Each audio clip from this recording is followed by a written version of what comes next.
WeatherTech SportsCar Championship on IMSA Radio.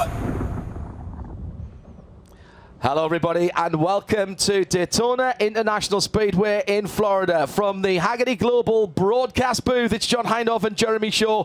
We've just finished our Michelin countdown to green. It's been a great warm-up to the Great American Race. Down on the grid, Shea Adam with President of IMSA, John Doonan. We were just remarking how lucky we are to be standing here, John, before the 60th running of this great race. What are your emotions like?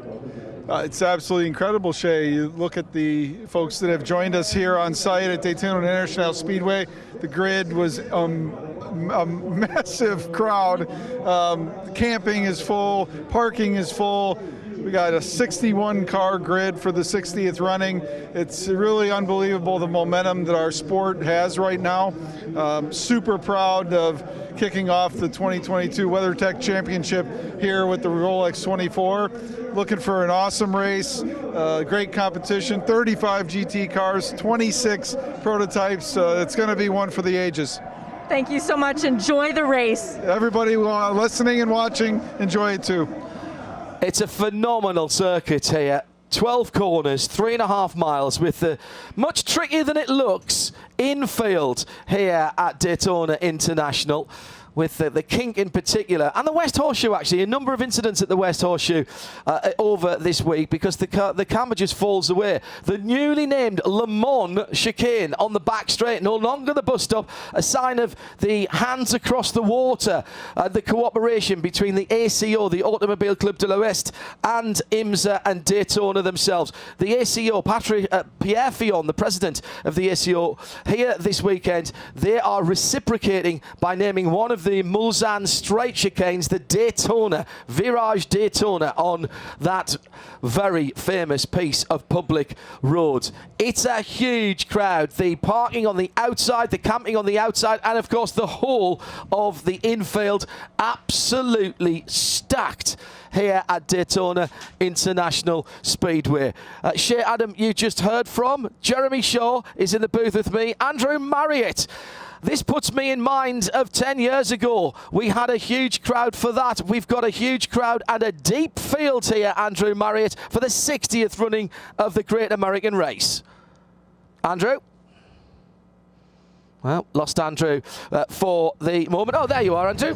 Yeah, it's very noisy down here at the moment, and Joe Bradley's just joined me. He's going to be hopping onto the mic in just a moment. Looking forward to a great race. This is going to be one of the best Daytona 24 ever, I say. Thank you, Andrew. Engines are firing. We're moving the mobile stage. Shea Adam is drinking in the atmosphere. A couple of the three of the BMW safety cars are going out to do some fast laps for some very important people. Shea, the atmosphere down there, you've been in a lot of pit lanes around the world, including Le Mans, the Bathurst 12 hours. This place takes some beating in the half an hour, 40 minutes or so before the race starts. Yes, it does. Johnny said I'm drinking in the atmosphere. I think at this stage I'm thoroughly drunk on the atmosphere. It's giddy down here. There are so many people that were down here on the grid. John Doonan was showing me a picture. You could not see the pit lane, and you could barely see the grass, and the cars are now rolling. So many people up in the grandstands have been waiting for this moment. The race engines are fired. The Michelin tires are being utilized for what they're supposed to, and we are about to have 61 race cars out on the 3.56 mile circuit. How good does that sound?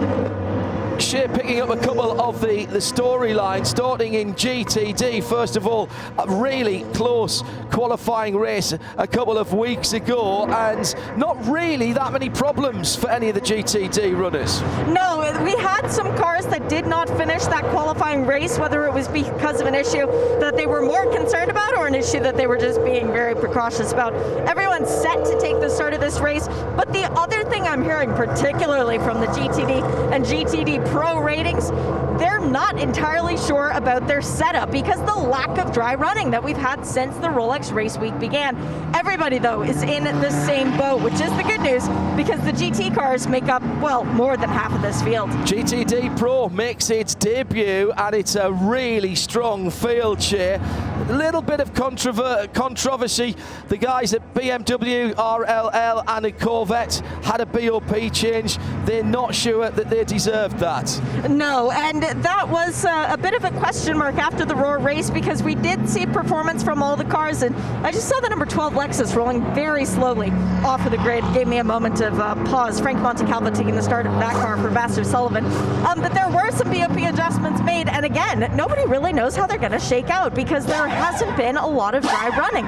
There's been one session, effectively, of dry running. And John, there's a queue at the pit exit. Something going on further around by the Michelin RFID readers. Yeah, we have a prototype. It was the number 18 car that spun before the pit exit. That's the blue and dark blue prototype. Jeremy Shaw reversed through the RFID Michelin reader there. Yeah, that would not be a good start to the race to take out that system.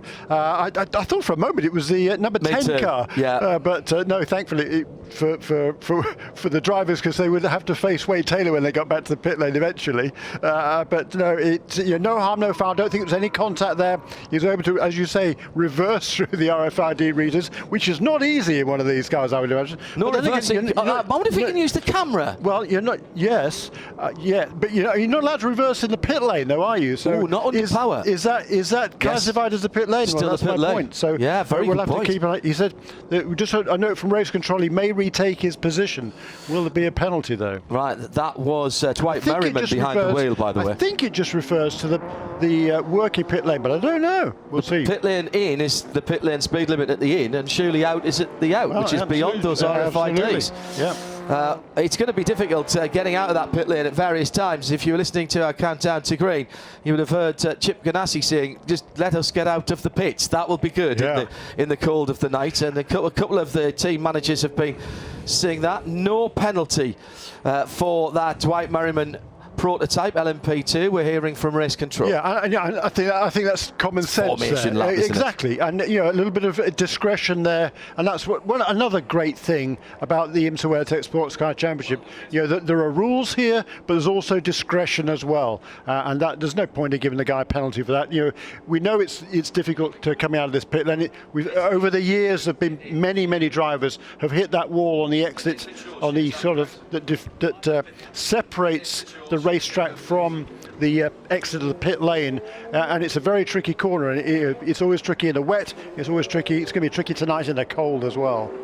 Front of the field is packed full of talent. Here's the starting drivers. Philippe Albuquerque in the number 10, Will Taylor Racing, Konica Minolta Acura, going for an unprecedented history-making. It will be 4 race wins here in consecutive years. Tristan Vautier will start the number 5 Mustang sampling Cadillac on the outside of the front row. Lining up behind them, Kamui Kobayashi, World Endurance Champion, of course, with Toyota, back here again with the number 48 Cadillac. That's the Ally car. The number 60 Acura is on the outside of row number 4. Tom Blomqvist is starting for the MSR machine. The 2 Chip Ganassi run Cadillacs 01 and 02 are positions 5 and 6. They have the 3rd row to themselves. It's Sebastian Bourdais and Earl Bamber, the Kiwi, back in a prototype and back full-time in the IMSA WeatherTech SportsCar Championship this year. The 7th of the 7 top-class cars in DPI, making their final appearance, of course, at the 24 Hours of Daytona. Next year, it'll be GTP with the LMDH and LMH cars that make their global competitive debut. So this is the fond farewell, the last hurrah for DPI, and Pipo Derani is in that number 31 Whelen Cadillac. It's Ben Keating in the wins-coloured 52 that is on pole position for LMP2 with Stephen Thomas alongside him in the 11. In LMP3, Jared Andretti for the Andretti Motorsports car, the number 36 Ligier ahead of 3 Duquesnes. And the outside of the front row is Efren Castro in the number 6 car. GTD Pro, what an entry for those. But remember that GTD cars, whether Pro or GTD Standard, are all running to the same spec, to the same BOP. So any cars with the green accoutrement on the windshields and the wing end plate can be just as quick as the cars with the red. That's the GTD Pro. But it is 2 Pro cars on the front of that field. Marco Mappelli will start the Lamborghini number 63 for T3 Racing, and Porsche is on the front row with Mathieu Jaminet, the number 9 FAF car.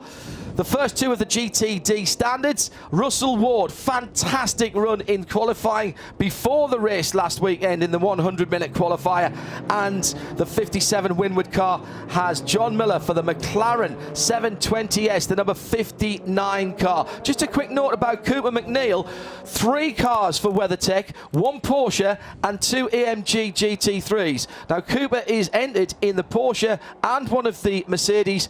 He will only score championship points as a full season entrant in the Porsche. He can win the watch in the other car, but he won't take any championship points from that victory if that was to happen. 24 hours on the clock. Welcome to Daytona International Speedway. We start off the 2022 IMSA WeatherTech SportsCar Championship with the biggest race of the year. It's American sports car racing's Super Bowl to kick off the new season. International entries are plenty in the 61 car field. The Daytona 24 hours, the classic Rolex 24 at Daytona is back to its absolute best, and we're green and racing for 2022. Big jump from the pole sitter Philippe Albuquerque. Tristan Vautier trying to get back to him now. Split start. So here come the GTs with the Lamborghini down on the inside. The bright yellow Huracan gets a decent start. The plaid Porsche coming over the top. Might be a challenge for the lead here by Mathieu Jaminet. He's got position. Very cold Michelin tyres, and look what's going on behind in the GT category and at the front of the prototype field. It's getting feisty early as they go through the kink down towards the Western Horseshoe for the first time, and the pole sitter has been usurped through into the lead. The second place car on the grid, Tristan Vautier and Kamui Kobayashi, motors past the pole sitter into second. Pole sitter has not even lasted to the end of the infield section before it's down to third position for Philippe Albuquerque. I think that's a factor of the tyres and the temperature here, because the Cadillac has got that big weighty engine on the rear tyres, and it's always good off the corners, the Cadillac, and that is the same in slippery conditions as well, which we've got right now. So the Cadillac's taking full advantage of that. It is Tristan Vautier who leads, Kamui Kobayashi in second position, and Philippe Albuquerque already down to the third spot. At IMSA Radio, if you'd like to get in touch with us, sound and vision, imsaradio.com. Around the world on RS2, the home of IMSA Radio. And here in the US, it's Sirius XM 202. Hello to all of our safety crews who are tuned in on the Sirius XM system. I genuinely hope we don't have to talk about you and you have a very boring next 24 hours, ladies and gentlemen. Best in the business, looking great again for 2022. Opening lap of the race will be led by Tristan Vautier. Has been, he's gone through. So it's Cadillac number 5. Big drafting through the tri-oval as the number 15 AMG Austin Cindric driven GT3 for WeatherTech is under pressure from one of the 2 Lexus. There's one in each of the 2 different categories. It's the Pro Car, Ben Barnicat with Frank Montecalvo right behind him, his teammate. And Austin Cindric losing 1 position to the Bumblebee coloured Lexus RCF. Almost lost 2 there as he is battling for third position in his class with that number 14 car, so that's a position lost.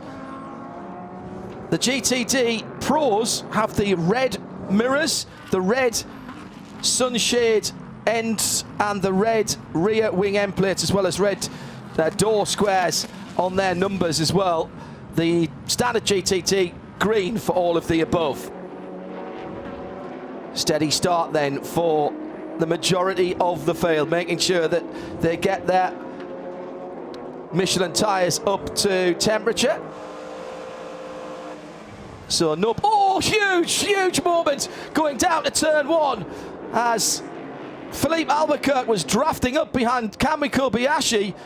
The blue and black number 10 Acura closing on the multicoloured Allied Cadillac, and he just about timed his dive out of the slipstream, but it was very close indeed. Coming through the tri-oval, all of a sudden, the aerodynamic advantage, he went down low and then had to flick up high to miss the back of that Cadillac. Yeah, because Kamui Kobayashi jinked to the left to try and defend that inside line, so the Acura had to go to the outside line. It's a pretty close moment for this early in the race, and Kamui Kobayashi, he doesn't want to give up that position, and he knew he was under threat there, so he made a bit of a late move, but that was okay, and he got away with it, and so did Philippe Albuquerque, who took that evasive action.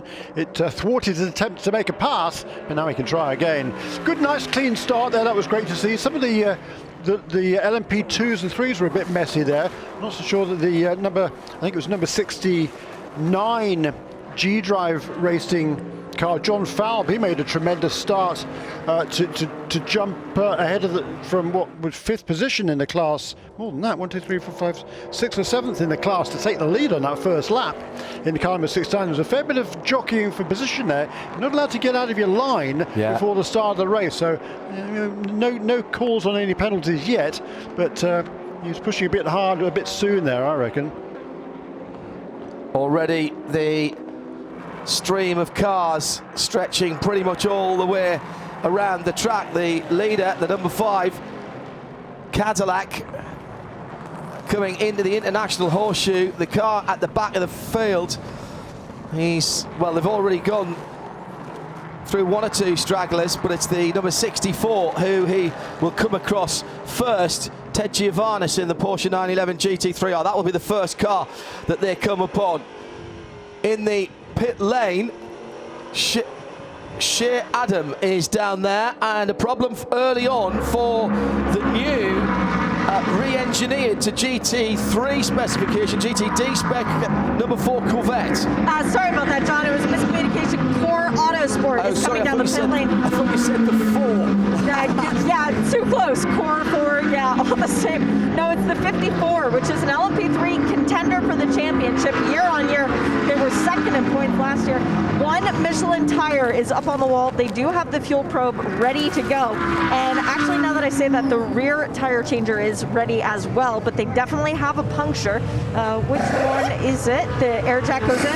They're doing left rear. That is where the puncture is. They're going to change all 4 tires. This is taking away from their allocation on the week of 31 to begin with. Well, now they're going to be down 1 more.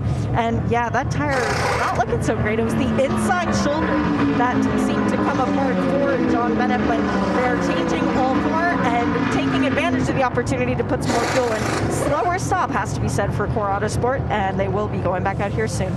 Low tyre pressures, hitting the curbs early on, could be doing a bit of damage. Penalty for the 69 car. Yeah, 69 so. car for jump shot. Yeah. You called it, Jeremy. I did.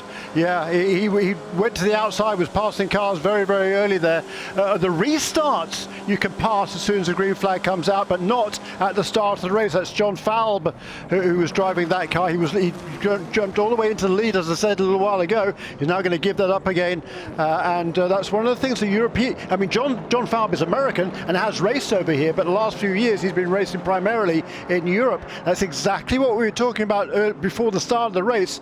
The European-based drivers have got to pay attention to the fact the rules are different over here. Jeremy By the way, we've just completed lap 4, fastest lap there on that last lap by our race leader Tristan Vautier, 1 minute 34.699. That's only a tenth of a second away, John, from the lap record, which was set by Felipe Nasser in 2019 at a 34.504. And the lap turn just by Vautier was almost identical to the fastest lap set last year in this race. So I talked about the fact they weren't going to be pushing too hard until the last few hours of the race. Well, we'll have to see if he's coming across the line one more time here. And what is the lap time here? It's a bit slow. I think he's probably been told, hey, you don't need to go that fast this early in the race. That's Jeremy Shaw with me, John Hindhoff, in the Haggerty Global Broadcast Centre. Good to have your company wherever you are around the world. And we have no breaks throughout our coverage.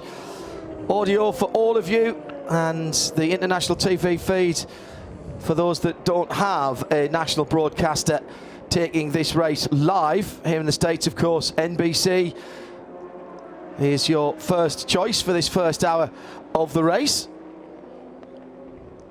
And Lee Diffie, great to see Lee again in person, leading in an all-star commentary team for those of you in the States.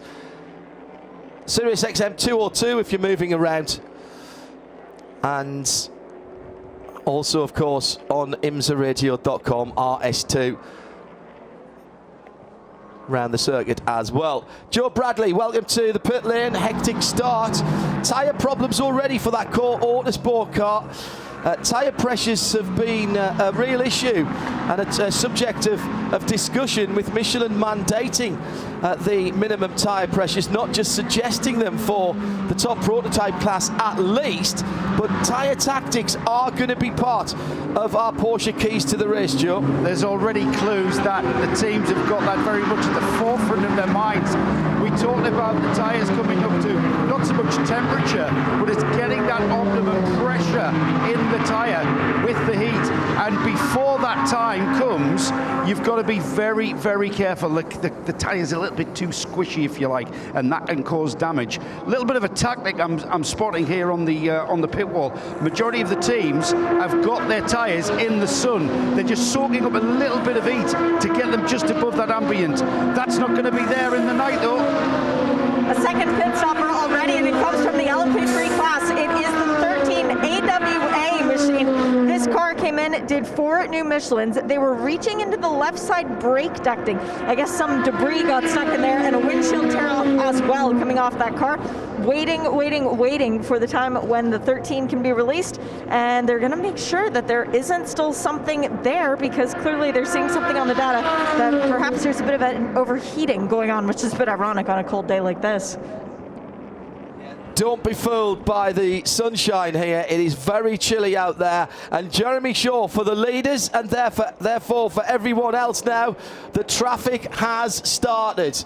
The lead car has got to Ted Giovannis. Yeah, on lap, right at the end of lap 6, he caught the very tail enders, and now he's catching up with the main pack in GTD, which is large, so he's got to now work his way through. The GTD cars keep to the left-hand side on the banking. The faster cars that go around the outside. That's the way things should be here. And as I say, they're working their way through this field now. And first time they've done it in this race, yeah, that's always tricky. The lap time last time round was 1:38.69 for our race leader Tristan Vautier. That's 4 seconds slower than his previous lap. Just also a note here, number 60 car has fallen, it's slipped back several positions now. It started in the 4th place. It's been passed by all of the other 3 Cadillacs. So it's now back to 7th in the class. That's Tom Blomqvist. Again, just taking it early, taking it easy in the early stage of the race. He doesn't want to extend anything at all. This is his first race time at the Rolex 24 at Daytona. He was supposed to do this race back in 2019, but unfortunately a visa issue prevented him from making a trip. So this finally is Tom Blomqvist's debut in this race, and he is loving the atmosphere so far. Adam? To get that AWA Ligier back out onto the racetrack for the LMP3 category, they had to give it a bit of a push start. So clearly once they had finished the pit stop, the car was not willing to leave again on its own. Thank you, Shea Adam. Early problems. I suppose if you're going to have problems early, try and get them fixed, get about without losing too many laps, and you've got a half a chance of things carrying on. Still haven't had the drive-through penalty for the leading. Yeah. Yes, we have. Just had it, yes. Yep. Sorry, I say that. Came in last time around, came in on lap 6. Thank you, Jeremy. And here come the leaders working their way through. Got 3 cars now, pretty much nose to tail for the leader of the race. They go around the outside of a slower GTD car into turn 1. It's now, was that Kamui Kobayashi in the lead of the race this time? I missed that. Where is he? So yeah, okay, Kamui Kobayashi. Oh, okay, I was watching the next group of 3 cars. Kamui had already gone. So Kamui Kobayashi in that Ally Cadillac car number 48 into the lead of this race, taking advantage of some traffic there, and already now he's a couple of seconds clear of Vautier. But again, traffic giveth and traffic taketh away. Down to the far end of the infield for us, he's got a mixture. I think he had 3 different categories of cars there. Coming through behind him, Tristan Vautier in the black and gold DPI. Hard to think that this is the last time we'll see DPIs in their current form at this great Rolex 24 Hours of Daytona. Hope you're settling in wherever you are in the world. What is it, coming up to 7 o'clock in the UK, 8 o'clock in Europe. Got your favourite snacks and beverages at IMSA Radio. If you'd like to get in touch with us here at the Haggerty Global Broadcast booth, all the way through till tomorrow afternoon, and then we'll have Michelin post-race tech to break this down. Pit lane speed violation. So, well, there's hardly been anybody in the pit lane, so that must have been one of the early callers, and it was indeed the number 13 that went through, so that'll be another drive-through. Come back and try that again, would you like to, if that's okay? So, who was in that when it came through the pit lane? It was Ori Fidani in the Duquesne at number 13. So John Bennett and Ori Fidani came in early in the car and the AWA car. So, can we get to the lead? It was the turn 1 shuffle. You take the high road, Cammy took the low road. Had to do it twice, in fact, as he carved his way past the Carbon, past the Lamborghini. Yeah, it was a Carbon. It was the Carbon car, yeah. Yeah, switching from Audi to Lamborghini over the winter. That Carbon with Peregrine Racing team. We've got everybody's got a strong lineup, driver lineup this year, haven't they? But it's Jeff Westphal, who's a regular with that team. Robert McGuinness is switching over from a Lexus he's driven previously last season, and then 2 Lamborghini, at least semi-factory drivers. Sandy Mitchell from Forfar in Scotland, and Corey Lewis from Nazareth, Pennsylvania. Corey Lewis, of course, had a lot of success here, particularly with the Paul Miller racing team when they ran Lamborghinis. That team not here this weekend because they are switching to a new BMW M4 GT3 for this season, but there isn't a car available for them until Sebring. Paul Miller is in the paddock, actually. I saw him yesterday briefly. So he's here, soaking up the atmosphere, talking to the representatives of BMW. Final race as head of BMW Motorsport and BMW M for Mike Crack as well. Mike, great supporter of endurance racing and good friends to us here at IMSA Radio and Radio Show Limited. Mike, we wish you all the best in the new appointment for Aston Martin Cognizant F1. Our loss is undoubtedly their gain. All the best for the new challenge. 50 years of BMW M as well this year. Half a century they've been turning out those great tuned street and competition cars. We've got a new leader in GTD. GTD overall is now the non-pro car. John Miller in that crucial motorsport McLaren car number 59 is in the lead of the race in GTD. He's ahead of 5 pro cars next up. They're separated by Lance Willsey in an LMP3 car. That's car number 33, the Sean Creech Motorsports Ligier. Then first, second, third, fourth and fifth in GTD Pro behind John Miller are Matthew Jaminet in the Porsche, Ben Barnicut in the Lexus, Marco Mappelli in a Lamborghini, and Austin Cindric in a Mercedes. So all different manufacturers there. So we've got 5 different manufacturers in the top 6 positions overall in GTD. And then the second of the Porsches is Julian Andlauer. That's the number 79 WeatherTech car.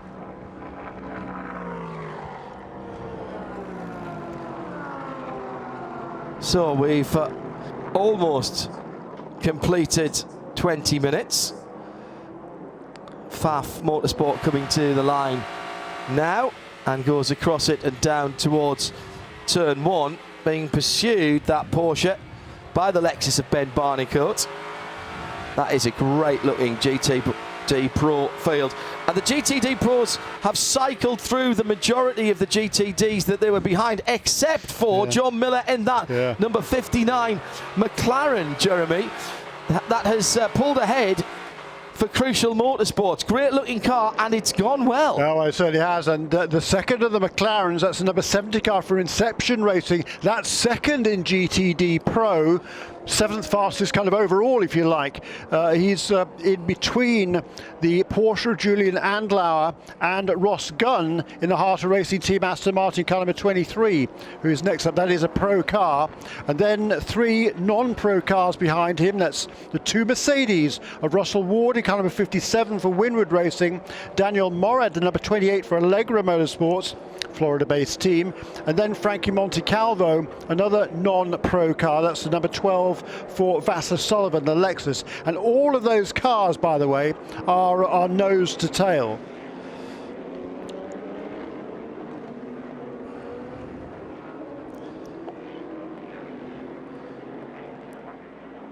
So, starting to hope, I'm sure, the teams, that we getting into this rhythm. Lap times have stabilised a little bit, around about 1:35 in traffic at the front of the field. Yeah, that's about right, I agree. And there has been a change, however, for third position now. We're now Cadillac 1, 2, 3 because a couple of laps ago, Sebastian Bourdais in number 01 for Cadillac Racing, also known as Chip Ganassi Racing. They changed the team name this season, ahead of the pole sitter Philip Albuquerque. So that Konica Minolta car number 10, the Acura, now down in 4th position.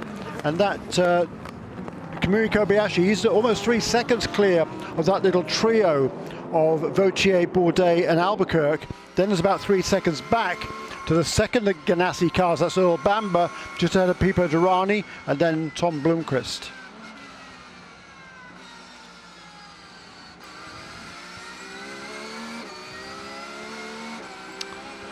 So in the other classes, in LMP2, it's the 2 PR1 Matheson Motorsports cars that started first and second. They were jumped by John Falb at the start, but he is, of course, now a long way, long way back.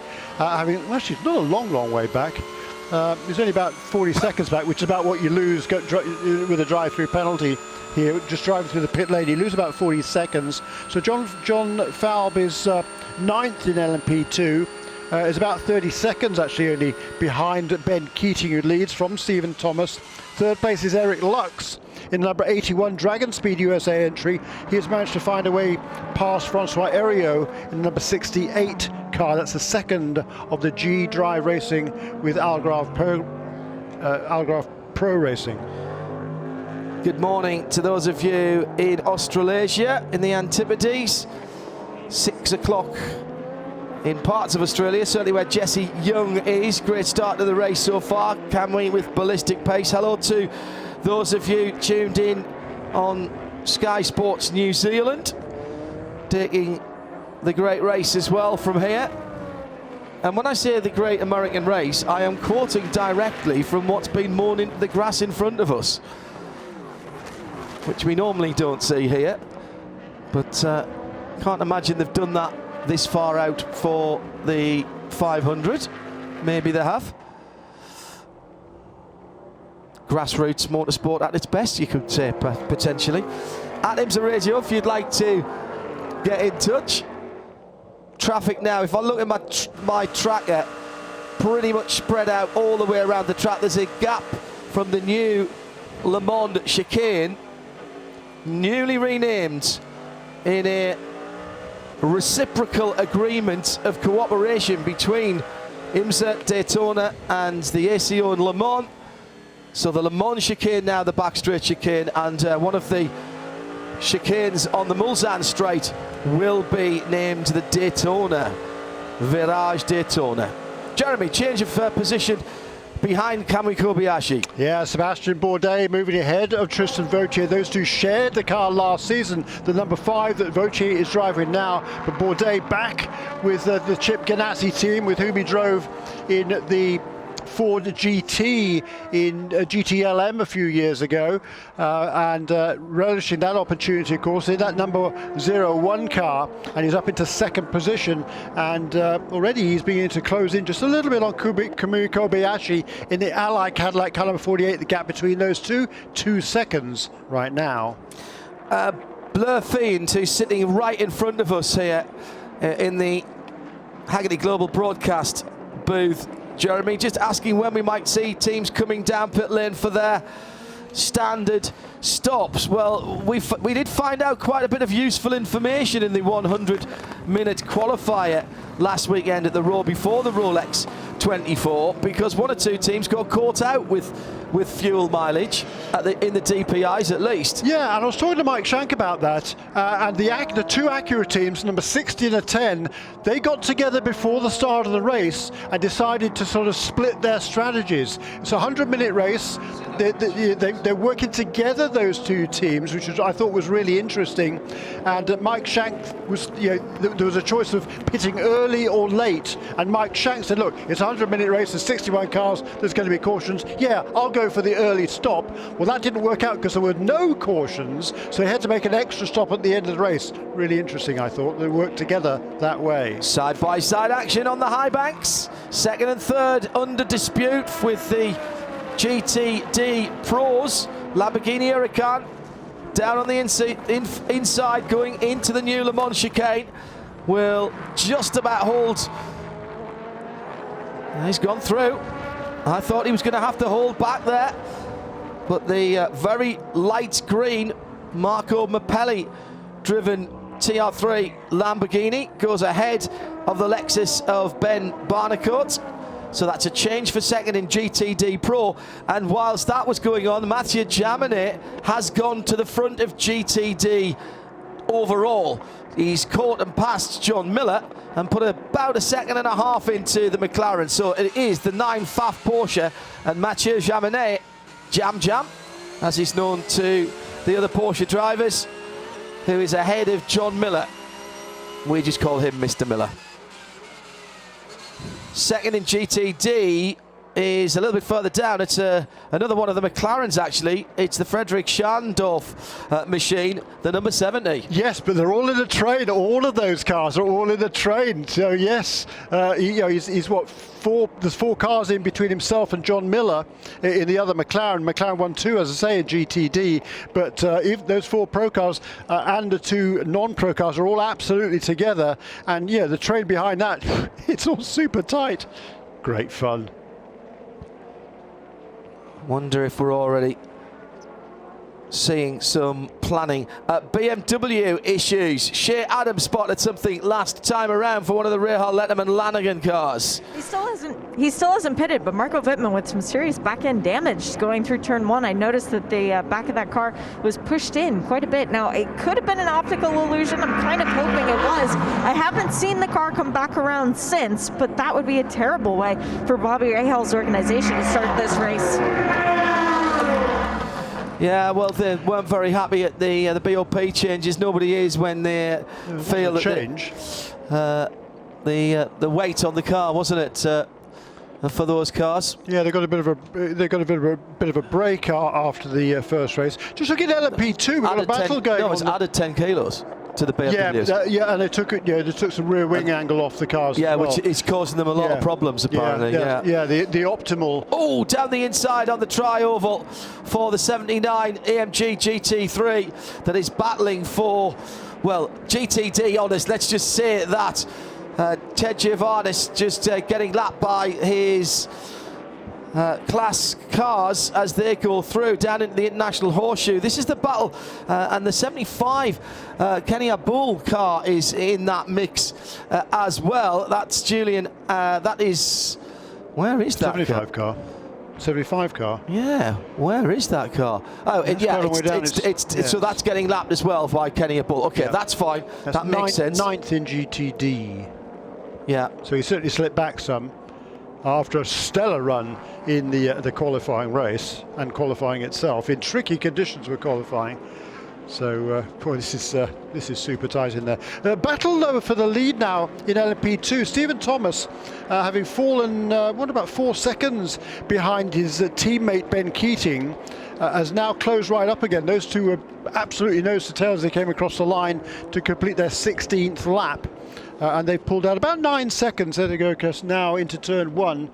They are absolutely tied together, the 52 and number 11 car. They're about 10 seconds ahead of Eric Lux, who's up into 3rd position now for Dragon Speed USA, ahead of the high class racing car number 20. That's Dennis Anderson.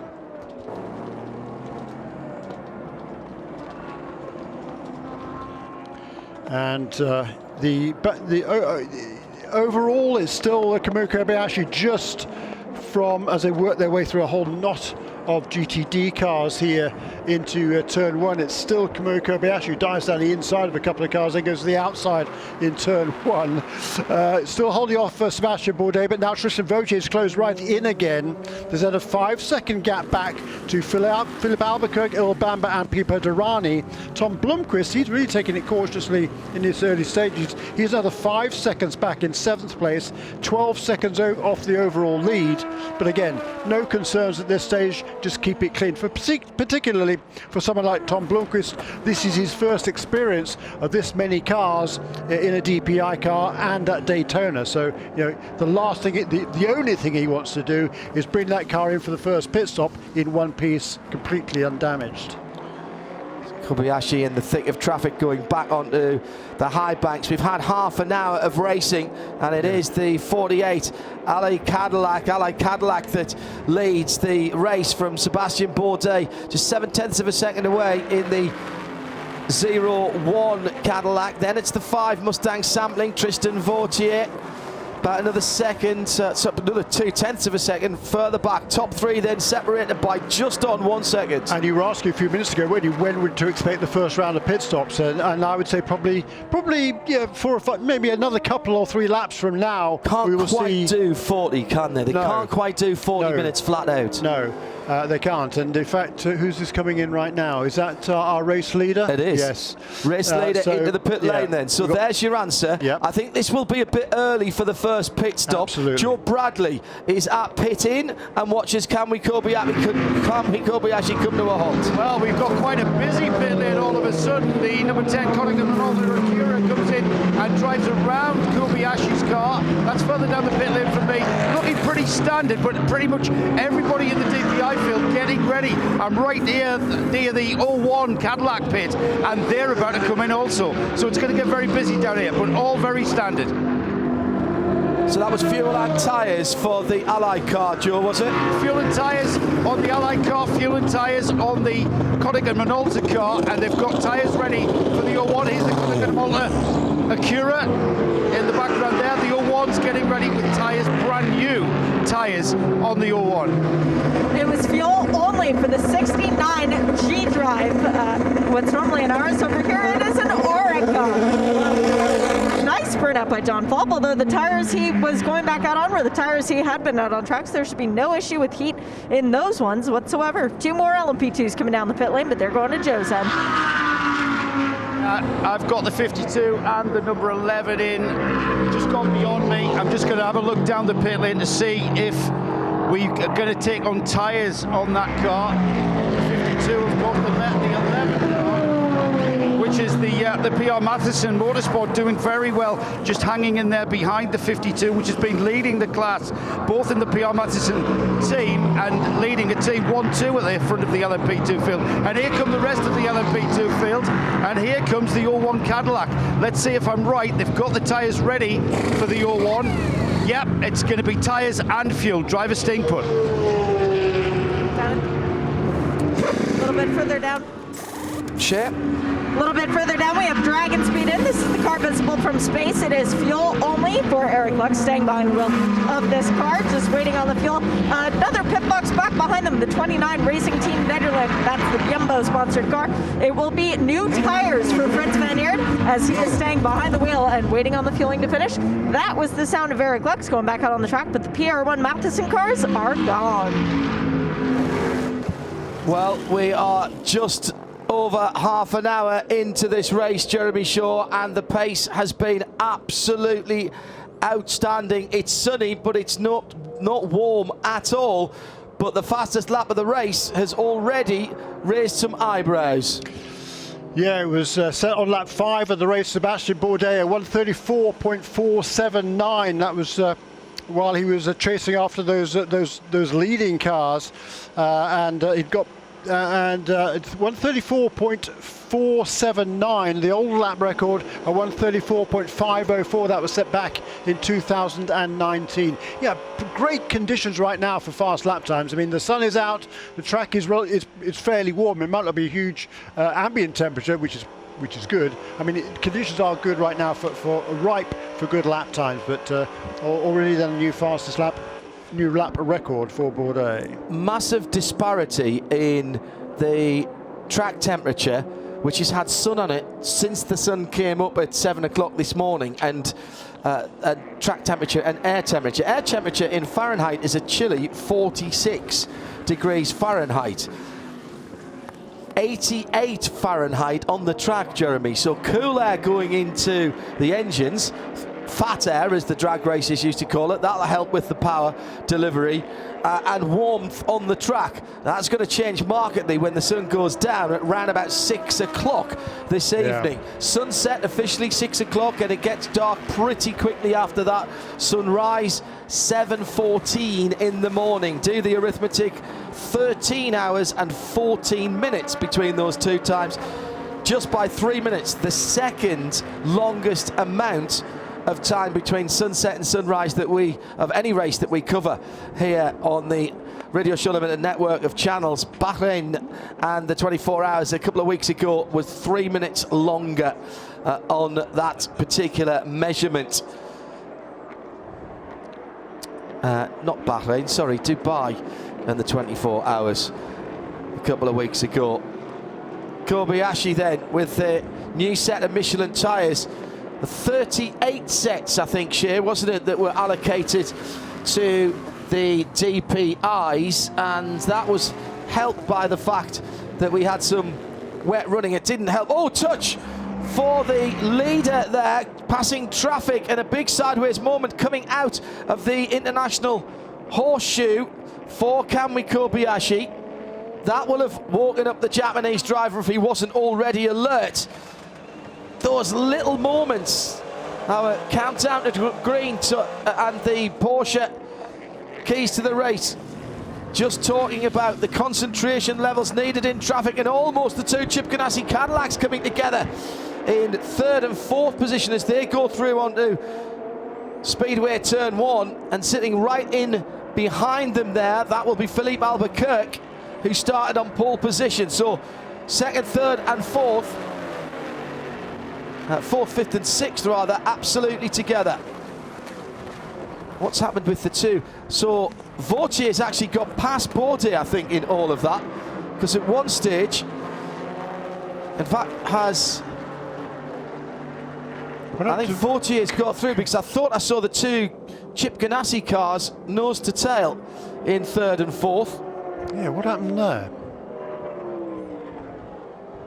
There goes Kobayashi. Yeah, there goes Vautier up into second place then. Earl Bamber in third. So Sebastian Bourdais gone from second to fourth. And looking further back down the order, Tom Blomqvist has lost a lot of ground. He came into the pits only about 5 seconds behind number 31 car. Last time around he was 22 seconds behind him. So I don't know whether he stalled it or had a problem with his outlap, or there was a problem in the pit stops. But number 60 car, it's a long way back. I mean, no drama. It was finger trouble, a lost wheel nut on that. Was it? Joe Bradley just telling me. I beg your pardon. No, it's fine. He's just told me in my ears. You couldn't have heard that. Right. So Kobayashi then, after a little moment last time around, is motoring forward. Just have a quick look at the rear end of that Ally Cadillac. Don't think he's got any damage to the side planes or the underbody. The little cheese wedges behind the back wheels are so important to the aerodynamic efficiency. They are both there, and it looks like the underbody. It was the slightest tap to the rear and it kicked the car sideways.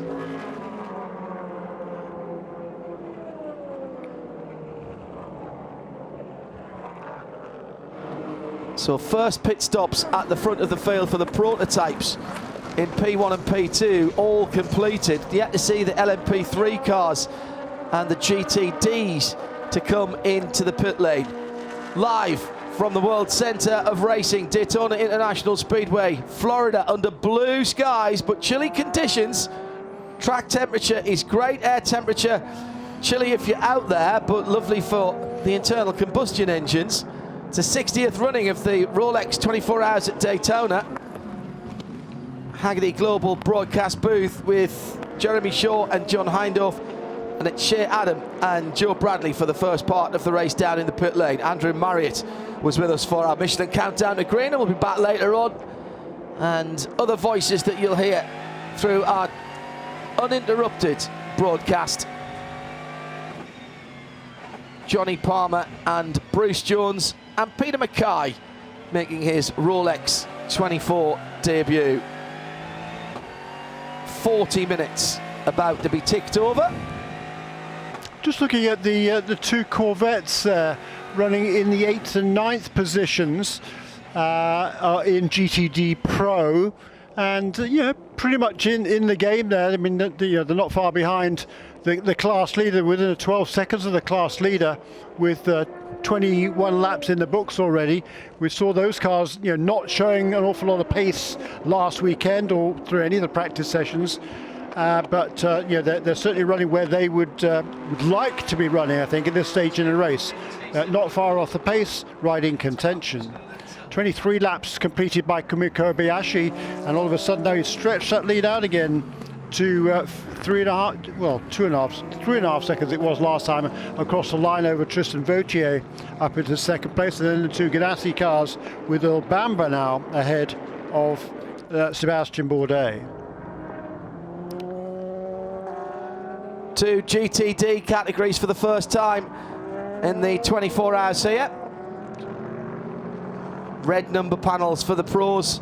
Those are factory entered cars, but they're exactly the same in specification and balance and performance as the green number panels on the standard GTs. So GTD and GTD Pro for this year. And if you missed the big announcement earlier on this week, that category has tempted Ford back into IMSA WeatherTech SportsCar Championship racing with a new version of the Ford Mustang. GT4, of course, we're used to seeing in the Michelin Pilot Challenge. That's going to get an update next year, and by 2024 we'll have the Blue Oval back in GTD, in GTD Pro with the Works team, and in GTD Standard for customer cars. That announcement coming earlier on this week.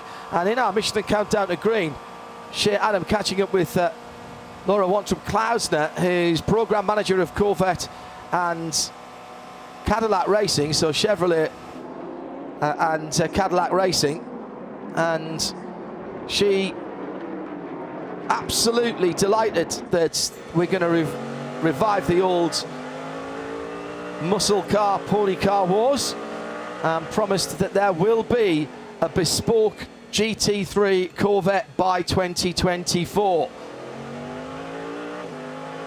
That's an announcement that came a little while ago, but worth reminding everybody about that.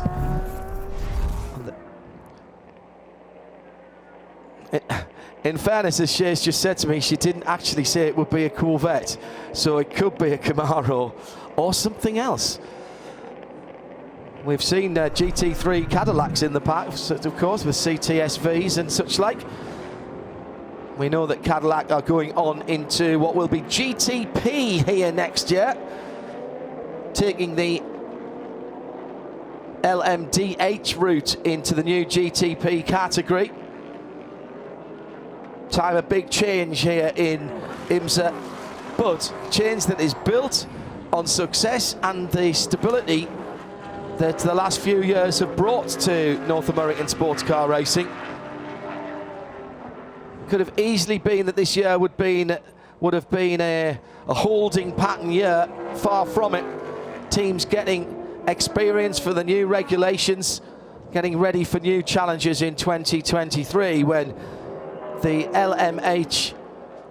LMDH cars rather will make their competition debut here at this race. Konica Minolta Acura through the traffic is under pressure from Pipo Derani. Pipo in the 31 wheel and red and white car going through turn 1 now onto the infield with the McLaren just ahead of them.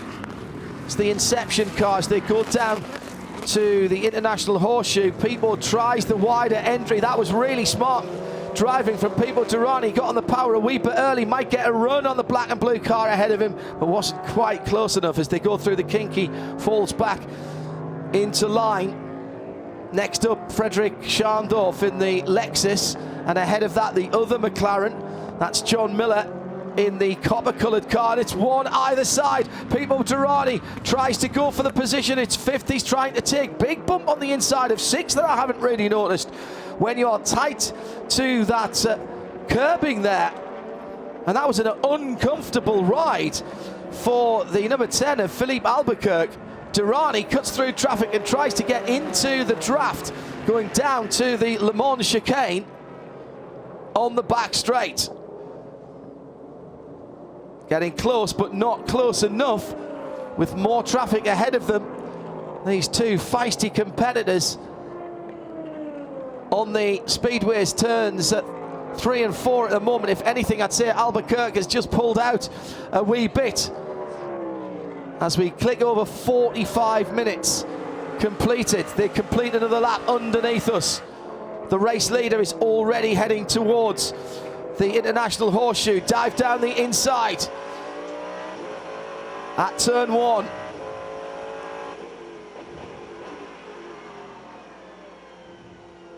That's Sebastian Bourdais looking at the back. The very dark red hindquarters of Earl Bamber's 02 Cadillac, both run by Chip Ganassi. Yeah, certainly interesting, isn't it? After that first round, that's pretty serious stuff that's going on here. Yeah, between teammates. Yeah. Bourdais particularly, he's been very aggressive in the early stages of this race. It is he who has set a new lap record in this race already, and he got sort of shuffled around in the traffic right after having worked his way up to as high as second place, and right behind the leader before the first round of pit stops. Now though he's back to 4th, and Kamui Kobayashi extending that lead out front, already now over 6 seconds. The Ally Cadillac leads. That's a nice little buffer at this stage for Tristan Vautier in 2nd place.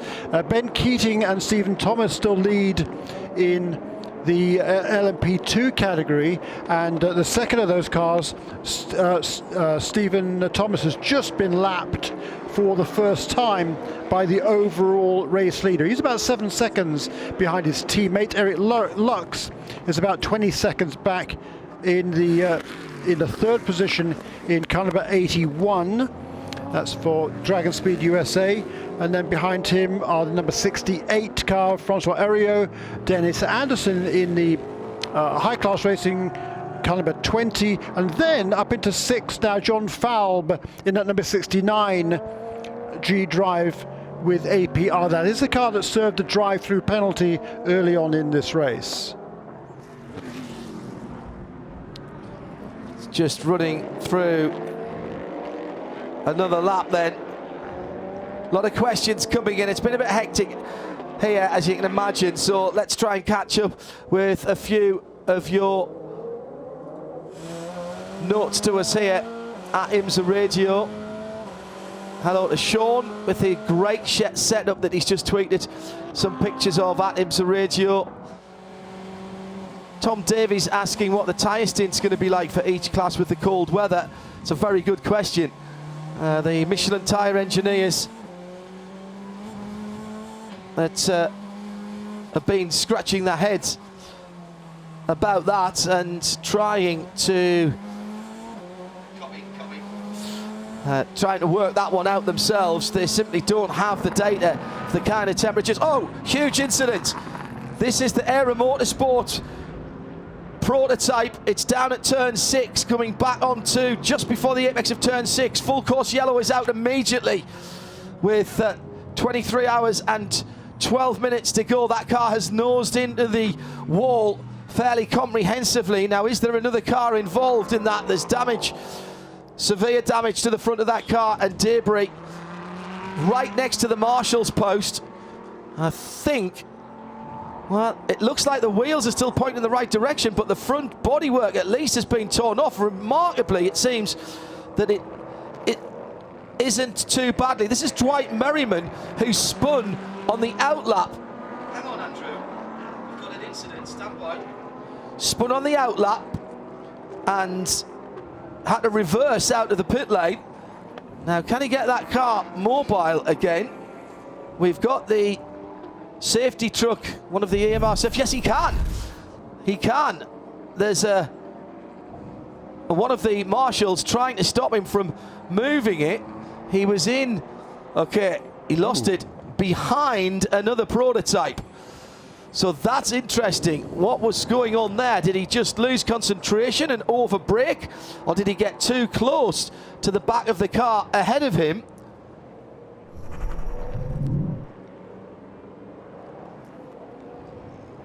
But there's some bodywork underneath the right front wheel.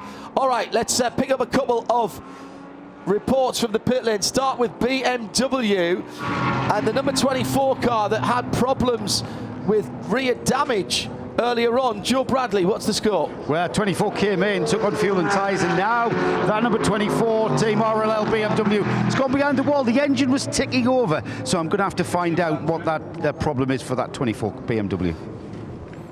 Andrew Marriott's joining us in the pit lane for an update. Yeah, another BMW story, John. The 96 Turner Motorsport BMW was in the pits when the full course yellow came out. So I think that's probably a disadvantage for him, but it's early days, of course.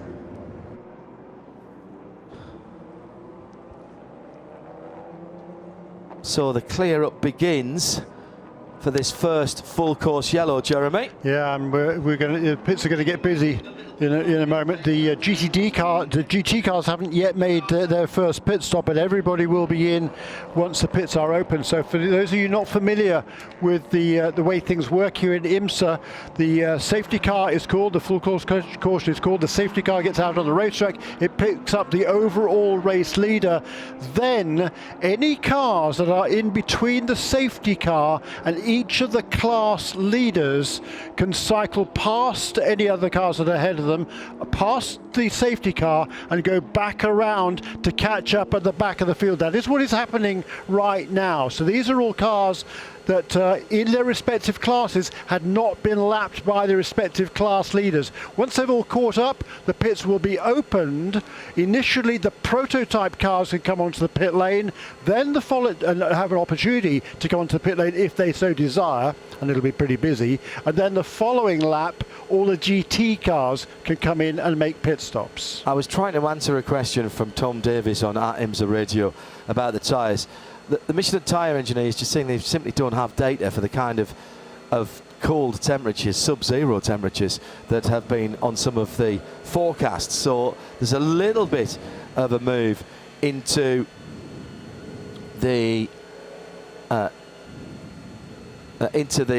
unknown. However, they've been working very hard with the teams because, you know, it's Michelin. It's what you would expect. So we'll have to discover that, I think, as we go along. Whether it helps tyre wear or not, well, that's splitting opinion, isn't it? If the car's moving around more because it's not got any mechanical grip, that tends to take life out of the surface of the tyre rather than if it was stuck to the ground with the tyres at full operating temperature and pressure. And that pressure side of it is so important because you're more likely to damage the sidewall or the shoulder of a tyre if you are running lower pressures because you can't get them up to temperature because you can't get to the heat of them. It's a vicious circle, literally, for tyres at that point. The number 24 BMW was a loose body panel at the back, Shade mentioned that they had damage at the back. It looked like the boot lid, the trunk lid, was popping up like an air brake, thanks to Abe Wozniak, among others, who've tweeted in and told us that. Hello to Steve Grivner at Daytona, a house divided. My dad tried to raise me as a Corvette fan from the moment I came home from the hospital. Somewhere along the way I went to the dark side and became a Ferrari fan. Oh dear, that could be problematical, really could be later on. Steve and your dad, thanks for tuning in to IMSA Radio and IMSA TV. Good to have your company. Turner Motorsport tweeting P29, not P2, not P9, 29th position. Robbie Foley just doing what he can, but they're getting ready for tacos anyway. They've just drained the black beans from their 24-hour soak. So that's good news for the food side of Turner Motorsport. They do like their tacos. At IMSA Radio. Yeah, very quick note to John. I think it was number 38 car came into pit lane. Yes, it did.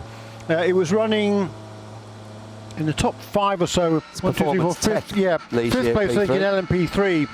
The pits are not yet opened, but the LMP3 cars were getting very close to their range on requiring fuel. Too close for the 38 car, so they came onto the pit lane. The pit lane is closed. This is what is called emergency service. They're allowed to take on a few seconds of fuel, then they go out, rejoin the back of the pack, and then when everybody else comes in, they come in again, take on full service. So there's a sort of a slight penalty there, and it takes them to the back of the pack, which is unfortunate, but at least they're not completely in for it. They're not going to run out of fuel, which is the other alternative if they'd stayed out. You don't want to take that risk, particularly this early in the race. They're very unlucky because the pit lane is opening for the prototypes right now. It should be next lap for all the GTs. The 98 Aston Martin as well, the AMR Northeast car came in to the pit lane as well. And here come all of the prototypes. Joe Bradley is at pit in and we'll see the leader. Yeah, we'll try and keep an eye to see if anybody's going to choose this full caution period to change drivers. I can see that the number 60, the Meershank Racing car that lost a lot of time in the previous pit stop. We had an errant wheel nut that flew off into the very well manicured lawn on the tri-oval here, and that cost the team. Mustang Sabling car is out, pretty much everybody staying. From what I saw there, guys, they've changed tyres but kept the drivers in. Now that means that those tyres have only done one stint there. Yeah, I'm with the two front runners in LMP2, the 68 G-Drive car and the 81 Dragon Speed right down by me, and they are also putting on fresh tyres and fueling it up, and indeed more of the LMP2s coming past me, but I think it might be the 81 going out first. The 81 leads with lots of unbelievable out here. There's very nearly a collision on pit lane. Yeah, and further up the pit lane, I think it was the Ricci Ferrari that was getting emergency service. It's also a traffic jam in the exit lane because the pit exit light was to red, so Kobayashi couldn't leave, and so now everybody is in a very close area, very close contact as they go out through the RFID reader and back onto the track. So tight here, only 20 feet for each of the pit boxes this weekend, with the full complement of 61 cars in this pit stop. The Kenny Bull Sun Energy 1 Mercedes also entering a close pit. It was the 62 that I saw embroiled there. And the problem with that, Jeremy, is that IMSA have designed the pit boxes so that in full course yellows, it's normally it's a GT car, then a prototype, a GT car, then a prototype. And when GTDs come in out of kilter, as it were, for emergency service, then that just stacks everything up and there's no room. And that's exactly what happened there with that stop. So for emergency service, there are particular rules. The Ricci Ferrari was at an angle. The Wins 52 prototype couldn't get out even though it was an angle. And the second place number 11 LMP2 that was also in there, the Stephen Thomas car. That machine also had to wait, and we're seeing the dolly jacks used. These are the jacks with the little caster wheels on that go underneath the hydraulic jacks, and then the car drops back onto them. We're seeing those being employed in standard pit stops. I'm not sure that's the greatest tactic, but I don't know what anybody else can do. No, I mean, that's something, that's a function of the fact that pits are tight here. It's something that the teams have realised is going to be more of a problem than it has been for many, many years here. So that's something they have planned for and practiced during this week and over last weekend as well, when it became apparent that it was super tight down there. This time around, then we'll see all the GTD cars into the pits because they have none of them have yet had a scheduled stop. A couple have been in for a couple of different reasons, but they should have been able to make it this far okay. And now this is going to get busy now for GTD cars. So it's going to be the number 9 FAF Motorsports Porsche, the team that won last year's GTD Championship, moving into the Pro category this year. Factory driver Matthew Jaminet brings that number 9 car onto the pit lane. Here we go again. Joe Bradley gets the first at pit in. What a sight that was, that train of GT cars streaming into the pit lane. I'm trapped between the 3 and 4 Corvette and the 23 Heart of Racing Aston Martin. Full set of tyres, unscrubbed, I can tell you, going on to the Aston Martin, and brand new unscrubbed onto the Corvettes. Number 3, just off the jacks now, fuel still going in. That's the yellow one. The number 4 is the silver one. Meanwhile, to my right, just coming to the end of their pit stops. Now, the great news is the fueling's taken longer than the tyre change. Always a great sign. That's the number 3 you can hear, just firing up. The fuel about to be finished. Oh, it's a race off the pit apron. Fantastic stuff, and I can't breathe. I'm down at the number 28, currently third in the GTD, and he leads now with that Mercedes-Benz. A couple of Lamborghinis down here just coming in, very hectic indeed. And also I've just seen the 39 Lamborghini, that is still held in the pits, they're still fueling that one. Now that comes off the jacks now, and that car goes off. And a great plume of tyre smoke. In the WEC, you get penalised if you leave smoke as you spin the wheels to leave the tyres, leave the pits. In this championship, you get a round of applause. Extra championship points, I think, to be honest, for that. If it isn't, it maybe should be. Maybe we can look at that for the future. Thanks, gentlemen. Please be careful down in the pit lane. Very hectic, even when only half the field is coming in at any one time. And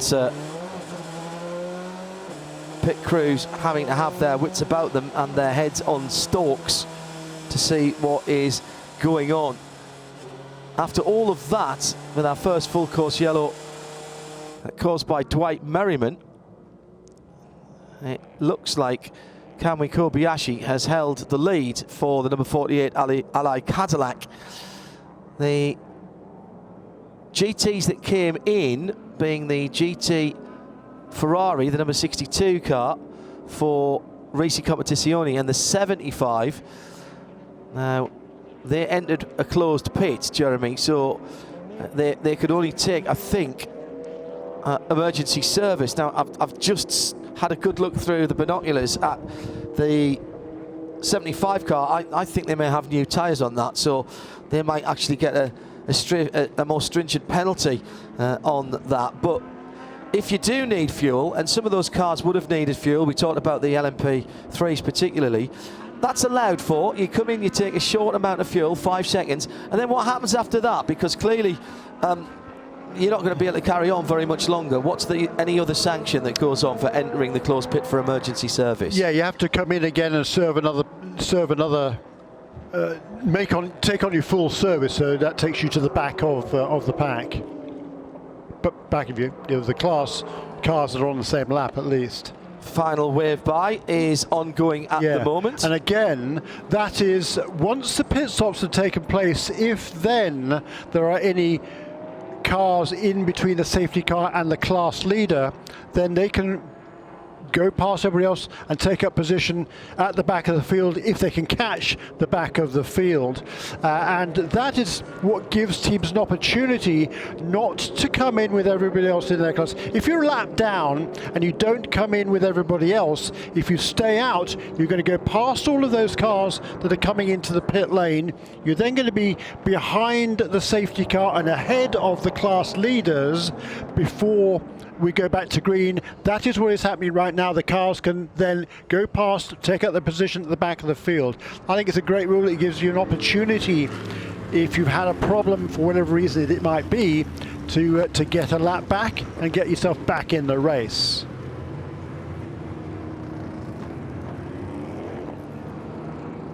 "22 hours, 56.5 minutes still to run. Our first full course yellow, and here are the cars that had their emergency services coming back in along pit lane.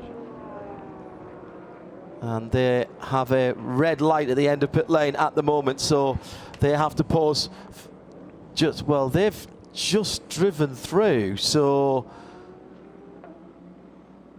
not sure what that was about there, because as Jeremy was explaining, and there's about 5 cars that have just driven straight through. The Ligier of Dan Goldberg, the Aston Martin Vantage of Paul Dall'Anna, the 98, the Lamborghini Huracan of Corey Lewis, the 39, the 75 Mercedes, the Ferrari in GTD Pro of Risi, the 62, and the number 21 Ferrari Luis Perez Companc, the AF Corsa GTD car, all driving straight through, and more cars coming in now, but this time going back to their pit stalls to do their service. Now that's more in keeping with what I was expecting to see. We'll keep an eye on that.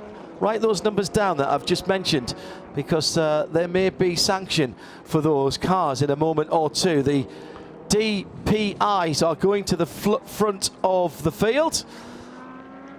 So that they get a clean restart. And that's the other procedure that takes place before the restart. Once the pit stops are completed, the prototype cars, the quickest cars on the racetrack, will move past the GTD cars. There will be no reset amongst the GTDs, so if there's non-pro cars ahead of pro cars, that's fine, but the prototype cars will reset themselves. And talking of GTD, somehow Till Bechtolsheim at number 66 Gradient Racing car that was running somewhere down the pack has emerged in the lead of GTD overall. I don't know how he managed that. Coming back to green this time, I think. Just see if I can see the safety car pulling away. And no, it's still sitting there. Joe Bradley, time for, well, I was talking about the Sao Paulo coloured BMW at the front of the field, our safety car. Can't miss that one in the car park. It hasn't pulled away. It gives us a chance to talk about one of the RLL cars in the race. Already one of their cars behind the wall. Yeah, more character building moments for the BMW team with the 25, the sister car now in, and they've had the rear tray, which is of course the ground effect diffuser at the back. That's where they're going to get some rear end grip from. Completely damaged. It looked like to me as though it may be a little bit of an excessive use of curbing, and it smashed the rear under tray. Coming to the end of this pit stop, just fitting a new one.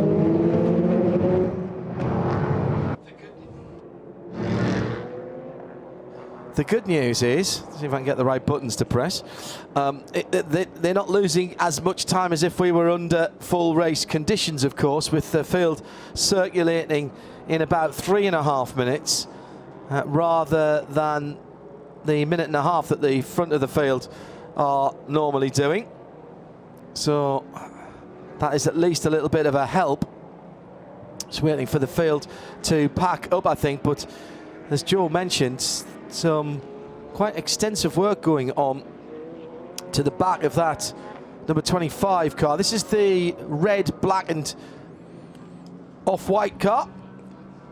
And the sister car behind the wall with damage also to the rear end, and with the boot lid, the trunk lid, flapping on that car when it came in. Now, it's not just about the bodywork there, because there's all kinds of things under the back. Oil coolers sometimes relocated to there. Maybe even drive belts off the rear axle to power things like alternators. So they'll be having a good look at that, and if it's had enough of a thump to take off the diffuser or damage the floor there. They'll also be looking at the suspension components as well. The other car that is still in pit lane is at pit out, and that is the Team TGM Porsche, the 64 car, which is sitting, having had tyres and fuel, but it's not yet moving. I mentioned early on, Owen Trinkler, brilliant drive yesterday at the second in the Michelin Pilot Challenge. Absolutely gave his all for that. I needed a bit of rehydration from the medics after a mammoth 3 hours, 20-minute stint out of the 4. Owen, hope you're feeling well. Jen, I know you are looking after him as well. I hope all is well and that you're feeling top-notch by the time you get home to Nashville. So coming down to 22 hours and 50 minutes to go. So an hour and 10 minutes of the 2022 IMSA WeatherTech SportsCar Championship season opener has been completed. It's the 60th running of the Rolex 24 Hours of Daytona. Kamui Kobayashi warming his Michelin tyres as much as he can by a bit of left and right weaving. Not allowed to be braking and accelerating. The field now effectively under his control as the BMW safety car is already back in the pit lane. That's one of the new M4s in that very distinctive Sao Paulo colour. Celebrating 50 glorious years of BMW M performance. Green flag is in the air. Kobayashi across the line now and down towards turn 1. He's got a really good jump there. All of the interest is behind him as the 01 Cadillac tries to go past the number 10 Acura. The black and blue car on the outside looked like it may have lost the position there. No, it's just about held onto it. Down to the international horseshoe, goes wide. Waiting for the cutback, also in there, Pipo Derani in the red and white number 31, laying Michelin rubber on the exit of that corner. Kobayashi with a couple of cars' lengths, maybe. Back to Tristan Vautier in the Mustang sampling Cadillac. Then the battle for third.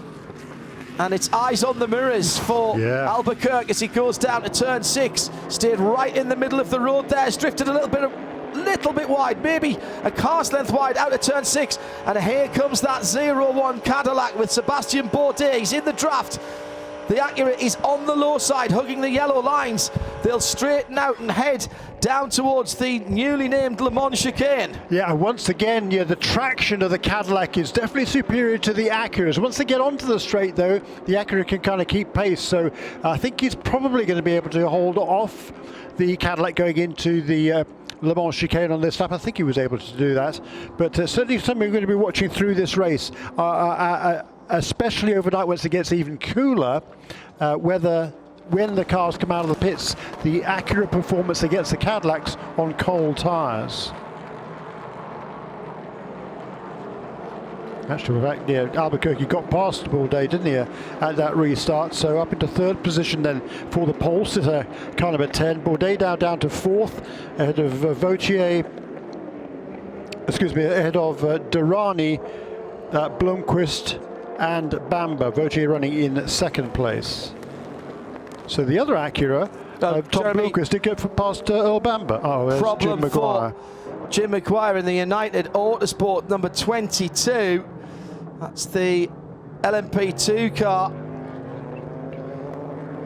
Jim moving slowly.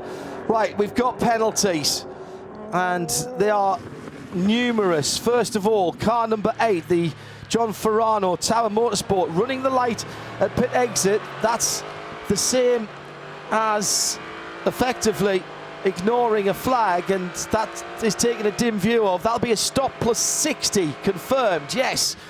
Car number 22, the 22 car. Jim Maguire again. Jim Maguire, who's got that problem out on the circuit for United Autosport. Wheel rotation while up on the jacks. That's dangerous for his pit through. He gets a drive through for that.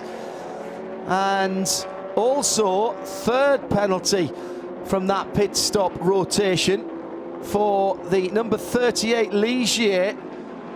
Dan Goldberg speeding in the pit lane, only by 1 kilometre an hour, but that will get him a drive-through penalty as well. 38 and 22 then drive-throughs. Car 8, the Tower car, getting a stop plus 60 for running the red at the end of the pit lane. At IMSA.com, by the way, and the Alcamel timing is available to you via there. Well, timing at .imsa.com is a more direct link if you want to have a look. Jeremy? And that's the ERA Motorsports. So caliber 18 has made it back to the pits, and after causing that yellow, it's back into the pits. They're taking on some fuel. Away he goes. Also, Jim Maguire is serving his penalty in caliber 22. The number 20 car that came out, it jumped into the lead at the restart, that is in the pits, and it looks like some sort of a problem with the left front corner on that car number 20. Yeah, that car came in, guys. It looked like the team wasn't ready for the number 20 high-class racing car. It came in and then it was on the jacks, and then the reason why it stayed on the jacks was because the tyres weren't out, so he's come in unannounced. But I think the reason he's come in was a problem with the left front, and that tyre, the wheel I should say, just wouldn't seat. They've eventually given a big kick and a big knock, and it's gone on, and it's now on there securely, and the number 20 has just left. So problems for the number 20 high-class racing entry. Thanks, Joe. And so back into the lead, and LMP2 goes the PR1 Matheson Motorsport pair, but this time now it's Stephen Thomas ahead in the number 11 car of Scott Huffaker, who's taken over from Ben Keating in the number 52. So, as I say that, they go across the line, and it's now the other way around. Let me start again. So it is still the number 52 car in the lead. It's Scott Huffaker ahead of Stephen Thomas in the car number 11. My apologies there for getting confused, but they were almost side by side as they went across the line. I think actually, no, the last lap I think it was Thomas ahead of Huffaker, and he's just redressed that balance. In LMP3, the number 74 car that started at the back of the pack in that class is where it's become accustomed to. 74 leads now Gar Robinson, ahead of Efren Castro, who's really done a nice job for Mueller Motorsports America in car number 6, his first ever prototype race.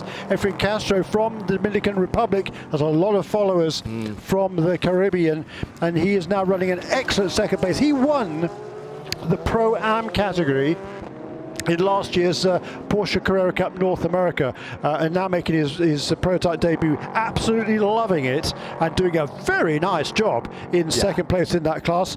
Closing in on him though, having made a pit stop, a driver change in car number 33 for Sean Creech Motorsports, is João Barbosa, who's one of the most experienced drivers in this field. 19 previous starts for Barbosa, and he has tasted the fruits of victory here as well on 3 occasions overall, also a class win as well. So Barbosa now at the wheel of car number 33. And has just put in the fastest lap in class, a 1:44.5. Just a quick note on the Porsche keys to the race. Well, we've seen plenty of traffic. Looks like the setups were a decent guess for most people. They're going well. But the mistakes, the drive-throughs, the running of the red lights, that's going to cost people as well. So we'll keep in touch. We've seen a few of those, and more penalties coming in as well. Running over personnel in the pit box. That's never good. That is never good, and that's going to be a drive-through as well for, in this case, the number 81 Dragon Speed Eric Lux driven LMP2 car, which sits in 3rd position in class. 3 laps before they have to serve that. We mentioned Jim Maguire and his penalty. He did get the 22 United Autosport prototype back to the pit lane, but he'll have to come through again once that car's ailments have been sorted out to serve that penalty.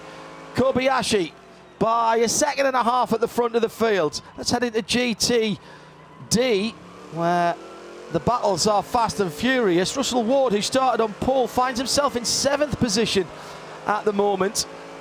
And he's staring at the back of Frankie Montecalvo at the moment. Roberto Lacorte in the Ferrari has just gone past Montecalvo. That's the blue Cetilar Ferrari. That is Roberto Lacorte Cetilar.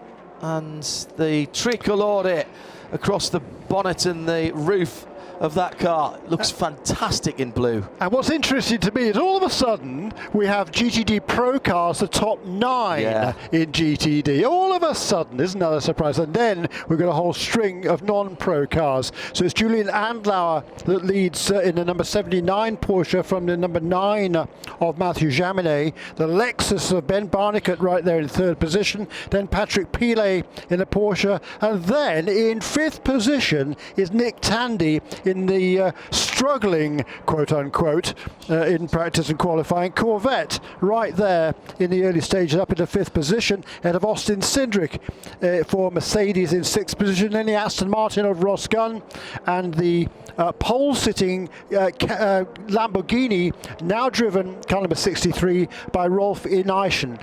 So the top cars in GTD Pro, it's Porsche, Lexus Porsche, Chevrolet Mercedes, Aston Martin, Lamborghini, and then the second of the Chevrolets, Antonio Garcia. And there's maybe one little gap in there, but not very many. It's pretty tight in that GTD field as usual. Yeah. Let's go to Joe Bradley. 2 penalties for Jim Maguire and a problem out on the track here. These are the little differences that could cost precious time on the track, as we were talking about in our Porsche keys to the race. Joe? Well, you're shiving fractions of seconds in the pit stops, aren't you? And it really does count, especially here at Daytona. So the 22 United Autosports Jim Maguire driven car speeding in the pit lane and then spinning the wheels whilst the car was on the jacks. Now, you know what? The chief engineer on that car is our good mate Gary Robertson. He was telling me last night the thing he likes about the IMSA series is because of the full course cautions, if you do drop back because of issues, you can work a bit of magic and get the car back in. He's going to have to pull out that wand. Yes, he is. Get the fairy dust out, Mr. Robertson. Mind he's pulled off some stunning pieces of strategy and engineering down through the last 3 years, won just about everything in terms of championships and big races with United Autosport in Europe. Bit of a whiz with old computers as well, is Gary, which is handy for Zach Brown's old collection of old racing cars that need old computers that run on MS-DOS to get them fired up and running. And Gary's made himself very useful in that department. Huge amount of traffic for Kobayashi as he goes to the high side and crosses underneath us. 41 laps completed. Goes down into turn 1. Change of position behind as through goes Pipo Derani. Now, can he get it stopped down the inside, or will the 0-1 of Sebastian Bourdais get him back? I think it did. Oh, there's a touch behind, and one of the Aston Martins was touched there. The AF Corsa number 21 Ferrari has gone around, but that was all started on the inside of turn 1, and I've got a feeling that number 21 was caught up in that. It's Luis Perez Companc, the confectionery magnate and former WRC driver. It was all, oh no, he spun on his own. There was the 27 Aston on the inside had caught the inside dirt earlier on. Great avoidance by the 0-1 of Sebastian Bourdais. And it was number 32 car, the Gilbert Korthoff Mercedes, that I think Luis Perez Companc made a little bit of contact with coming out of that corner. He kind of got pinched down by the number 32 car. Not blaming the number 32 car, it's just the way it worked out because it's awfully tight down there. No blame a portion there, I don't think, but a quick spin for Perez Companc. I think he's able to continue without any major delay or damage. Yeah, and Ian James it was in the Aston Martin who had to check up as well. Sebastian Bourdais, other than the spinning Perez Companc, was the car that was most disadvantaged there, had to come to a halt in the 0-1 Chip Ganassi Cadillac. And Seb, will have to try and make up some ground. So it's now Cadillac number 48, the Ally car from the 10, Konica Minolta, Wayne Taylor, Acura in second, going for 4 race wins on the bounce here consecutively. Third for the 5 of the Cadillac, that's Mustang Sanctity, Tristan Vautier. Pipo Derani in the number 31 back to 4th, and then Earl Bamber for the 02 Cadillac from Chip Ganassi. Just feeling their way in maybe at this stage of the race. I'm not sure. We've seen some fairly sharp moves out there. Yeah, and Bourdais all of a sudden finds himself last in the class, back to 7th there. He got shuffled out a couple of positions on that lap. Well, that's because he had to stop to avoid. Indeed. He literally pulled up, Jeremy. Yeah, indeed. That's right. And even right before that, though, Tom Blomqvist clearly now right in the groove in that number 60 car, having got that first stint out of the way. He'd already made up a place shortly after the restart, getting past Earl Bamber in the 02 Cadillac. That has now been redressed. In fact, the two Cadillacs have effectively changed positions around the Acura. One's gone in front of it, one's got behind, the other one's gone behind it, having been the other way around. And past all of that lot is Pipo Derani. But all of a sudden there's now 6 seconds between the top 3 in DPI, and that all happened in amongst that traffic on that last lap. Let's go down to Andrew, who's down at the 21 Ferrari AF Corsa pit. Maybe we can shed a little bit of light and find out what Luis Perez Companc is telling the team. Andrew? I think he's probably telling the team that he hasn't flat spotted the tyres badly. They were getting some tyres ready, but now I see they've relaxed again. The guys were putting gloves on, now they've taken them off. So I guess he didn't destroy those tyres, which obviously is a good thing for the Argentine. Yeah. Good to have LPC back in sports car racing. Porsche 1-2 in GTD Pro at the moment, and there's been a coming together out on the circuit. It's Roberto Lacorte in the Cetilar Ferrari number 47, and a huge damage to the left rear of the number 12 Lexus. Now that car, they were having a wee bit of a battle. The wheel is still on, but the bodywork's damaged, and the rear suspension on the left-hand side, they were having a battle, and the Ferrari spun of its own volition. I don't think the following Lamborghini was involved in that. Roberto just lost the car coming through into turn 1 on the transition. A little bit beyond the edge, just turned it in a little bit too sharply. No, absolutely no blame attached to the following Lamborghini, and none either to the driver of the Lexus, which is, I think, has got the worst of all of that. That's the AM car, of course, with Frankie Montecalvo behind the wheel. The Lamborghini involved with that, I think, was Misha Goikberg in the 71. Yes, it was.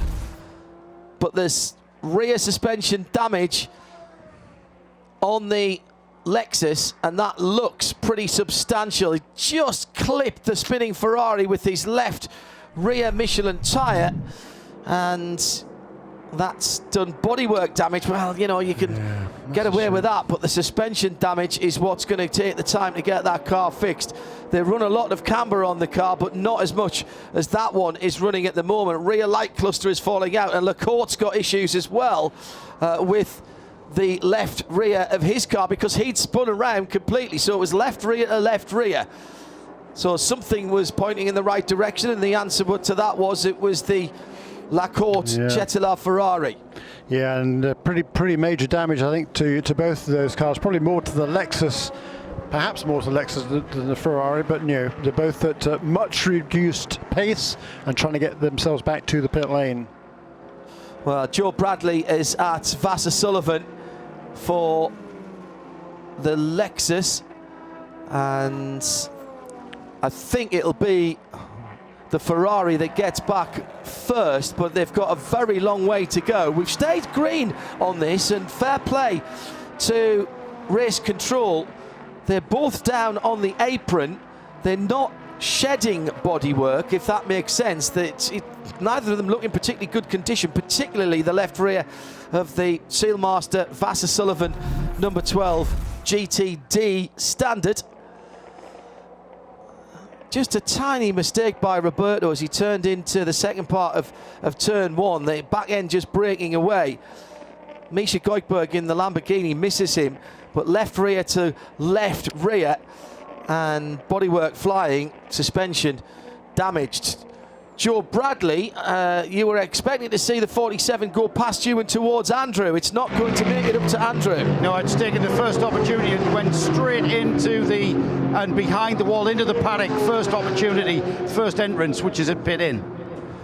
Well, here comes the RCF. We'll get a better update from Joe. It will be on his side of things. Meantime, Dragon Speed through the pit lane. That will be Eric Lux on his drive-through for running over the pit personnel. So that's the last of those penalties we told you about 3 laps or so ago being served. So that will disappear from our penalty screen. I tell you what, they weren't listening to the countdown to green about mistakes and penalties and drive-throughs, were they? And our Porsche keys to the race. Another half an hour of racing gone. GTD, Mercedes, Lucas Stoltz leading in the Sun Energy 1, number 75.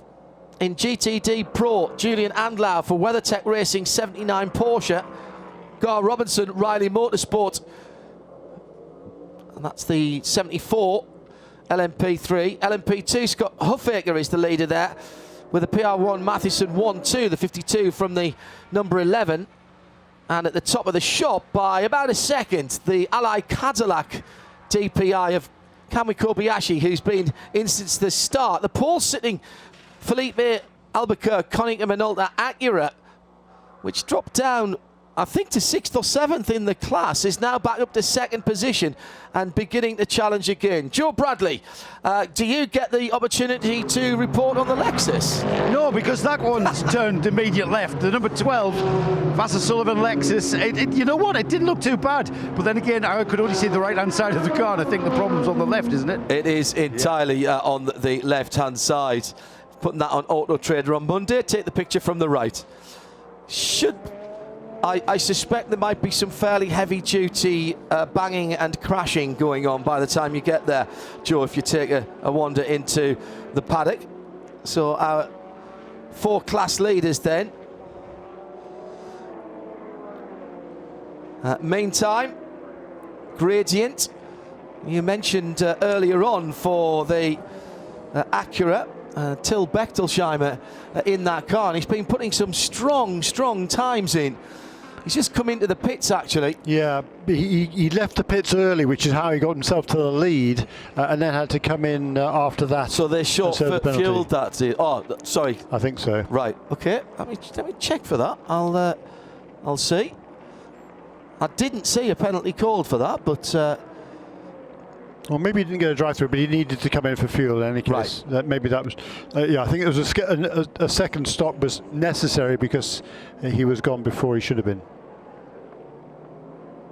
Whether by design or not. Yes.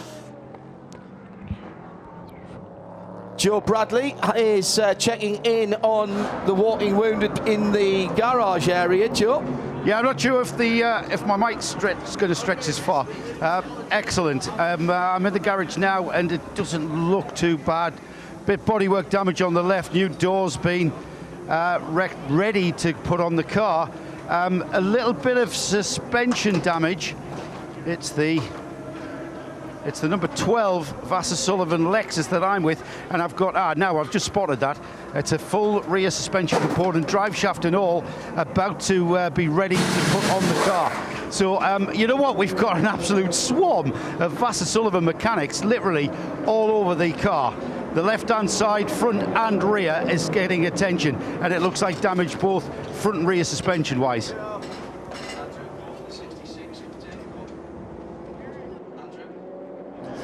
Yeah, I was just getting a bit of information on the Celicar car, and now, of course, we have got the right. Is this a second drive-through for the 81? It's just come past me again, John. The Seletar car has never arrived. That's run by AF Corsa that was involved in that incident. I think that it must have gone behind the wall because there's no activity down here at all.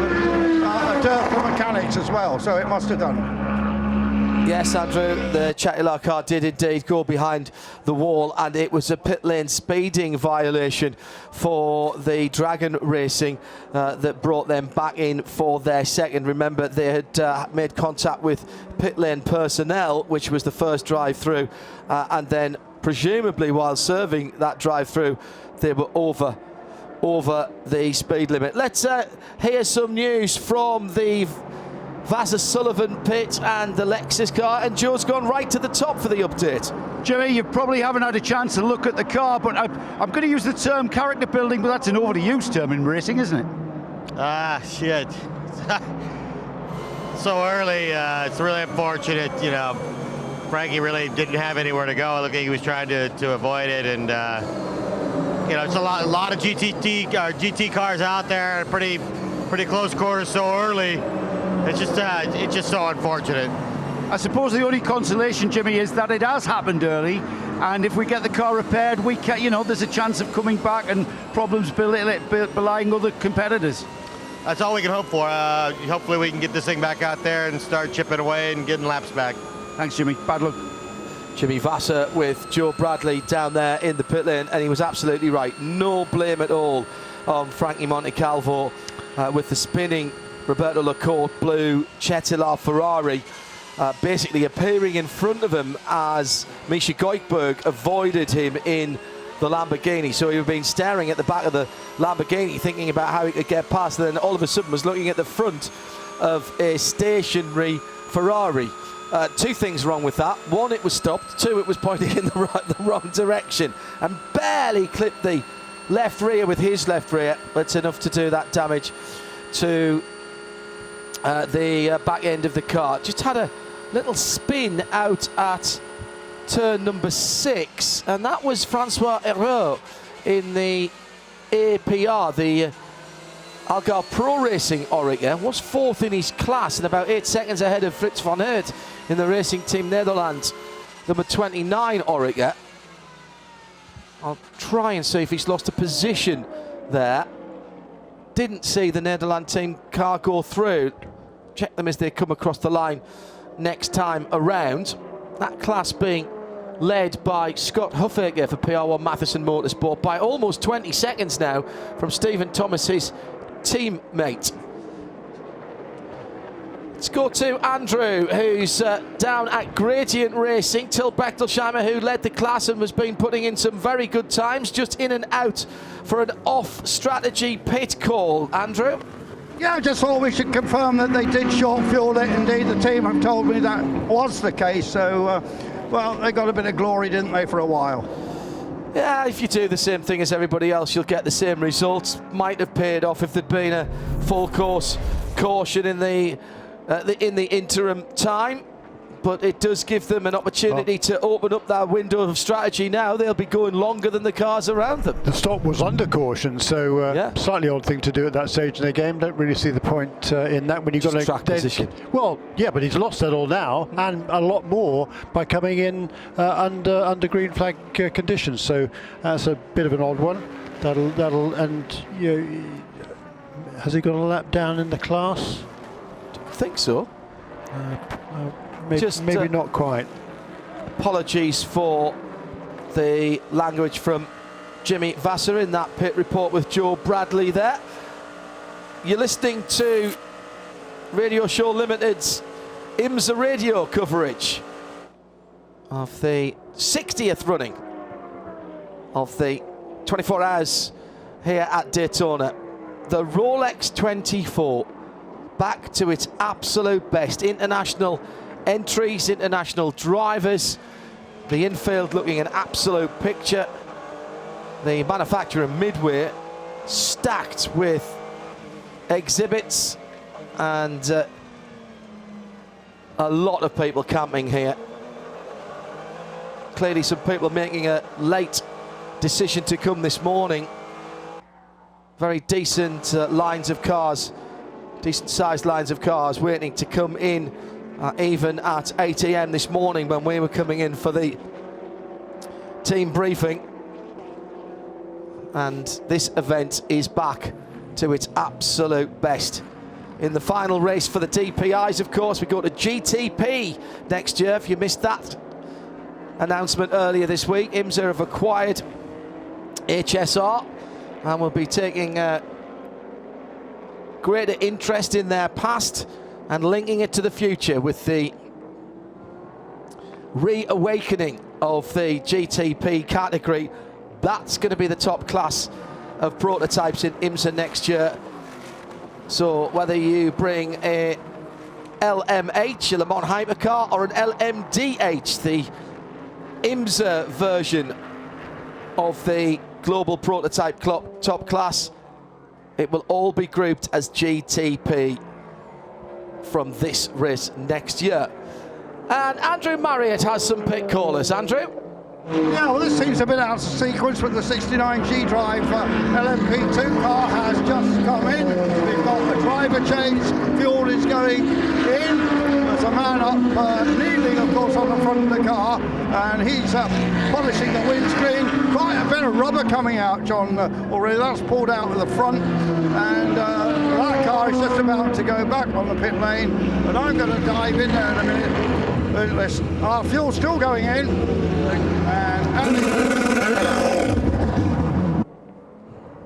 There it goes. I'm going to dive in and see if I can find the driver. Just checking through there. Also the 31 Whelen Cadillac into the pit lane. Joe Bradley watching that one as the Cadillac engine refires. That looked fairly sharp, Joe. Yeah, very, very quick pit stops here, and also the 01, the Cadillac of the 01 team, taking tyres on both of those cars. And Andrew Mather tweeted in earlier, John, with perhaps a good theory behind that. Are we seeing these teams bedding in tyres for the colder nighttime stints, because it's quite out of character to change tyres after only one stint at this stage of a race? That G-Drive stop was 31 laps since it had gone through the pit lane before. So let's keep an eye on that. Sorry, I think I said 21 laps before it had stopped the last time around. 22 actually, as it comes down the pit lane. Let's find out what the outgoing driver from that car from Algarve Pro Racing has to say. Andrew? Yeah, I've got John Falb down here. He's just giving the crew a thumbs up. He's giving, what's it, your wife you're giving the thumbs up to? Oh man, it's been a fun race. We had a fantastic start, took the lead, and you know, I guess I was maybe a smidge aggressive because they gave us a little penalty for that. I had to do a drive-through set. I jumps the start, but yeah, I mean, things are going great so far, and yeah, we got a long way to go. So you've got to be so careful with these penalties, haven't they? And they've dished out a lot already. Yeah, sure. I mean, and we're already on our second full course yellow. So for sure, there's issues, unless my screen's locked over there. But yeah. But you're a little bit out of sequence. You're coming a little bit early, John. We did on the first full course. We still had more than half a tank of fuel. Decided to take that for the box. That's John Falb. Thanks very much. So if that's about right, we should see everybody else in. Indeed, the PR1 Matheson Motorsport Stephen Thomas car has been in and out, as well as that John Falb car. Francois Areau in the second place APR, Algarve Pro Racing, Stuart and Sam Cox's team. That car is on its 23rd lap now, as is Frits van Aert in the Racing Team Netherlands. And the 52 PR1 Matheson car has stopped as well. Right, we've got a problem down at turn 3. We've also got the leader having gone longer than everybody else now, the Meyer Shank Racing Acura in for its scheduled service. So the car that has just spun was Ori Fadani in the number 13 prototype, 1-3. but he has continued. So a little spin. He's done well to spin at 3 and not have any worse of an incident. That car has resumed in LMP3. For Darnie. Oh, and now another issue at turn 1. Who's that's run long? That's the number 7 prototype that has gone long. That's Mark Varmy in the 47 Motorsport Decane, also in LMP3.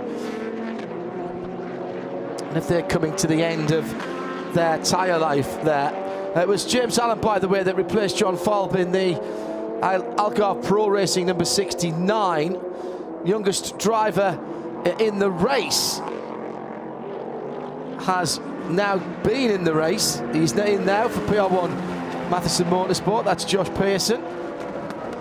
And Scott Hoffaker is in the continuing in the number 52. Still waiting for Francois Hérault in the G-Drive Racing APR. Yep, he's into the pit lane as well. And in fact, he's out of the car with Andrew. Yeah, he is. He's just got his helmet off, Francois. Well, you're right at the front of all that action. Sorry, I didn't get that. So you were right at the front of all that LMP2 action. Yeah, I mean, the pace was not so good at the beginning. I was struggling a lot with the tire pressures, but then it went good after some laps, and then we were trying to have a fair fight with some other P2. Was a lot of fun. Oliver Rasmussen has just got in the car. He's going to do a good job. Oliver's in the car now. Yeah, the car feels very good. Weather is fine. I mean, the grip is good, so everything is fun for a good race. Your first Rolex 24, I think. I mean, you used to be a star of the VDV, didn't you? Yeah, first race in the US for me, and especially in the 24 hours of Daytona. I'm used to shorter races in Europe, and this is the one full length for me. So let's see how it goes. Merci. Joe Bradley. Yeah, just out of the 48 alley car.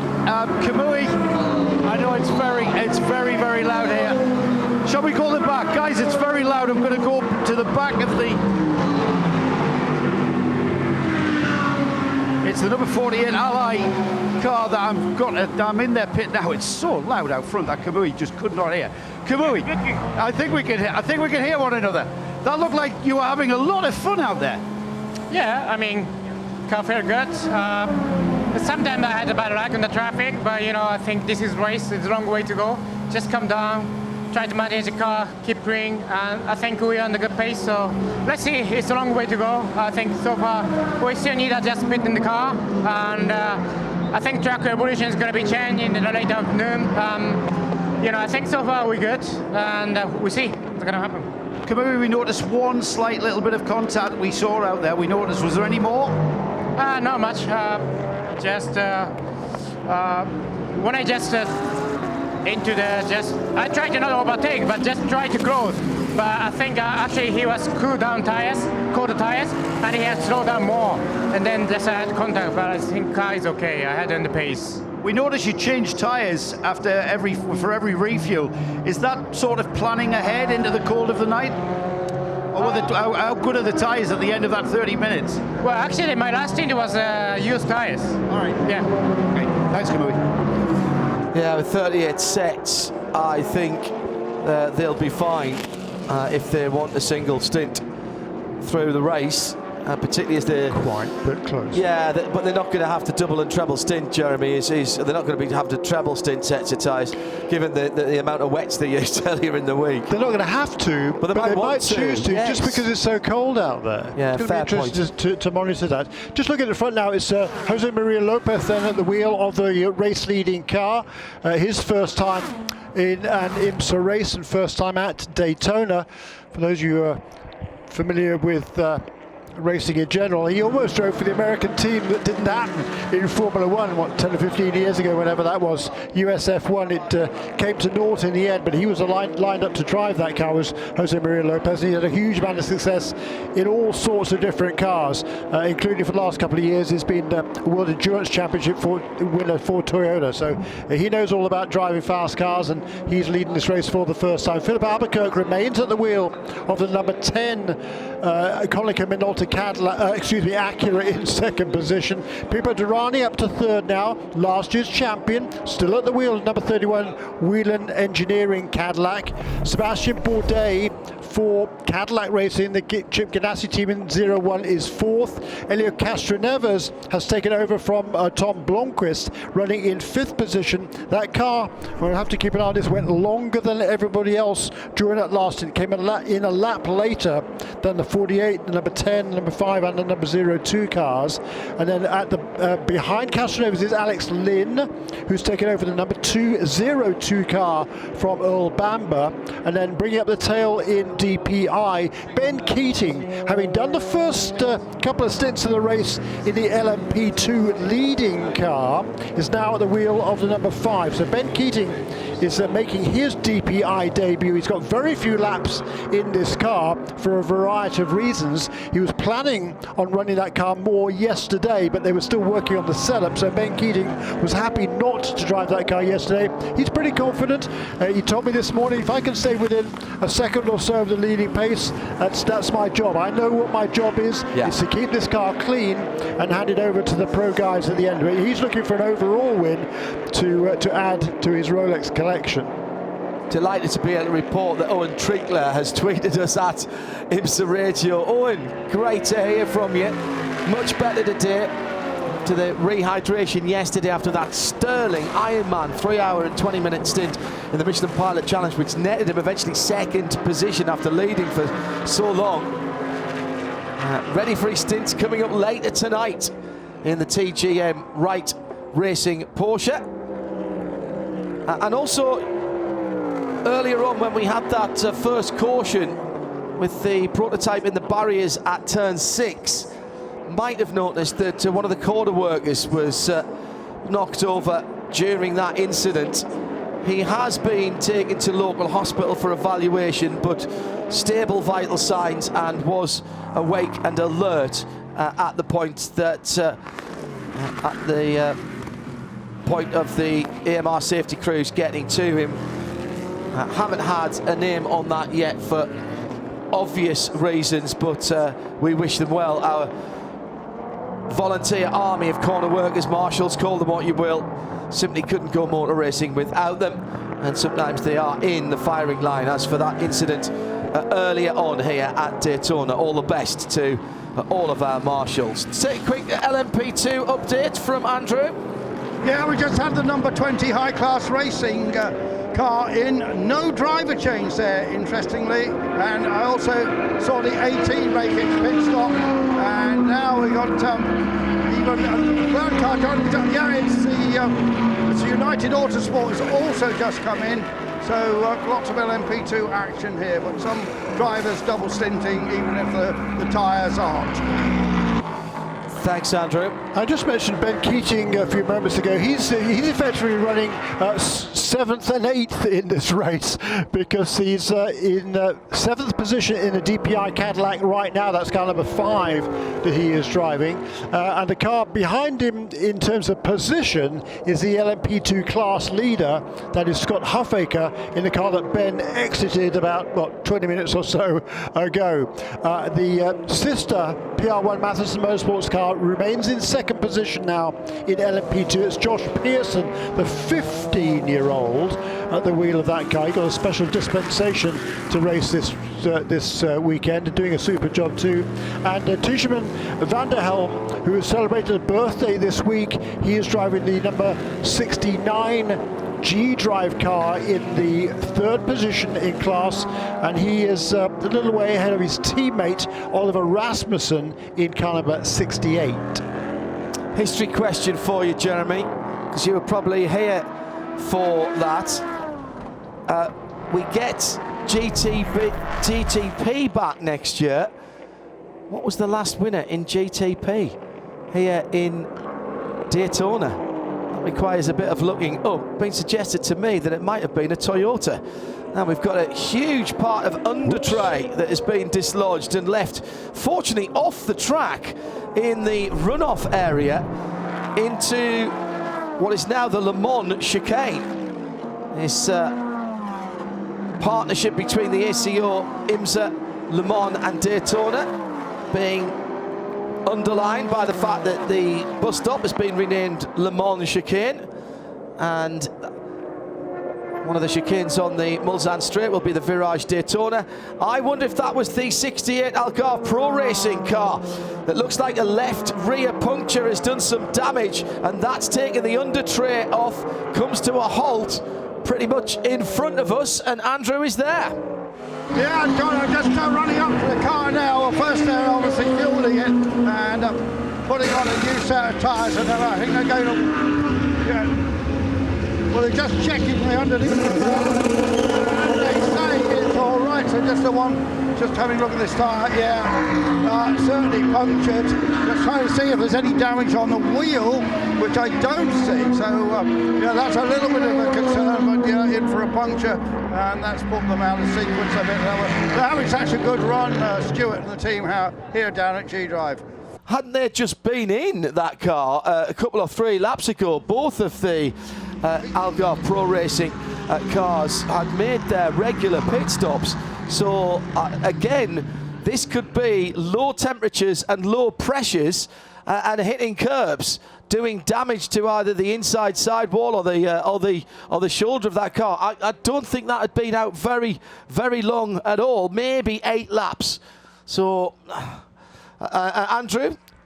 Yeah, well, they stand in the back of the garage now with 2 Michelin men looking at it very carefully. So I might try and ask them what they think the problem is. So I've got to go round to the back of the garage for that. I'll be back with you in a second, John.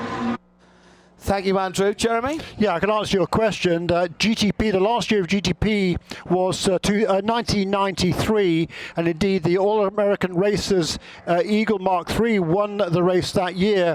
It was PJ Jones, Rocky Moran and Mark Dismore, and the chief designer on that car, John Ward, he was here this weekend working with the Brian Herder Autosport team after retirement again in the Michelin Pilot Challenge in the TCR Hyundai team. So yeah, the following year it was the debut of World Sports Cars, WSC, here at Daytona.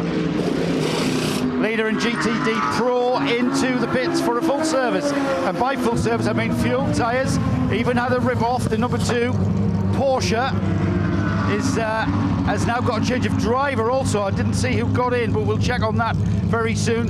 Just going to check on the tyres. KCMG car there, you can hear in the background just revving up the track. And that's that number 2 wheel spinning its way out, and that should retain the lead after this pit stop phase. Yeah, I just talked to Michelin and said it was definitely a contact that caused that puncture, so he had contact. Thanks, Andrew. Well, we need to find out who's that under tray is and the entrance to the Le Mans chicane. It's gone beyond the turning point.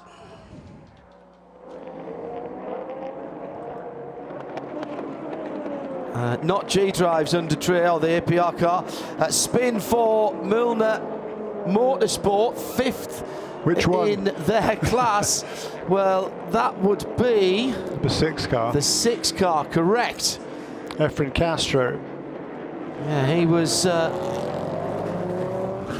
about 40 seconds behind his teammate, but now pointing in the right direction. I think as a result of that spin, primarily, he wasn't that far behind. He wasn't that far behind his teammate in number 26 car, which is CR Cruz, but he's dropped a fair way back now. In LMP3, by the way, I'm not sure whether we talked about this recently. It's Joao Barbosa. We talked about him closing in on the leaders, so that's really the first kind of pro driver we've seen in LMP3. He now leads the class in caliber 33 for Sean Creek's Motorsport. Motorsports, 11th overall, and behind only only 3 of the LMP2 cars. So that's pretty impressive. Gerard Andretti for Andretti Autosport runs second in LMP3. That's kind of a 36, about 8 seconds behind Barbosa. Well, we've just described the number 2 KCMG Porsche with a very fine pit stop. Very slick pit stop by the team. Patrick Pilet is the driver that brought that car in. Patrick, you came in the lead of GTD Pro, so far so good, I think, is the scene. Yeah, I mean, it was fun. From P21 to P1 was pretty good. The car was running better and better every lap, actually, and yeah, I mean, it's a long way to go, but just happy with the balance of the car and how it works for the moment, so all good. A lot of concern about the tyres going into this race, more about this evening and tonight when it gets colder. I take it there's no problem with tyres now they're being used. No, I mean, tyre wear is fine, it's not a problem. It's going to be a bit difficult, I think, during the night to get the tyre in temp. But to be honest, for the moment, it's pretty good, it's really consistent. Also, we have a target pressure from Michelin, so it helps just to get a better warm-up. But yeah, it's a long way to go, but we will see during the night how is it with the tires. Thanks, Patrick. The 99 Porsche is just going out, and Stefan Wilson has climbed in the car, and this has got to be emotional because his late brother, of course, won this race 10 years ago. So I'm sure that's quite an emotional moment for Stefan. Great to have the big fella back in the race. News of another pit lane speeding penalty, and it's the car that just went out a couple of minutes ago, of course. This is the number 6. Now, who was it who was driving that? It was Castro. On the way in, Denori on the way out. So we can't apportion blame, Jeremy, and neither can the team. That was after that spin for Efren, so he was probably a bit pumped up. Maybe it was coming in. We don't know whether it was coming in or going out. That the data doesn't tell us that, but whatever it is, the result is the same. It'll be a drive-through penalty for that number 6 car, who is right. So it's number 6 car. Just looking at the Ben Keating is at the wheel of the number 5 Cadillac. We talked about that a little while ago. I mean, he's done very few laps this week. He's had less than an hour in that car total, maybe 45 minutes in this DPI car. Absolutely loves it. He just loves all the everything about it. He does everything better than his LMP2 car, which is a kind of highest level car he's ever done before. His last lap for Ben Keating was a 1:36.7, which was quicker than Pipo Derani, quicker than Helio Castroneves, quicker than Philip Albuquerque. That's a heck of an effort for Ben Keating, a non-professional driver, of course. He's a businessman, a car dealer from Texas, but what a job he is doing there. He told me he'd be happy if he was in a second or so of the pace of the front runners in DPI, and he's doing exactly that. It took him a handful of laps to get up to speed. He lost about 17 seconds in his first 5 or 6 laps, but now he's right in the groove, and that is really impressive for Ben Keating. Hats off to you, Ben. Keep that going, please. And in the meantime, it's still Jose Maria Lopez who leads, and the gap had been whittled down by Sebastian Bourdais in second place. Poor Bourdais been all over the place in this race. On the subject of tyres, by the way, we've been having a chat with Michelin. Hans Emmel, Michelin IMSA WeatherTech Series manager, reckons the cold tyres from the pits should be reaching operating ranges by the Le Mans bus stop chicane on a green flag out lap. Last year at Motul Petit Le Mans at Michelin Raceway Road Atlanta, 39 degrees last November. So they've had a little bit of data from that. And Michelin have set up a staging area with heaters to let tyres warm a bit, but not heat them before they mount them onto the team's wheels. Michelin mount all the tyres, of course, on the individual wheels that the teams provide them. Now, that's to protect the sidewalls during the mounting process. That's sensible, isn't it? They believe that if it stays dry, there'll be a little bit of heat in the track. Pit lane exit and pit lane itself, the biggest concern if it does get very cold. Has noticed Hans Emmel saying that most teams have scuffed or scrubbed in tyres and will double stint or change 2 tyres perhaps on the stops during the night-time hours. Thanks to that for that information from Michelin tyres. Into the pit lane for the Pfaff Porsche. Already the driver change has taken place, Jeremy. That is the class leader in GTD and GTD Pro. So he comes in, and the last car then to come into the pits, I think in the GTD Pro pit sequence, is interestingly the number 4 Corvette of Nick Tandy, who's not yet made his second stop of this race. I think he's the last of the contenders. The only other car that has not yet made a second stop in the GTD category is the number 27 Aston Martin of Ian James. Everybody else in GTD has already made now their second visit to the pit lane. Incident involving cars 7 and 70 is under review. Number 70 is Brendan Iribe in that's the Inception McLaren. Number 7, 47 Motorsports, Austin McCutska in one of the P3 cars. So intra-class issues there. So out goes the Pfaff Porsche. New driver on board there is Felipe Nasr. It's a heck of a lineup for a GT team. Felipe Nasr, Mathieu Jaminet both in that car, and that was the handover from Mathieu. A great piece of driving by Nasr as he's on his outlap on cold Michelins and gets absolutely blown by I think it was the Cadillac number 31. That's ironic, isn't it? The car he drove to the championship last year with Biba Durrani. Yeah, I think it was. It went past so quickly I could barely pick it up, and he just eased off the throttle going into the kink. It stayed off the racing line there, so that pass could be made.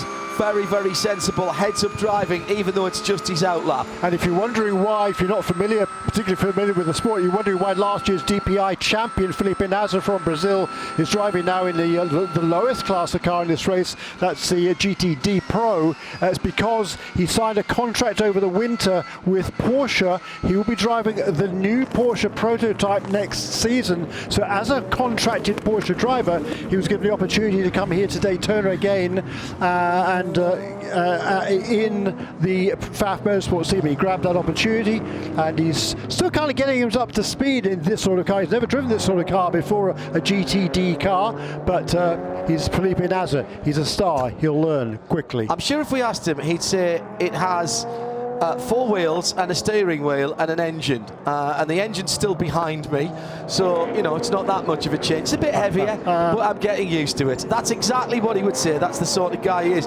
Still don't know what Porsche we're going to call their version of the LMDH. They're doing the development work for all of the Volkswagen AG brands that will be coming into the racing. Audi, of course, will be the next one in.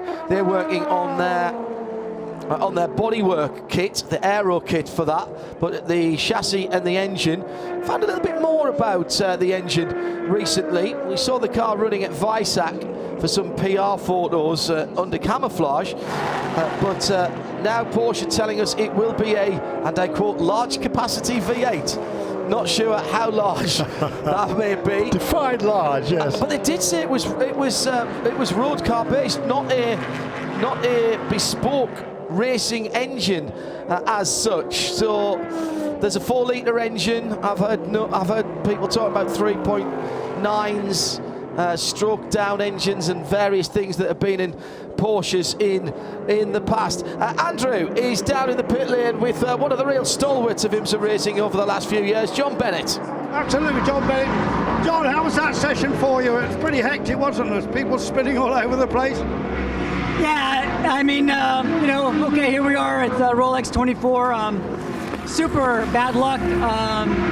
We cut a tire maybe on the first lap or second lap, and I just happened to be glancing at the tire pressures and it didn't look right, and we were able to get the car stopped before it really got ugly, and then I got back on track with fresh equipment, and we made some pretty good progress.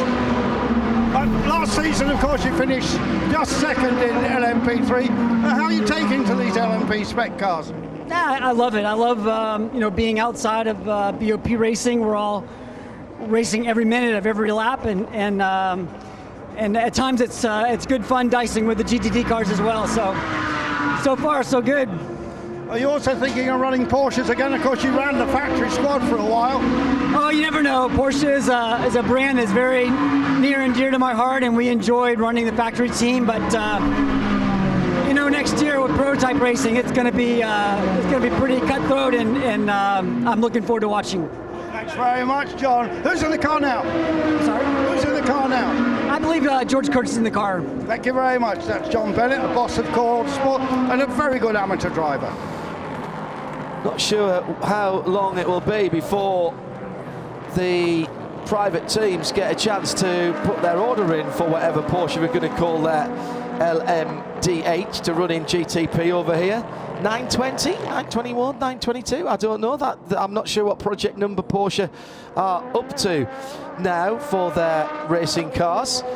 Some damage on the back left of the Inception McLaren number 70, and that car was facing the wrong way in pit lane just a few moments ago when Andrea was talking to John Bennett, and I have a feeling it got tagged around because it was on its way into the pit, I believe. We'll check that out for you. Let's go down to Corvette, taking part in the GT3 Pro category with last year's GT LM car. Nick Tandy is just out of it with Joe Bradley. Yeah, we've just had the number 3 and the number 4 Corvette in for a full service and driver change. Antonio Garcia got out of the number 3. Nick Tandy's just got out of the number 4. Nick,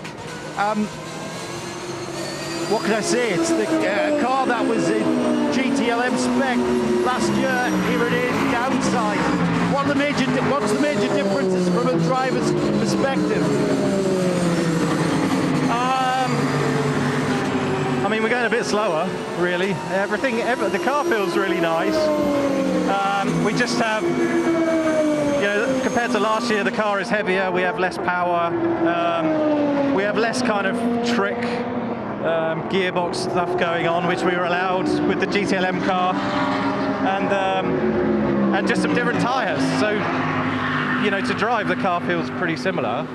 We're just going a bit slower. Are you guys running at a little bit of a disadvantage for an extensively modified car, whereas the other GTD cars are made to the GT3 specification? I don't think it's really such an issue. I mean, you see some cars like the Ferrari has the same chassis and has different kind of hardware bolted onto it to make it in a GT3 or a GTLM car. So, which is effectively what we're doing with this Corvette. So no, I mean the problem we have is it's not that we're new with the car in GTD spec. We're not new with the tyres, but we are brand new to Daytona with these tyres in this spec. So we're kind of, we're learning as we go. You have to run certain cambers and pressures, things like this, and the stresses put on the tyre here are very different to going to test at Virginia or something like that. So, we're learning, but we're okay. When we sit in a pack of cars, we can keep up in the draft, which is quite good, and the car seems good on the infield. So. Yeah, it's running okay so far. Thanks, Nick. Thanks for that insight. That was great stuff. Best of luck to Nick for a full season in the World Endurance Championship for Corvette, which they've not done before. The two cars that are here in GT3 spec will stay here. One is a primary and one is a backup car. The other two chassis remain in GT Le Mans GTE Pro spec for this year's WEC, which kicks off at Sebring, of course, as the curtain raiser to the mobile 12 hours of Sebring for IMSA WeatherTech SportsCar Championship. Porsche on Porsche action at the front of GTD Pro, 79 and 9. 79 on the high side is the white, blue and red WeatherTech car. 9 on the low side as they go through turn 2 on the speedway is the Motul Pfaff Porsche. They are absolutely side by side, a little bit of weaving, a little bit of side drafting, trying to get the advantage. Super late on the brakes from the Alessio Piccarello driven car. Alessio, a Porsche Motorsport Asia Pacific supported driver, and they have just announced that Ifeye will be their supported driver going into this season, and he'll be getting his Porsche debut underway in 2 rounds of the Asian Le Mans Series at Dubai Autodrome, and then a further 2 at Yas Marina. But he's got more to come this year, as has Alessio, and they are both, I think, looking towards the future for Porsche, particularly Ifeye, of course, who was the champion in Asian Le Mans Series in LMP last year. Damage to the back. It's turn 1 now, sun very much in the eyes of the drivers, and it's the Ally Cadillac that came off worse there with the 0-1 of Sebastian Bourdais running into the back of Jose Maria Lopez, a man who has 2 World Championship in 2 different circuit disciplines to his name, of course, in World Touring Cars and in the FIA World Endurance Championship. Yeah, that was well, it was more than close. I mean, they made contact there. That's the battle for the lead up front in this race, and all of a sudden now we've got the top 6 cars covered by only 4 seconds at the front in DPI. So it's still number 48 the leads from number 01, number 10, number 31, number 60, and there's number 02. And Ben Keating is absolutely maintaining the same pace now as those other contenders in DPI, running in the 7th position. Then in GTD Pro, Alessio Picciarello, the Belgian driver, has been absolutely flying. He was running 4th position just a couple of laps ago. He's now in the lead in GTD Pro, having got past Felipe Nasser. So it's Porsche 1, 2, 3, and here comes Bourdais onto the pit lane. It's well, there is a little bit of damage on the front of that car, but nothing that I would say that's going to really affect the handling. The winglets are intact at the front end of the car. Maybe a slight bit of, maybe a couple of centimeters missing on the left-hand side one. So no doubt you guys spotted that good spot. This car has had contact out on track. He's taking on new tires and fuel, but I'm not sure, guys, whether this is in sequence. Is time flying that quickly? And he's got so not too much damage. In fact, you know what? They paid no attention to that damage whatsoever. Interesting, Joe. Yeah, he came in at the end of his, let me see, 21st lap out. The car had done 23 laps on its previous stint, so Jose Maria Lopez is back out, maybe just deciding as he was coming to the end of his stint anyway to come in and have a precautionary look at that damage on the left front. He's deranged the left dive plane. It's not exactly at the right angle, and there's a little bit of penetrative damage just underneath the headlight on the left front, but otherwise that car doesn't look too bad. It was the back of the Ally Cadillac, I think, that took more of the force of the impact and bore the brunt of the damage, and that peels off into the pit lane now. So Joe, it's a back right for this one, which is a little bit harder for you to see. Don't go over the wall. Yeah, too late, I'm already there, but I'm at the front of the car, so you're right, I'm of no use to you whatsoever. So we've got the number 10 Konica Minolta Acura, and that's taking on a new driver. So a driver change for the number 10. The number 31 Whelen Cadillac just behind that on pit road, and then behind that the Allied number 48 also in, pretty much in sequence, all of these cars. It's going to be like this for 23 hours, isn't it? These cars are just going to go round and round, sprint to the next fuel stop, sprint to the next fuel stop. Number 10, you'll probably be able to hear in the background. Oh, and is that a change for position in the pit lane to race down to pit road, and it's a slow motion race. The Allied car just beginning to slot in behind the number 10, so no change. Thank you, Joe. Well, the 31 Whelen car came in, I believe, before the 48 Ally car, but the Ally car was out before it, so that's a 48 was ahead. Yeah, I mean, in time it came in. I think that Pipo Derani car has been on pit lane too long. Joe can perhaps ask the team. That was in the pit lane when the Ally car came into the pit lane. It didn't go around it, so it was already there. It came in just in front of the leader, and it is gone, and it was still in the pit lane when the Ally car left. Now the Ally car was from the lead, which at the moment is held by Helio Castro Neves, but he'll have to pit in just a few moments' time. It's Will Stevens who got his Acura turned around very quickly. I think he'd gone a little bit longer on his fuel in the Acura number 10, and we'll have to see how that shakes out. Meantime, the two Porsches at the head of GTD Pro continue to provide entertainment down towards turn 1 into the braking area. Still the WeatherTech 79, that's the white, mostly white car. If you're sitting in the grandstands, you'll see that as a white car.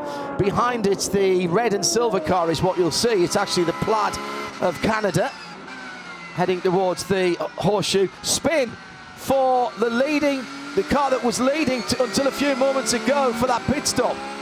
That is the number 48 Ally car at turn 6, going onto the high banks. That's coming out of the pits. He's just made his stop. Correct. On his outlap, cold tyres for Jose Maria Lopez, and he's dropped the car, but it has continued, is what we're hearing from the reports. Now, he was on his own, catching up with the BMW number 25. Big lock-up going into turn 6, and went off the track, and then had to turn clockwise, i.e. the opposite way to where he wanted. He had to turn right because he was going at relatively fast speeds towards the tyre barrier that separates turn 6 from turn 1. So not so much of a spin there, Jeremy, as a choice that was made, and the 31 of Pipo Derani, which is, now Tristan Nunes, isn't it, behind the wheel of that car, has gone through. So positions lost there in that pit stop sequence for the number 48 Ally car. Was leading, will end up 4th after this pit stop sequence because Helio Castro Neves is into the pits now. And down there is Joe.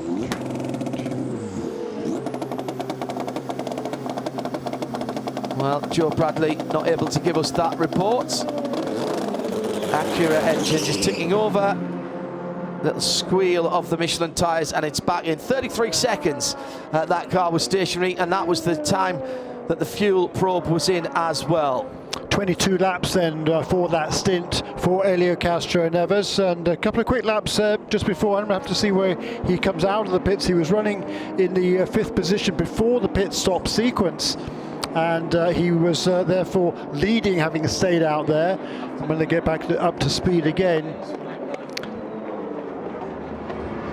Yeah, I'm with Fritz van Aert here, of course, owns this jumbo team, and of course owns most of the supermarkets in Holland, I think. Fritz, you are a huge enthusiast. Oh man, you can't believe it. It's too much to talk about, but you know what it is, we're here. We're doing the 24 hours of Daytona, and yeah, you know, it's unbelievable that we're here, and it's going great. We got a great car, great team, so we just started, so let's see what happens. And a great lineup of Dutch drivers, of course. Yes, of course, yeah, Holland has a lot of good drivers, and so happy. I got the world champion. Yeah, absolutely, Formula 1 champion, Formula 1, Max Verstappen, of course. He's not here. I wish he could be here, but at least we have Rinus VK, a great talent, and we are supporting for a long time. And Guido van der Garden, of course, he's my buddy for almost 5 years now, and we got Dylan Murray as a new silver driver in the car as an American, so we're getting more American every day. Pretty good, but your first love, I think, was Minardi's, because your badge of your team is based on the Minardi badge. Absolutely, absolutely, and look at this color, you know. Used to be the color of Minardi, and you know, still proud of it. Terrific. Thank you very much, Fritz. Fritz van Aert, Jeremy. Andrew described him as an enthusiast there. That's a very fair description. He's a very tidy gentleman driver, but he's, you know, he puts his money where his mouth is, and he loves the sport of motor racing in all its disciplines. Massive understatement, really. Yeah, what a fabulous guy. I had an opportunity just to meet him just a few minutes before the start of the race, and I was seriously impressed. I had a really nice chat. He was super open, super friendly. You know, I run a little scholarship program for young drivers. We don't have the resources that Fritz has, but we're comparing notes a little bit with him, and he just loves helping out young drivers. But look, he talked about, you know, most of the department stores in supermarkets, well, he owns 700 department stores, 750 supermarkets, and also 11,000 restaurants, and growing. And relatively recently, he's opened restaurants over here in New York, San Francisco, Los Angeles.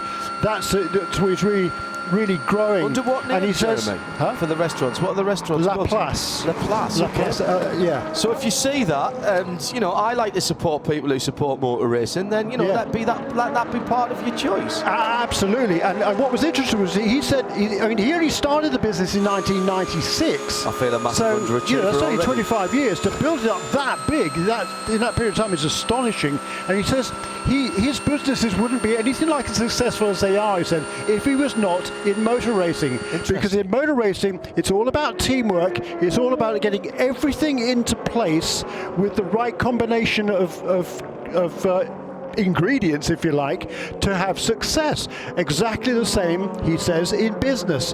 Fascinating conversation, great guy, and very, very interesting. A car running in the 6th position at the moment. It's young Rinus VeeKay who's profited from Fritz's largesse over the last several years to make his way up the road to Indy ladder and into the IndyCar series. Yeah, and as I said, he has put his money where his mouth is. I have to say, I feel like a massive underachiever, finding he's done that in just a quarter of a century. He supports many up-and-coming drivers, Fritz von Aert, and has been instrumental in Max Verstappen's early career, Rinus VeeKay, and many others that have come out of Holland.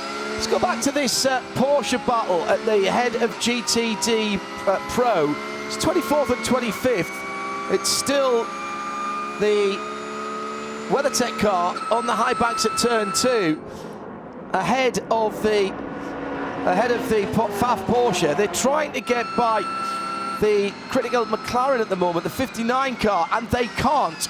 That McLaren is so fast in a straight line.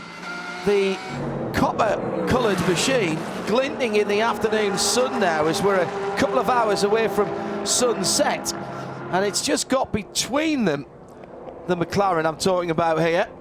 That car sitting in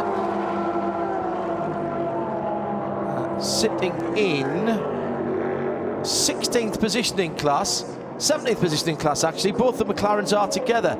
It's Brendan Lee in the Inception car. The 59 car is Paul Holton. And that McLaren has still not been passed. It's holding its own with the two leading Porsches. But a reminder, of course, that these GT3 cars, whether they're running Pro or Standard, are the same spec and the same balance of performance. Just had Yoda's uncle asking about what was happening to a couple of cars that went out earlier on.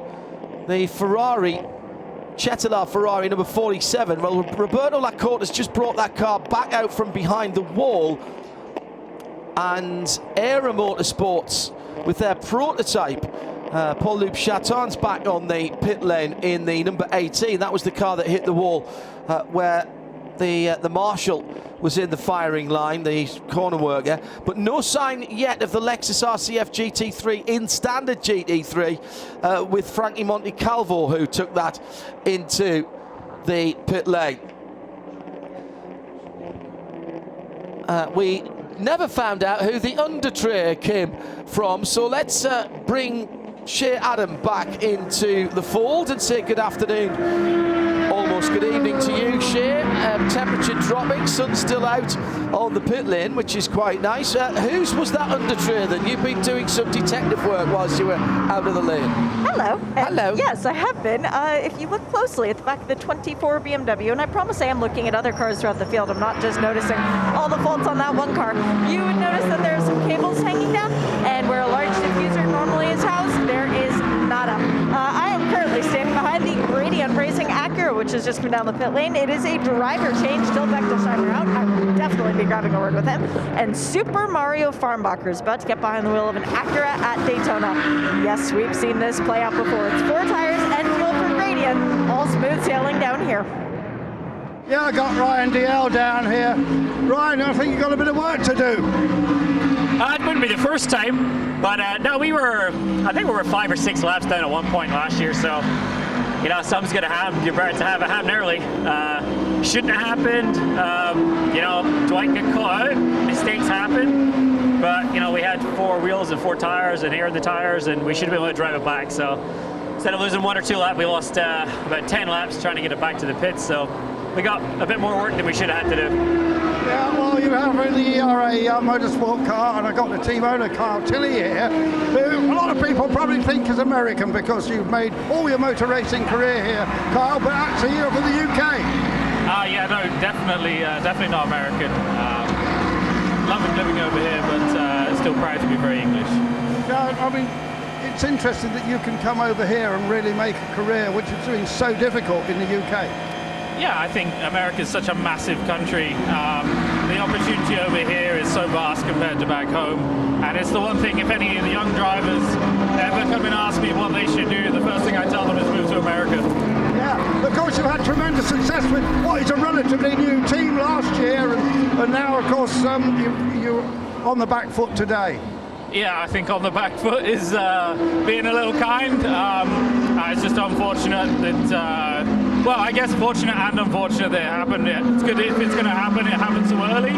But, yeah, we're on the back foot, but we won't give up. I guess qualifying laps to the end of the race. Now, is it true that for young Ryan DL, you had to import a lot of iron brew? Yeah, actually, so we have 1 can of iron brew between the 2 of us for the whole weekend. I can't remember who brought it, but somebody brought it for Ryan. So the plan was to split it, probably with some vodka at the end of the race. Very good. That's the ERA team boss, ERA Motorsport.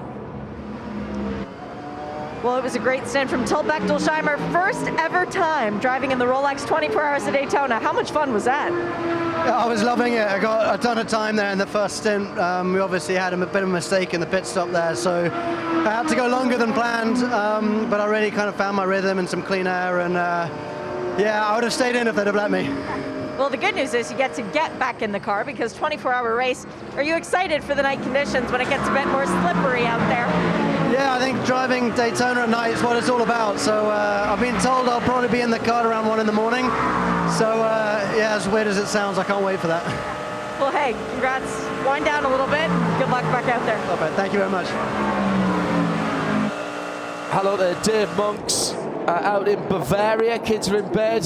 The wife's out, fridge full of beer, and I've got some crisps with the international feed on the stream. I like the fact he's got a portrait style timing screen up there as well. Hello, Dave. Nice to know that you're tuned in at IMSA Radio, please. Hello to Jake Parrott as we are moving to another half an hour. 21 hours, 30 minutes and 3, 2, 1, 0 seconds to go. Jeremy? Yeah, and guess who was quickest of the DPI cars on the last lap? Ben Keating. He's doing a stellar job in the 7th position in car number 5. I know I've talked about it several times already, but I think it's quite remarkable that the gentleman driver can get into this DPI car and run pretty much identical times to the other contenders in the class. Okay, he maybe had clearer traffic than the other guys, but to be that close, and you know, he's not lost any time at all really over his last 6 or 7 stints to the other cars. You know, it's right ahead of him on the road is Alex Lynn, then Jose Maria Lopez, then Tristan Nunez, then Helio Castro Neves, for goodness sake. I mean, that is remarkable and very impressive. Now, he's driving in 2 different classes, so he's got to get his minimum time in both of those cars, which is something that Cooper McNeil doesn't have to do because he's in the same class. So Ben has got to do quite a bit of driving. Yeah, he told me he had to do 2 hours in the prototype, in the DPI, 4 in the 4.5, LMP2. I think it is in LMP2. Whatever it is, yeah. So, but yeah, he's going to be a busy boy again. But he loves it, you know. Oh, gosh, I mean, the smile he had on his face this morning, despite the fact, I talked about it a little earlier, very few laps in that car coming into this weekend, but all the systems on the car are so well developed. Yeah, the shocks, the electronics, the traction control, all of that stuff, it really works well. It makes his job that much easier. Really interesting. It's about confidence, isn't it, Jeremy? And, you know, as he's getting more laps, he'll get more confidence. I've always liked Ben's attitude towards things. He doesn't rush at it like a bull in a china shop. He builds himself up to it, and you know, he's got some pretty good experience behind him. When you think of him driving that Ford GT, you know, those GT Le Mans cars were pretty much prototypes. So you know, he's had some experience of driving quite big, hairy cars, and he's been able to utilise that. Very good. Totally agree with you. A couple other notes in it. LMP2, it's still the PR1 Mathiasen Motorsports entries, number 52 ahead of number 11. Scott Huffaker still drives the number 52 car. He's about 22 seconds ahead of the youngster Josh Pearson, 15 years of age, in car number 11. Tijman van der Helm from Holland in car number 81 is in, number in 69 is in 3rd position. Devlin Di Francesco is next up in the number 81 for Dragon Speed USA. In LMP3, just had a change of lead there a few laps ago. The number 33 car, Lance Wilsey, is driving that car now. He's taken over from Joao Barbosa. He's just fallen behind Gar Robinson again for Riley Motorsports. That's the number 74 car, back in the lead then in LMP3, the car that won the race last year. He's just a couple of seconds ahead of Nolan Siegel in the Duquesne, car number 26 for Mule Motorsports, and then about another 10-12 seconds back is Lance Wilsey. Jarrett Andretti, who was leading earlier on, 4th place in LMP3 and car number 36 for Andretti Autosport. Jeremy Shaw and John Hindhaugh in the Haggerty Global broadcast booth overlooking the tri-oval and the start-finish line here at Daytona International Speedway. Hello everybody. If you are just joining us, whether you're on Sirius XM 202, you're on RS2, home of IMSA Radio and all of our IMSA content on IMSARadio.com. There's a live stream there as well if you're in a territory that's outside the US and doesn't have a network TV deal. That includes you guys in Canada for this year. You can access the live video stream on IMSARadio.com. And lovely to have your company. Settled in for what's been a decent race so far, and we're seeing the relative performances of the machines. Renger van der Zande then, after the last pit stops, taking over in the lead. Will Stevens getting his first experience in competitive trim here at Daytona. And though it's not his first 24 hours, done Le Mans and the 24 hours of Spa. Helio Castro-Neves in 3rd in the number 60 MSR Acura. There's about 5.5 seconds between the top 3. Another 4 seconds back to Tristan Nunez in the 31 Whelen Cadillac. Stout pace from Renger van der Zande, 134.8. When is it not? Yeah, when well, is true. It not? Yeah, true. 134.8 last time around. A new lap record was set a little earlier this afternoon by Sebastian Bourdais in that same car, 134.4. The old lap record 34.5, and he's extended his lead now over Will Stevens to 3 seconds. So it's Acura's now 2nd and 3rd. Helio Castro-Neves matching the times of Will Stevens, and you know, it's so closely matched. Castro-Neves' last lap was only 4/10 of a second away from that car's fastest lap of the race so far. At IMSA Radio on Twitter if you'd like to get in touch with us here. Just starting to get into that lovely golden light as we are under a couple of hours now to sunset. It's been a fabulous day. The temperature that was 18 degrees yesterday just 8 degrees Celsius today, but the track temperature is still very pleasant for the Michelin tyres, 26 degrees Celsius, and far less humidity, Jeremy, than we had yesterday. It was way up in the 70s for the Michelin Pilot Challenge race, and now it's round about mid-30s to late 30%. So very much different conditions for the drivers. Pit lane speed violation, another one for Milner Motorsports. Nolan Siegel in the pit lane in that car, and that's a drive-through. And turned the engine off on the pit stop, which is unusual in IMSA competition. You don't have to leave it switched on, but you're allowed to. Whereas in FIA and Le Mans, you've got to turn the engine off now again, back to the old rules. Just looking at in GTD Pro now, it's the KCMG car, Alexandra Imperatori, who set the fastest lap in the proper qualifying session last weekend to set the grid for the qualifying race, which set the grid for today's race. Yeah, I know it's complicated, but that's the way it is. So Imperatori now leads in GTD Pro from Felipe Nasser in the FAF Motorsports car. Right behind those two is Alessio Picciarello in car number 79, the WeatherTech car. He was leading not too long ago, wasn't he?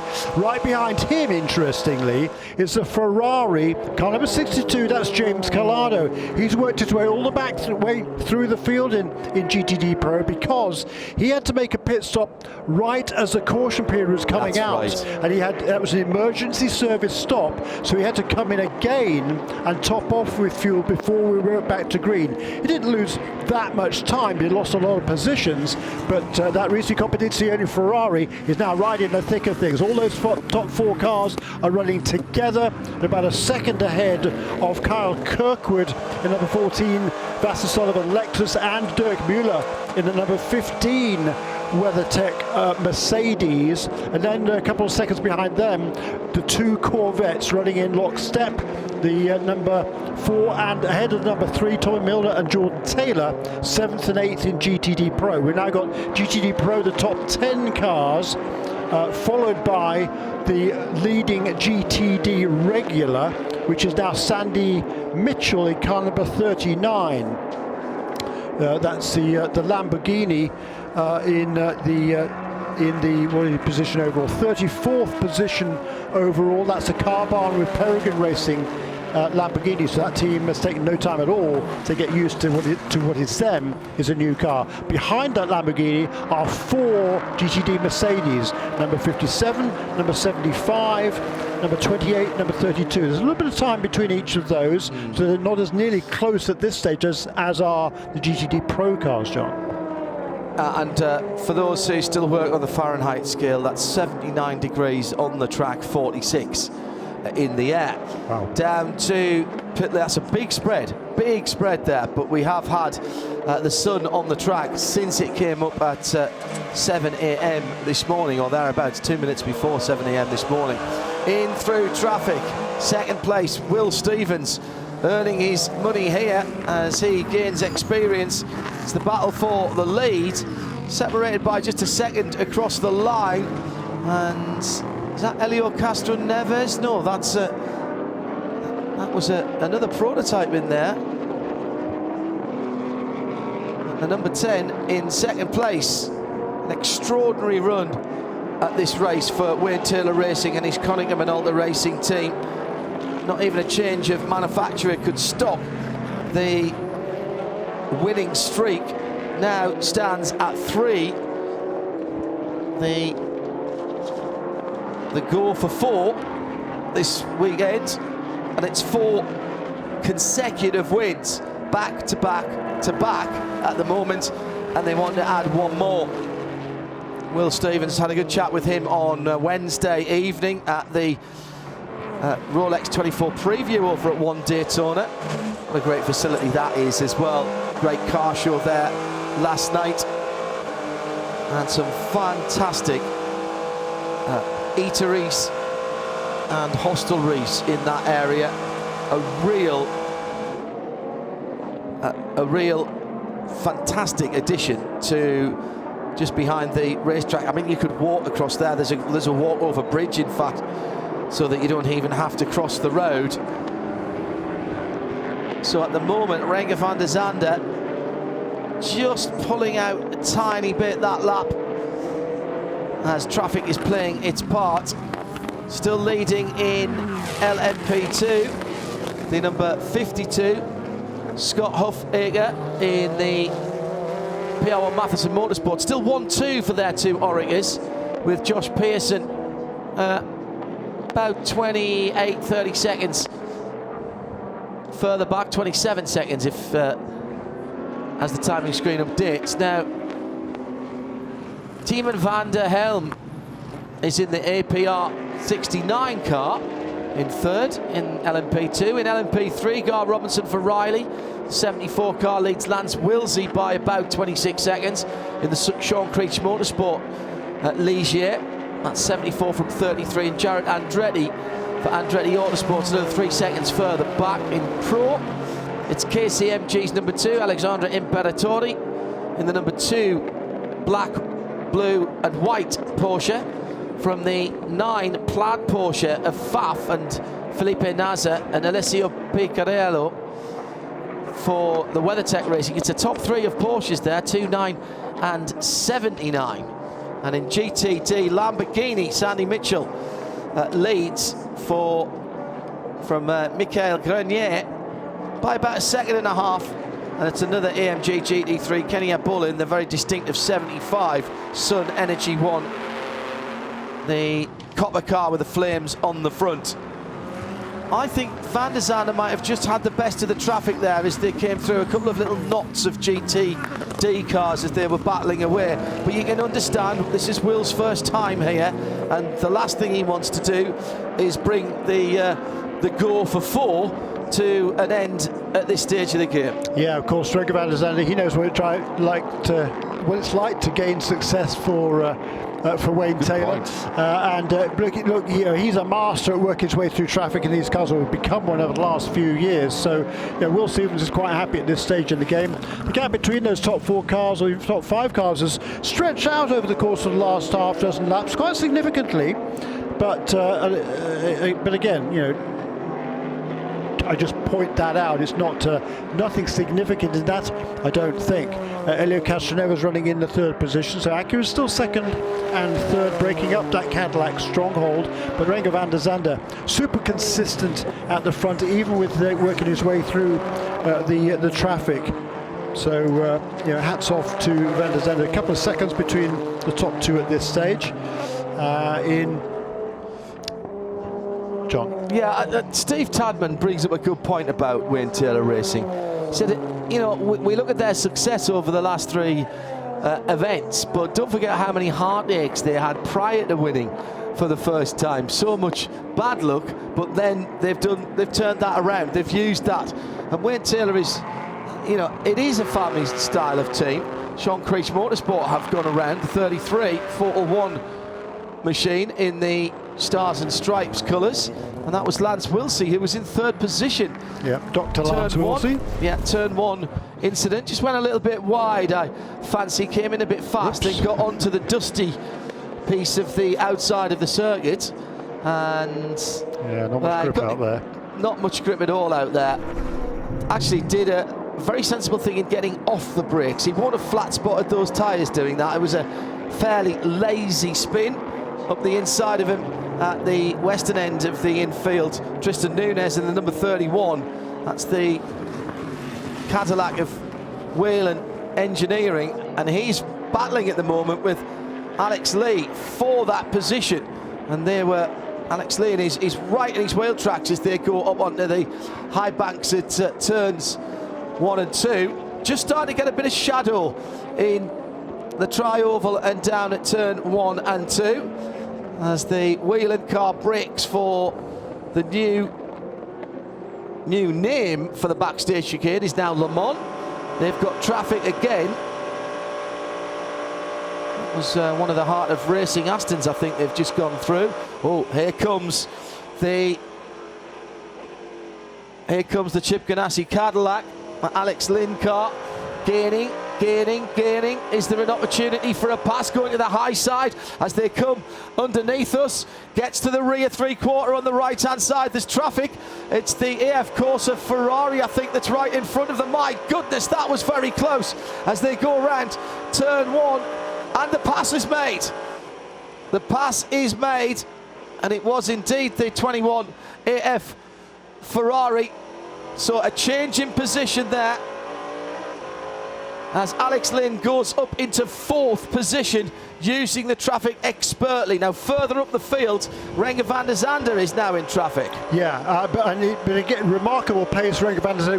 We're coming up to the next round of pit stops. I would expect to see Renger van der Zande in either next time or the lap after, in that leading car number 1 for Cadillac Racing and the Chip Ganassi team. His last 2 laps, 34.97, 34.99. That's fantastic pace at this stage in the race. And all of a sudden, that gap from first to second is 4 seconds. From second to third is an extra 4.6 seconds, and then from third to fourth is 8 seconds. So that's really stretching out now, and it's the pace of Renger van der Zande that's making a difference. I mean, again, not significant necessarily at this stage, but it shows you, I think, how comfortable Renger van der Zande is running up front at this stage in the proceedings. As the sun is now just sort of beginning to set, well, not set yet, but the shadows are lengthening. Yeah, there you go. And the sun goes down at Speedway turn 1 and 2. That's the west as we're orientated here, with the coast to our left-hand side as we sit in the Haggerty, or stand as we are, the Haggerty Global Broadcast booth overlooking the tri-oval greenery. We can see the high-rise down on the beach. We've been able to see those all day today. And there were times in the early part of the week when we could barely see the airport, never mind down to Daytona Beach and A1A. Lake Lloyd looking splendid today. Not much wind either, I should say. It was pretty blowy the last couple of nights, pushing things around, and 1 or 2 elements of detritus around the beachfront. So 21 and a quarter hours still to go, and the race in a nice rhythm with pit stops due. Another set of green flag pit stops due for everybody in the top class. So we've been green. We went green with 69 minutes down in this race, and we're now 2 hours and 48 minutes into this race. So it's been an hour and 39 minutes of green so far, which is pretty much matches there for the 100 minutes of the qualifying race, doesn't it? Good point. Yeah, very good. Which came as a surprise to just about everybody.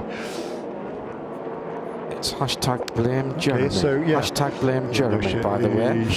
It's not me this time. Van der Zande does stay out this lap. So this is already 21 laps completed by the number 01 car, which last stint for that car was 21 laps when Renger van der Zande took over from Sebastian Bourdais. 34.856, just remarkable, metronomic, stunning pace from Renger van der Zande. 5.7 seconds of lead now to Will Stevens in second. I think, Jeremy, for me, the most impressive thing about great endurance drivers, it's not just the speed, but it is that consistency in traffic, not in traffic. You've been set almost always been set a fuel number and a lap time number in these stages of the race, and whether there's traffic or not traffic, as a top class driver, you are judged on your stint lap time average. Absolutely right, John. Yes, indeed you are. And so that's been a fine performance. Here's a pit stop for the 4th placed LMP2 car.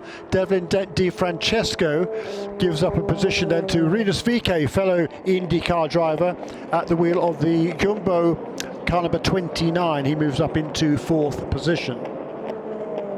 And the 2nd place car in LMP2 also on pit lane, that's car number 11, Josh Pearson. let's check in with Shea Adam, who can give us some details on those LMP2 pit stops.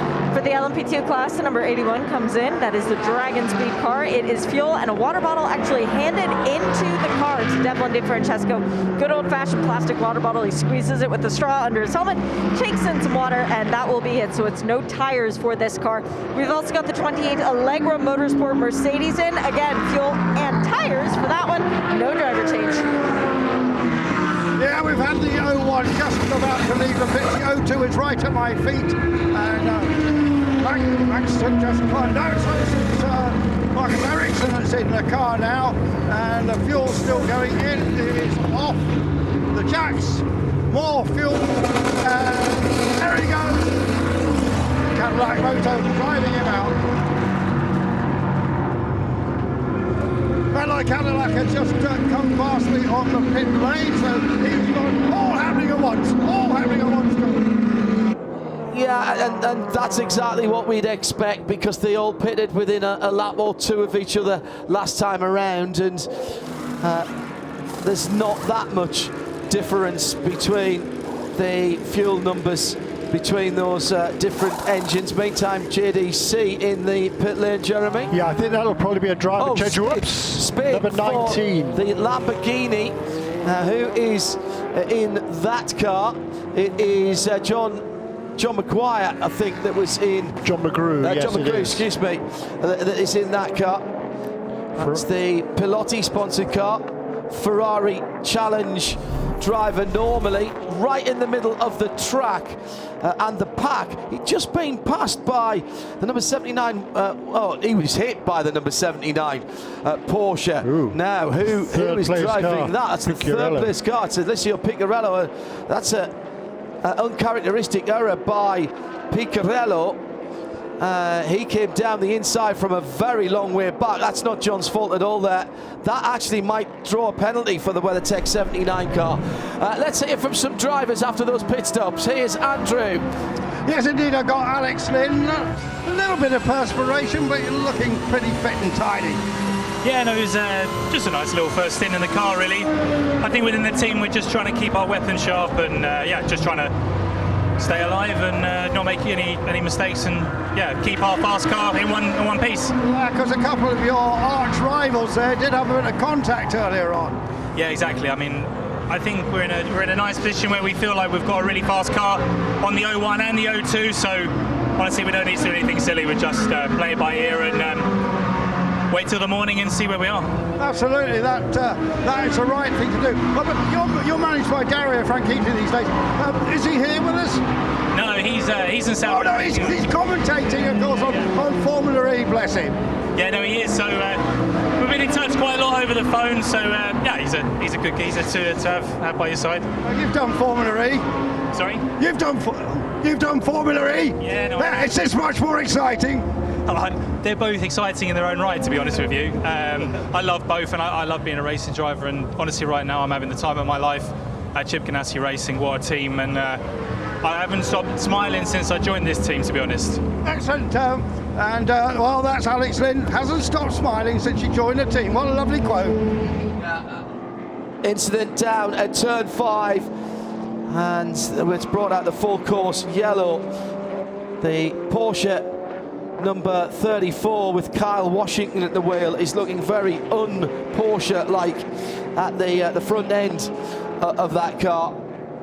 Now, looks like he's gone in quite hard in the GMG racing machine.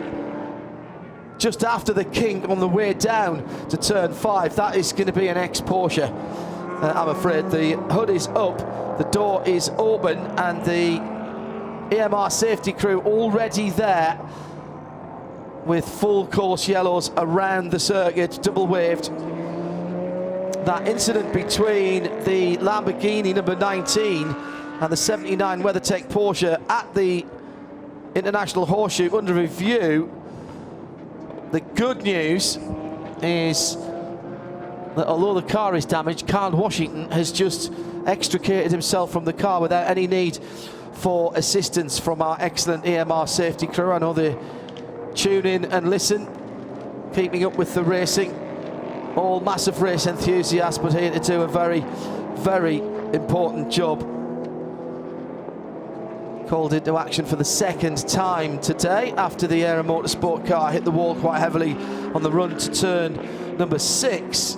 Not sure of the cause of that. We'll try and find that out, whether that was a single car accident or someone else was involved. Now, this is not good news, Shea, Adam, for some of the cars at the sharp end of the field, because we're right into the pit stops territory. They'll be short of fuel. Yeah, and the GTD leader is having to come in and take 5 seconds of fuel right now. This is the Peregrine, Carbon with Peregrine Racing, Lamborghini. 1, 2, 3, 4, 5. Pull the fuel probe out. Perfectly executed. Exactly what you'd expect when you have Steve Dinan on the pit box. I also saw the pit board starting to swing to the 54 Core Autosport car, but they might be able to make it in. The 36 Andretti Autosport crew guys, though, for the 36 car from LMP3 that started this race from pole, they're up on the wall. The Renus VK prototype in the pits as well. Now, I didn't see when he came in and whether he got in before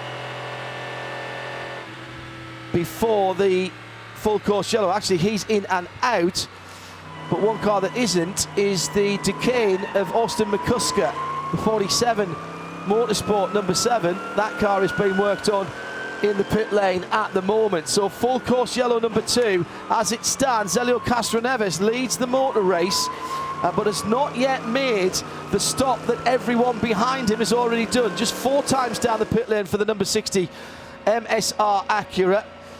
Also into the pits for a splash of fuel, AMG number 32, that's Stephen McAleer, 5th position in GTD, and Tony Vielander has been in and out in the AF Corsa number 21. Oh, it's even worse for McAleer because he's caught the red light at the end of the pit lane. At least he did see it, which effectively influenced the race yesterday. If you haven't seen or heard the BMW M Endurance Challenge, the 4-hour event yesterday, the archive is up at www.imsaradio.com of our audio coverage, and the video will be on the IMSA Radio YouTube channel in a few days. McAleer rejoins.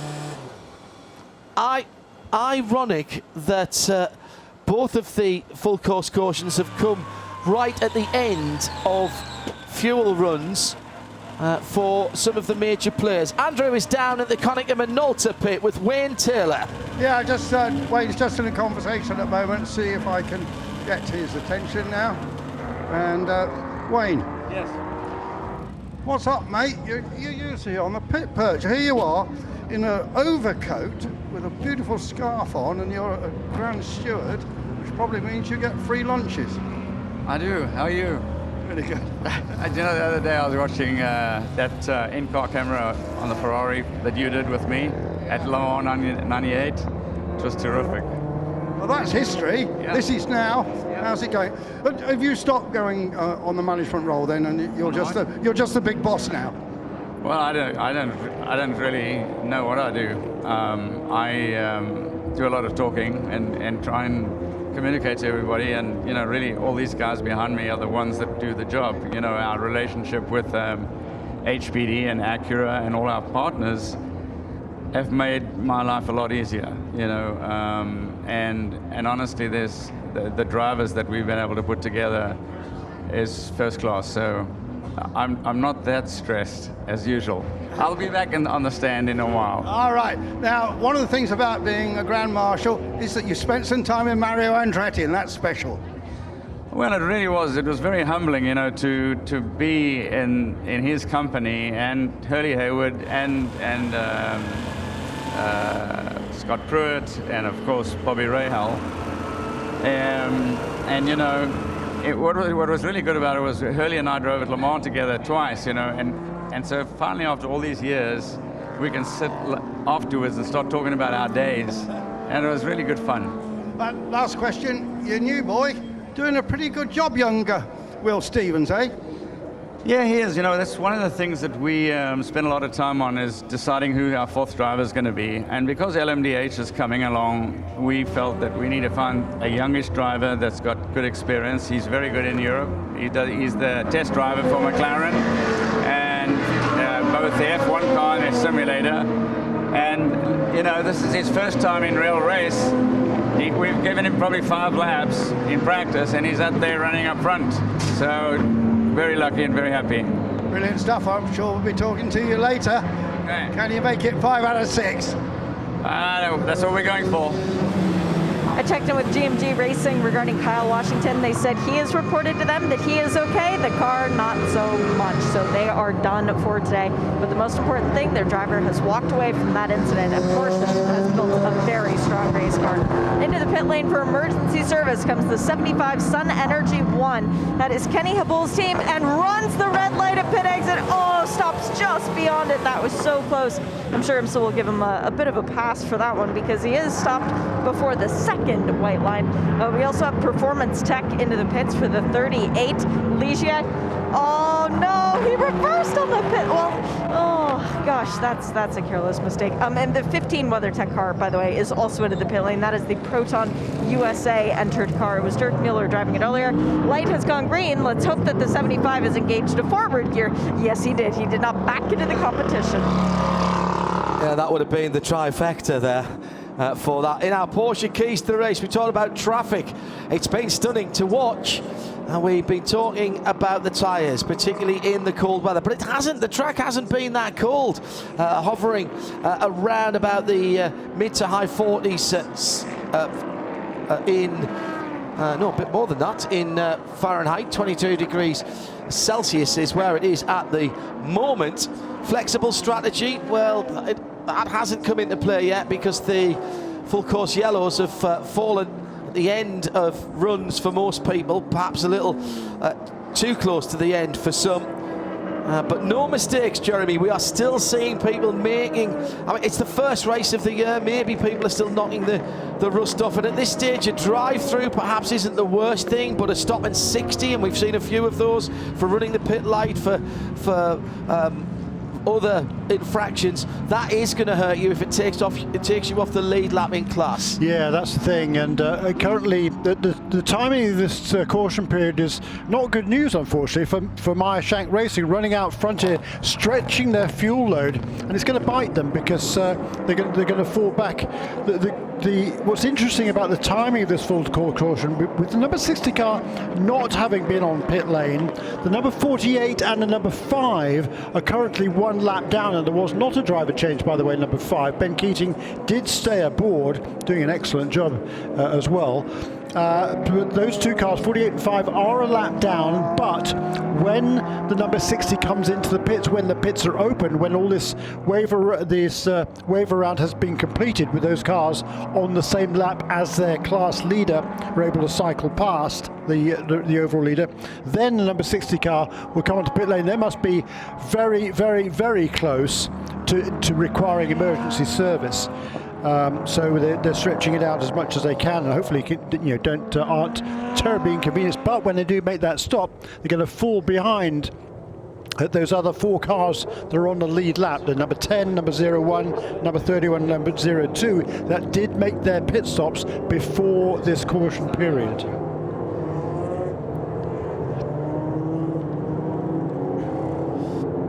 So the pits are open. There's a little bit of concern about the track on the run down to turn number 5, where that Porsche, the GMG Porsche, hit the wall with its front end, and the MR safety crew just having a look at that. May need some track services over there. The pit lane is open. The pink and white number 60 is down and at a halt for Meyer Shank Racing, and that's where Andrew is at the moment.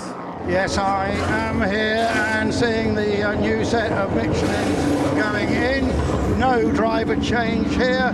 All the usual stuff, wiping the windscreen, And that is, looks like a very quick stop indeed. Just waiting for the fuel to go in, because it does obviously take a while. And the car's just about to leave, I think. And yes, makes the tyres, and out he goes. And fortunately, a nice, clear, wider pit road for him to go into. So very good stop there from the Meyerschenk guys. Well done, guys. Nose change for the 01 Cadillac. Now, this is the one that earlier on ran into the back of the 48 Ally Cadillac from memory. So that's a repaired or a brand new nose, replete with resplendent with both its dive planes on the left-hand side. Good idea to do that. Pit lane red light is on. Just waiting for the last of the cars to go through, and that has worked very nicely for one or two who were waiting at the end of the pit lane. And it was earlier on when that damage to the back of the number one back of the 48 by the 01, just knocking off one of the left-hand dive planes in, putting a little puncture hole in the nose underneath the headlight. The Chip Ganassi team deciding that was the opportunity to make the change where they would lose the least amount of time.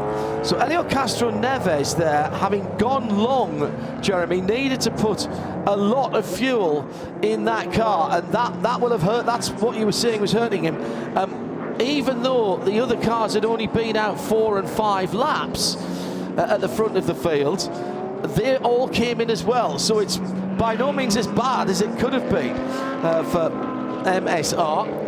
He'll probably still drop behind them all in actual fact. Yeah. But now everybody's on the same. Exactly. That was the point. Yeah, absolutely. The two cars that did not come in this time around, number 48 and number 5, because everybody else pitted, they will now get back onto the lead lap. So before we go back to green, they will get waved around the safety car, or have the opportunity to go back past the safety car. It's up to them whether they take it.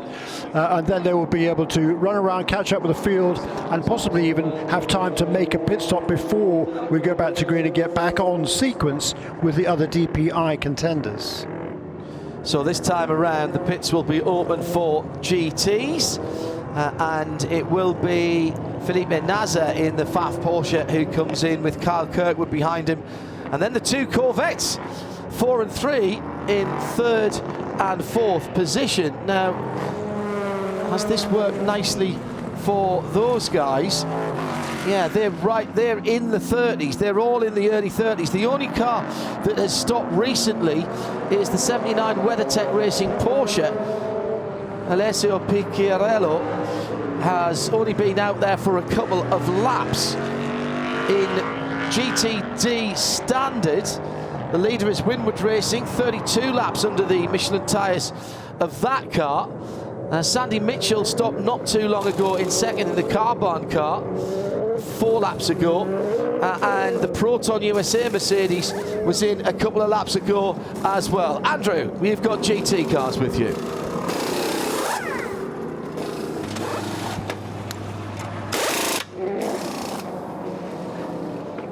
Shit.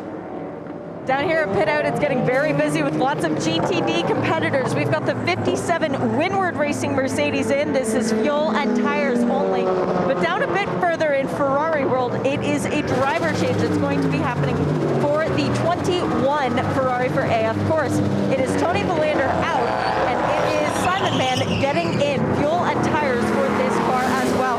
The next pit box up, aside from their team car, is the Inception Racing McLaren. I came up here to try and see how much damage there was to the left rear after it got nerfed by the LMP3 machine. The damage is actually, they're ripping off the bodywork just to make sure it doesn't actually damage anything. I was going to say it's not too bad to where they could have put a piece of tape on it, but hey, carbon fiber just ripped that right up.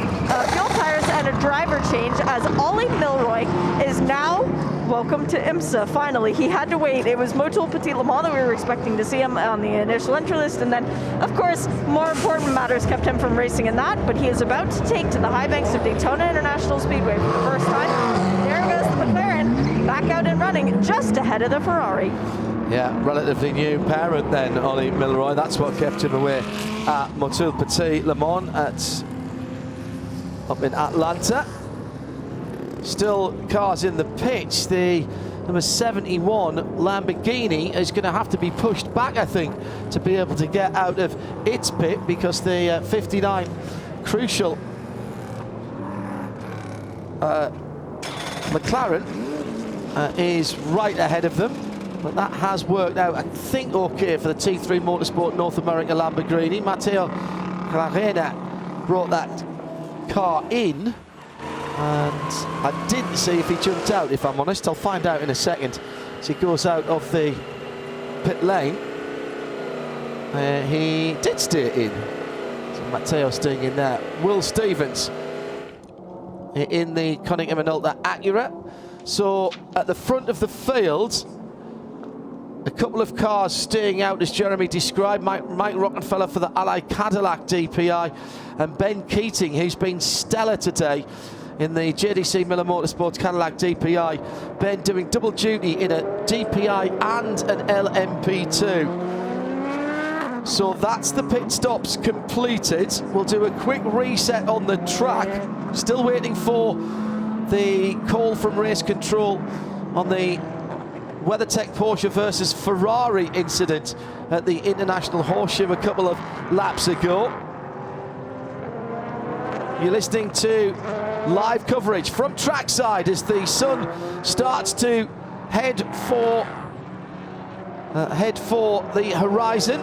The shadows are lengthening. The light is getting into that beautiful golden hour and a half or so. And we're on right through the race with no breaks, no interruptions.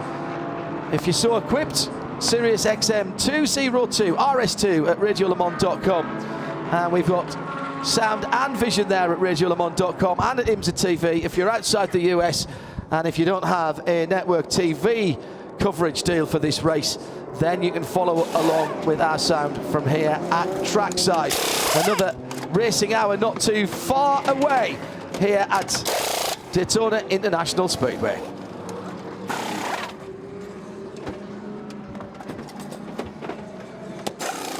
United Autosports into the pits, trying to make up, I think, one of their laps, Jeremy, in the number 22 car. Yep, that's right. They are indeed. And the number 26 car just came in, curiously, in LMP3 also. The Motorsports car again. That's the leader. That was Nolan Siegel. Why didn't that come in sync then? Yeah, curious that one. Where was he? Let me see. He pitted not that long ago, so I think he'd kind of fallen off sequence to everybody else. So, yeah, he pitted on lap 81, I believe. So he's going to be taking on service again here, but still on the lead lap. Yeah. So that wasn't a full.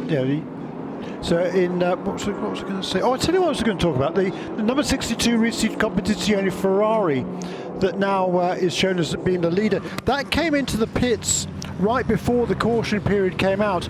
On the first full course caution a while ago, the number 62 car had to come in for emergency service and then had to serve the drive-through. Oh, we talked about that, didn't he? He had to had to come in again to fill up, made his way all the way through the field, and now he's in the lead of the class. Brilliant. In number 62, 23rd overall. Talk of Ferrari, Tony Vilander with Shea Adam. Tony, you've raced with so many different teams that are out on track right now. How strange is it for you to be going up against not only WeatherTech Racing, but Ricci Competizione?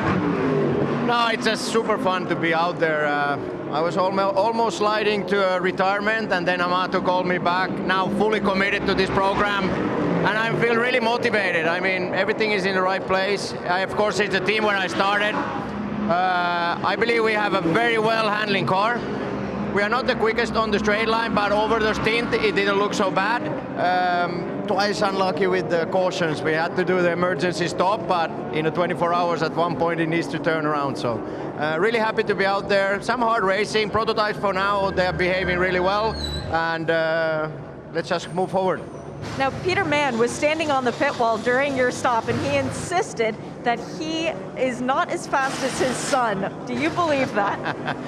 No, Peter is a great man, a lot of passion for the sport. He has done an awful lot for Ferrari in general, and a big thanks to him that I'm today here. So Peter Mann is the soul and the spirit of our team and our car 21. And Simon, the driver in the car now, is he as good as his dad says? Yeah, Simon is really good. He has his head in the right place. He's really humble, but when in the car, he's a fierce race car driver. Last year we did 5 races, mainly in Italy, so we really built up a good relationship, and that's our strong part. And yeah, Simon will be a strong driver in the future. Thanks for the chat, Tony. Go relax. Thank you, thank you. Yeah, good points made by Tony Vilander. They're very good to hear that he feels that the prototypes are behaving themselves, at least at the moment. Now, in LMP2, the car that's directly behind the safety car is number 52 car. That's the PR1 Matheson Motorsports entry that leads the class in LMP2. And what's particularly interesting about that is the fact that he did not stop during his caution period. What that does is keep the number 29 car that is directly behind it on the road. And I think behind him also is Devlin Di Francesco, just a couple of positions back in the number. That's the Racing Team Netherlands car, the Rinus VK car. Indeed, number 81. So 29 and number 81 are both a lap down to the leader in LMP2. So by staying out there, he does not. The team does not give those other 2 guys an opportunity to get back on the lead lap. Number 5 and number 48 just got their wave around. So they're back on the lead lap and they're taking service now. And Andrew is watching the Mustang sampling car. Yeah, and I've just seen the car fuel twice. It was a very quick top up of fuel, so they just took advantage of that full course yellow to drive in and top the tanks up.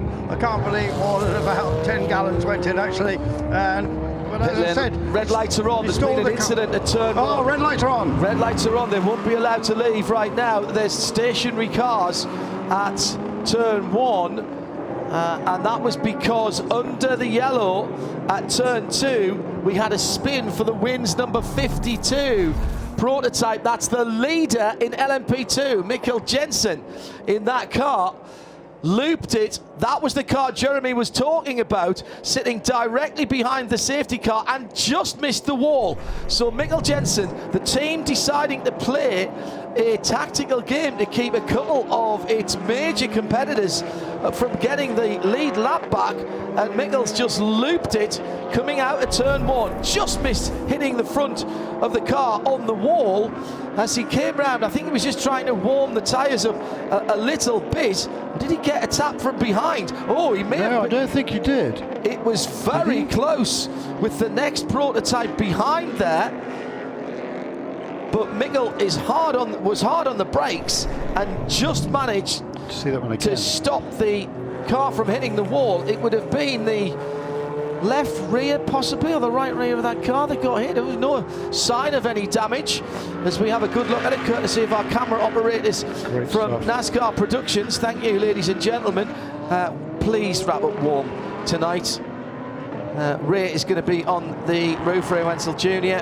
Rooftop race, he's become known down through the years. Now the DPI cars will go to the front of the field. They would have done that anyway, so if you're seeing cars like the Ally Cadillac passing at the moment, that's fine because they are allowed to regroup at the front of the field. So he'll drop in behind the number 60, I suspect. Yes, the number 60 of Elio Castro Neves, because the 01 Renger van der Zande Cadillac and the 5 Mustang sampling Cadillac of Ben Keating both came into the pit lane, and the 48 car in the pit lane, Mike Rockenfeller, in for a stop. Now this is interesting. Andrew is down at that end of the pit lane, so they're looking at the left, the right rear of that car, Andrew. Yes, but it's already left John and gone back onto the racetrack, and hopefully he won't get caught by a red, will he? No. Yes, he will. Oh, will he? Of course he will, yeah. Oh, yeah. Yeah, the whole field coming through, and he won't get the chance of another wave by either. Another 20 or 30 cars to go by. And there's plenty of cars coming in to the pit lane. This is extraordinary.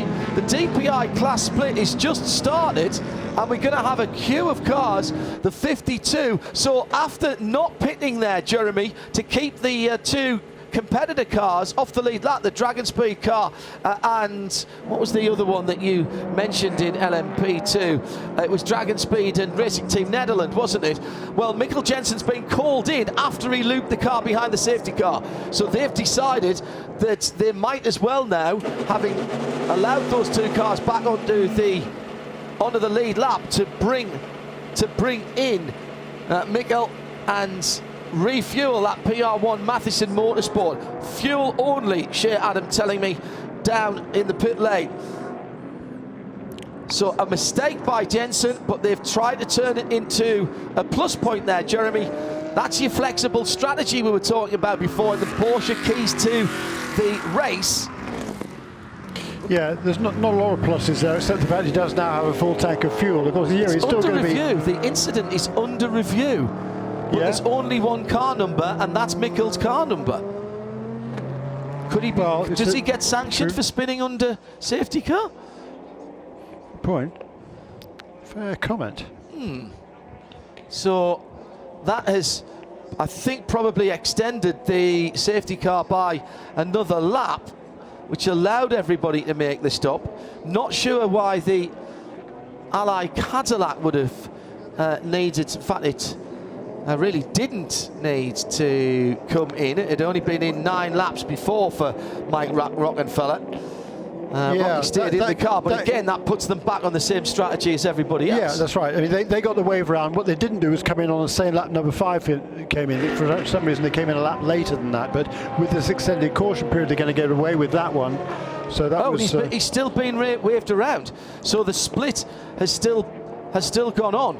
Now, I think they're readying a new rear clip for that car. I thought the DPI split was over when the cars were coming to the back. So it's certainly interesting also that the number 01 car came in again on that lap. That had been in just a couple of laps ago. So curious to find out why that car... that car has now made 3 pit stops in the last 8 laps, most of which have been under caution. Yeah, agreed. Because it came in right before the caution period. It came in again with everybody else on lap 101 and pitted again on lap 104. Curious, that one. Safety car is still out there, the BMW M4, and shows no sign of pulling in. It's cruising very easily, not really stressing that twin turbocharged engine. 500 horsepower beneath the hood there.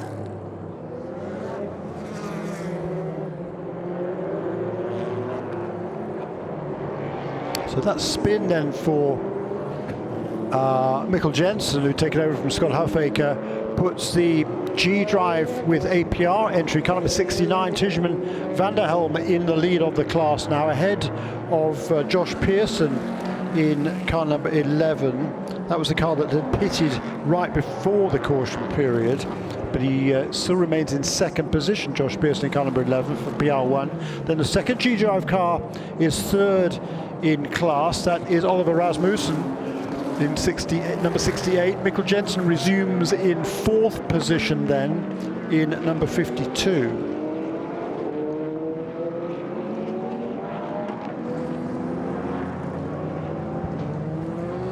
So we're getting set to go.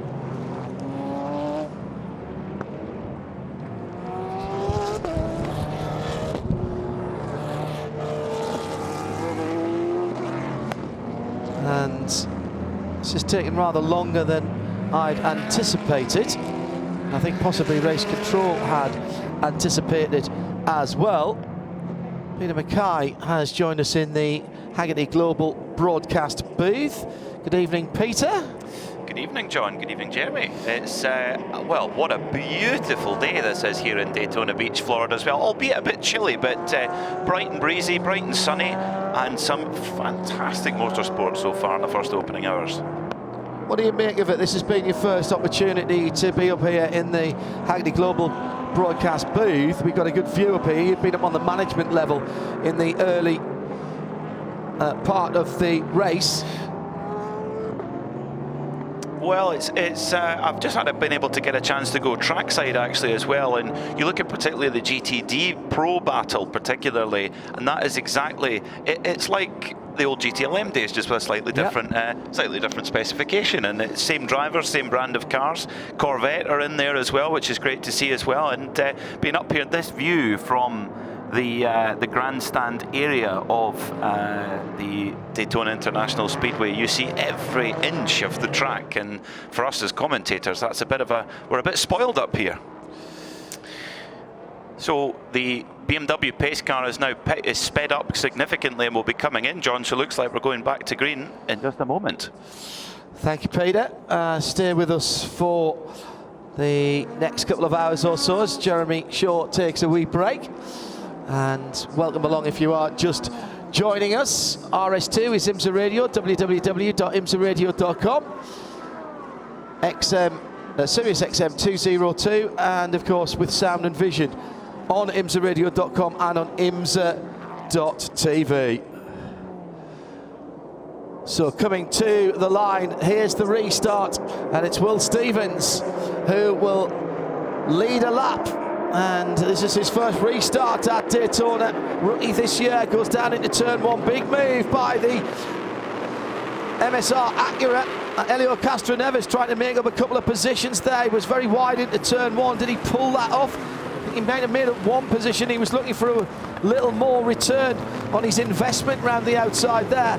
Huge gaggles of GTD cars coming through the pack in the slightly slow starting LMP3s, and Helio's gone past the number 31. That's second place, Tristan Nunes, so he has made up the two positions. Castroneves has always been good on cool tyres, really good, even in his single-seater days. It was a trademark of his that off the restarts or out of the pits, he could make the car dance around and had the control over the cars, and he's trying to use that skill at the moment. 3 wide going into turn 6 down the inside. The 52 wins car goes ahead of the number 74 Riley.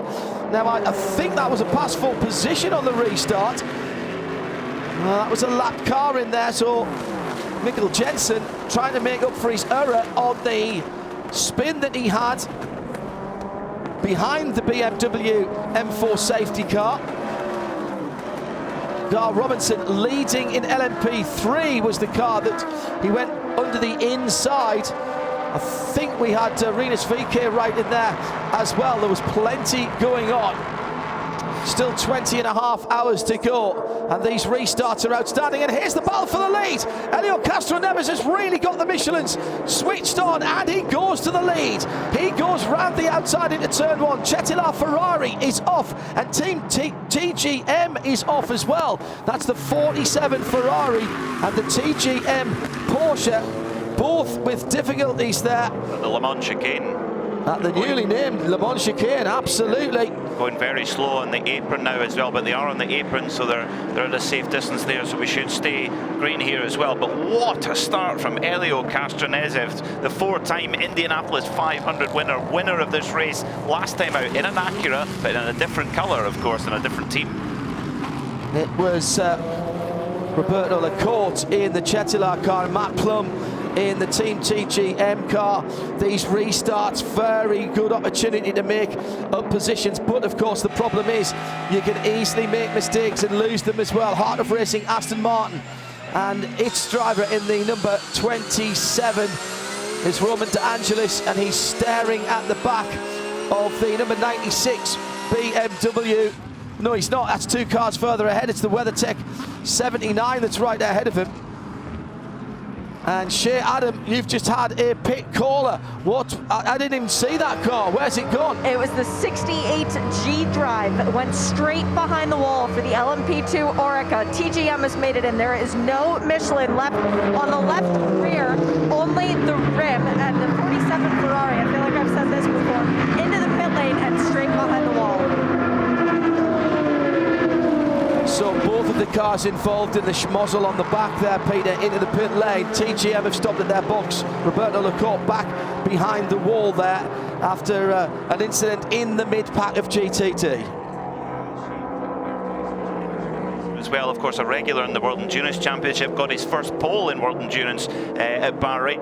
time out. But what a drive right now from Michael Dynan in the number 96 Turner BMW, the GTD car. He's absolutely battling away with the number 79 Pro Porsche, the WeatherTech Porsche of Alessio Piccarello. So Michael Dynan in the BMW M4. They've had a difficult week, BMW, but my goodness me, he's getting his elbows out. Fantastic stuff as it's 3 wide in the DPIs heading on to the super speedway, John. Joe Bradley has news from Aston Martin. Oh, there's problems for the Shank car. Shay's just told me it was about to pit, and it's the rear left on that car. Joe, Aston Martin problems as well. Yeah, the 98, the Northwest Aston Martin being pushed behind the wall. I can't see anything apparent on the car. That's never a good sign. I'll check it out. And this is one of the favourites in the DPI class. In fact, all 7 cars were favourites, weren't there? There was nothing to pick between them. And that has been contact that's caused... Has it been contact? I would think so. It looks like the bodywork's been pushed onto the left rear tyre. It's worn into the Michelin rubber. And hopefully for MSR, there will not be anything more severe than that. Maybe is there still a little bit of air in that tyre? I'm not sure. It's cut it down. Yeah, it's cut it down now, and it's hanging on the outer bead of the tyre and wheel itself. And he's got to try and get through the Le Mans chicane without everybody running into the back of him, which almost doesn't happen. BMW just about avoiding it. That was the 24 RLL BMW. He can't get, it's impossible to get off the racing line for Helio Castroneves. So a brilliant start for Helio Castroneves on the cold tyres. Did he push too hard? Was he using the curbs too much? Meantime, race control tell us that the WeatherTech Porsche is going to take a penalty for that impact with the Lamborghini at the International Horseshoe. Get in now, I would say, if you're WeatherTech, because there could be another full course caution here if there's debris out on the circuit. Helio Castroneves limping the number 60 Meyershank Racing Acura back to pit lane. The tyre basically lost pressure rapidly as soon as he came out of turn 6 onto the super speedway. He comes down into the MSR box now. Meyershank Racing crew was up on the wall right before they went back to green. They toyed with the idea of bringing Helio in at the green flag, but decided not to. Now I wonder if they're reconsidering that. It is right rear tire only for this car in terms of the stop. 13 seconds worth of fuel. Oh, that's heartbreak for the pink Acura.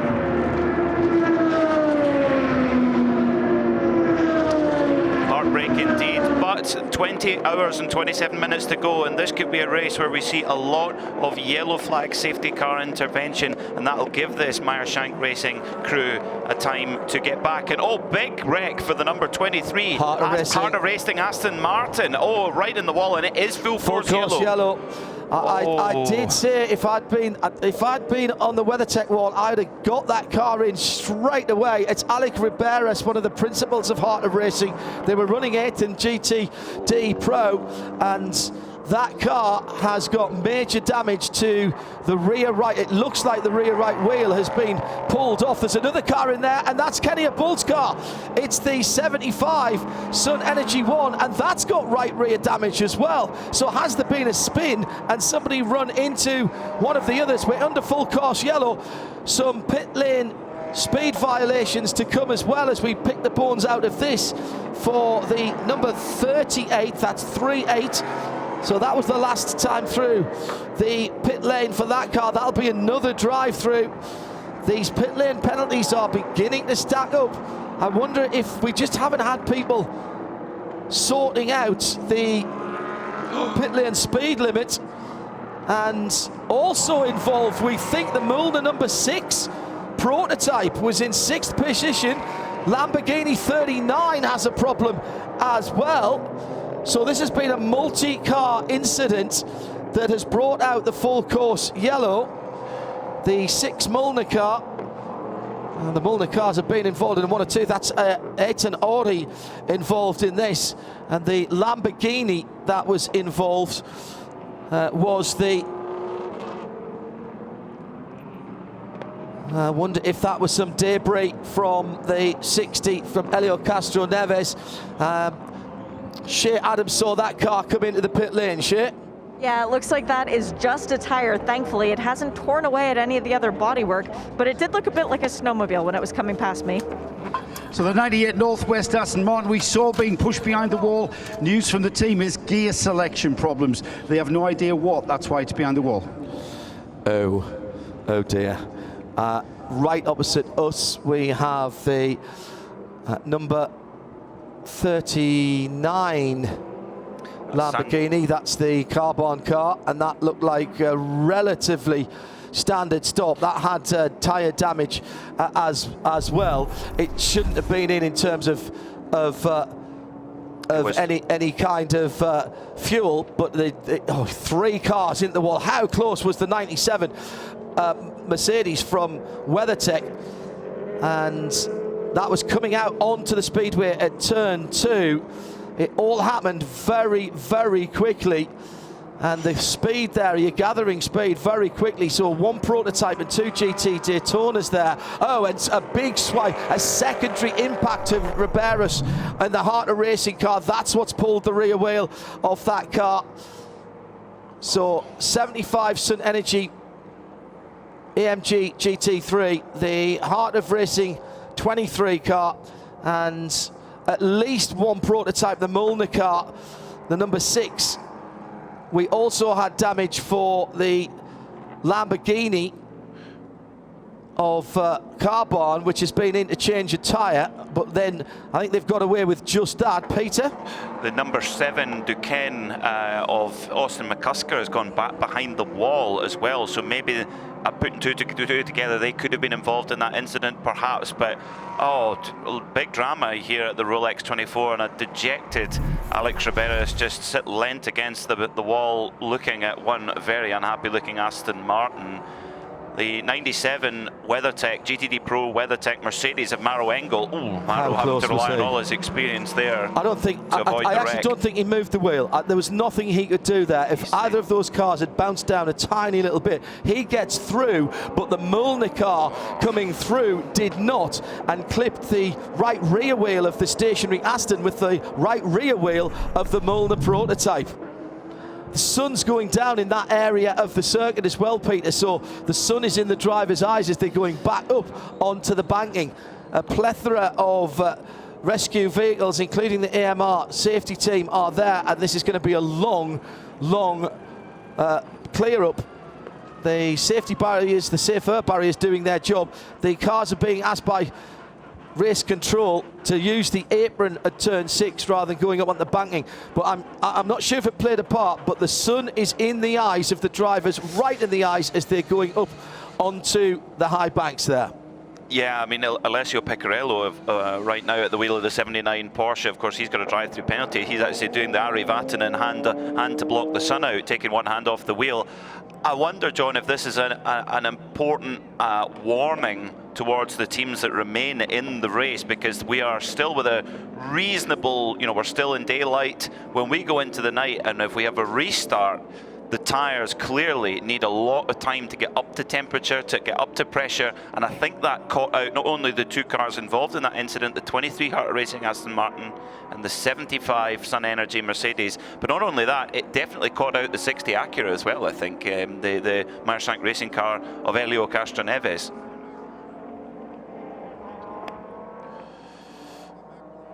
So we're catching our breath at the moment. The drivers have all exited the cars. That's the good news. We have a couple of medical vehicles on standby down there, but that is standard operational procedure. I can see drivers walking to it unaided. That's good news. They'll be checked over in the infield medical centre. Again, standard operational procedure, Peter. Particularly nowadays, but it's always been the case in racing. But concussion injuries, in particular, always taken very seriously in motorsport. They have to be, and luckily nowadays we have a much better understanding of what the risks are with concussion.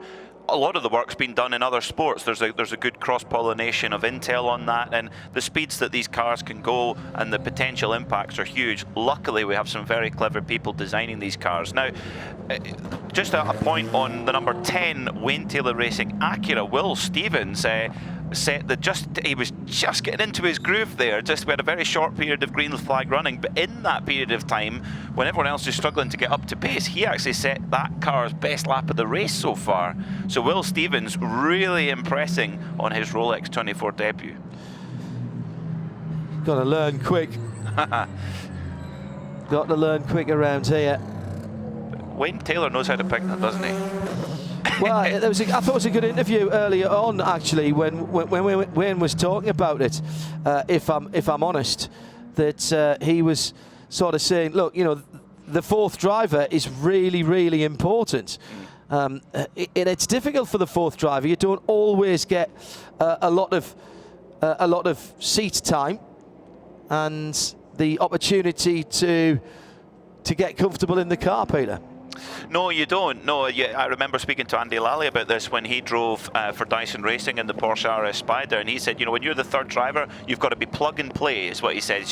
You keep your mouth shut and you get on with it, and you do your bit in the car. But that is really quite a specific skill to do, and Will's doing it fantastic so far. Yeah. There's an LMP3 car come to a complete halt on the run down to the International Horseshoe. Now, you're the man with the binoculars, John. As good as the view is, my eyesight's not as good as where am I? Oh, yeah. The other side of the Turner Motorsport truck. It's the... Oh, it's got going again. Of course it is. As soon as I pick the binos up. It's the black and white P3 machine. Yeah, I'll get a look at it as it speeds up. I think it's the... Oh, I think you could be right, Jeremy. I think it's the 32, is it? I think it might be the 36, the Andretti 36. Autosport car. Yes, it is. Yes, of course it is. One of the favourites, I would say, in the LMP3 class. They've been running at the sharp end, so Control-Alt-Delete, I think, for that. That's the leader in class. I think that was the leader in class. So, yes, it was the 36 car. If I'd only thought to look at the tracker, of course, I could have found that out rather quicker. And he's coming round to the back of the train of cars. So that was the leader in class. Josh Burden, behind the wheel of that car, was only sort of 3 seconds in the traffic ahead of Gar Robinson. So I think he's probably lost that now. Yeah, that'll come to update on our timing screen. Josh said before the qualifying, or after the qualifying race, after a big win in the qualifying race for over a minute, he said, "I'll only be happy when I've got a Rolex on my wrist." Jeremy brought this up earlier on, and maybe it's a time to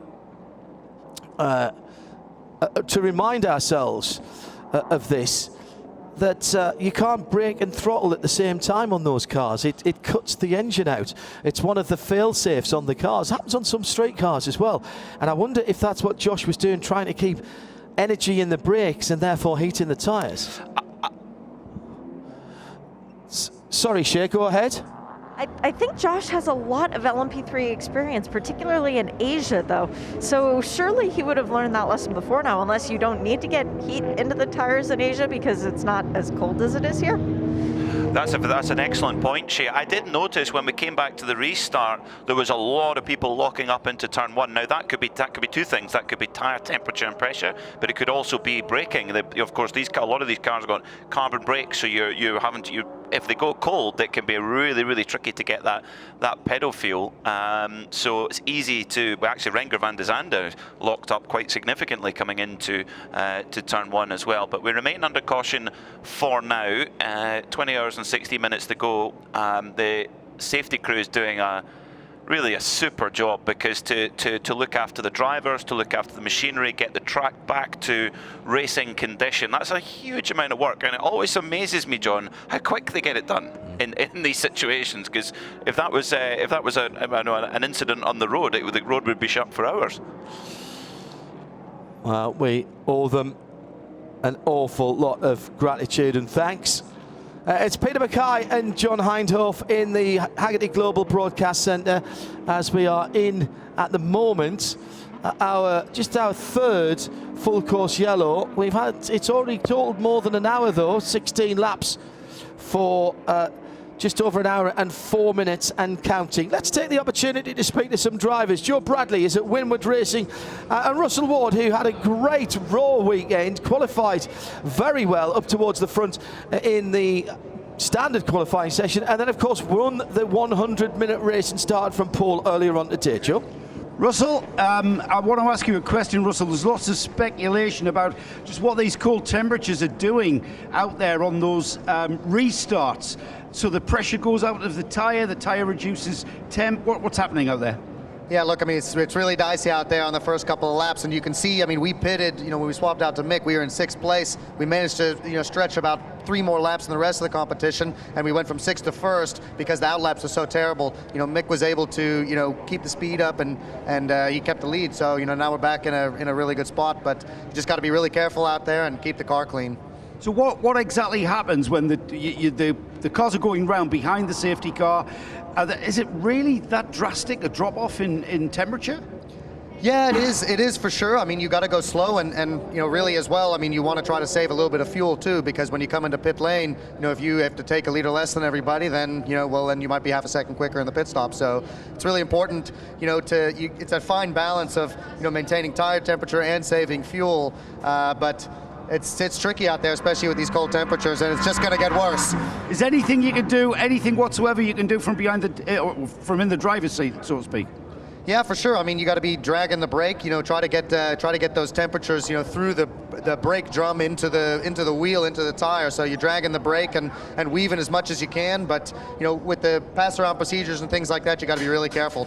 I would also imagine, Russ, that when it does go green, that's a voyage of discovery into turn 1 when you go for that brake pedal. Yeah, it is. You just typically just follow the guy in front, and maybe you can push just a little bit deeper than he is because he's taking it safe. So of course you are. I suppose that's why yellows are breeding yellows. Yeah, for sure, absolutely. And there's a lot of cars out there, but it's a blast. You just got to take it easy and keep all 4 wheels on the road. How have you found, with the Raw just being last weekend, here we are race week, the Raw literally going straight into race week, how have you found sort of being away from home, being away from the family, and just focusing totally on this 24-hour race?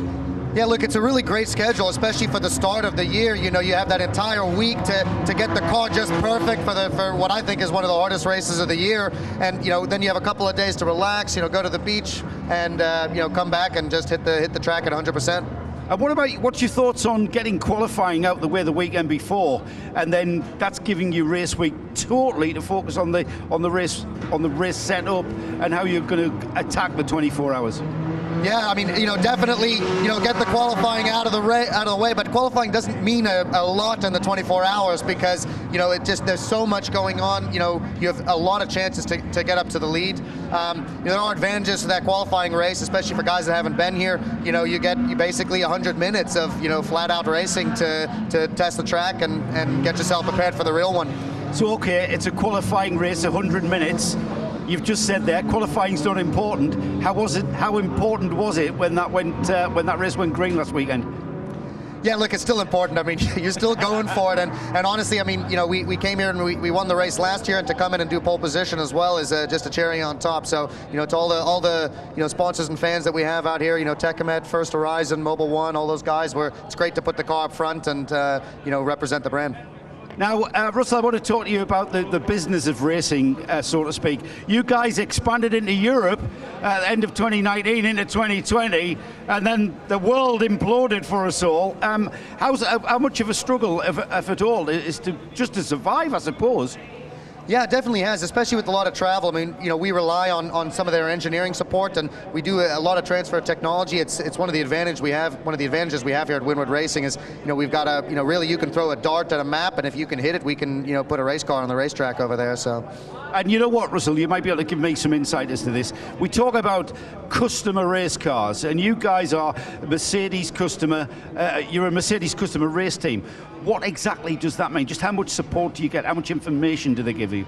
Yeah, I mean, if you look over here, we got 2, performance engineers helping us out. So it's just great to be a part of the brand. Mercedes-AMG is a big family, and all those guys work incredibly hard to put the best race car they can out there, and they do a fantastic job. Anywhere the Mercedes-AMG GT3 goes, you have a chance to win that race. Well, I'm part of the family because I drive Mercedes, and I'm rooting for you guys. Thanks for that insight, Russell. Really interesting stuff. Thank you, mate. Okay, best of luck. Yes, but Bradley, yours is a CLS. I don't see you go race. Looks more like a funeral car than a race car. Hey mate, it's a tough gig staying awake driving that thing.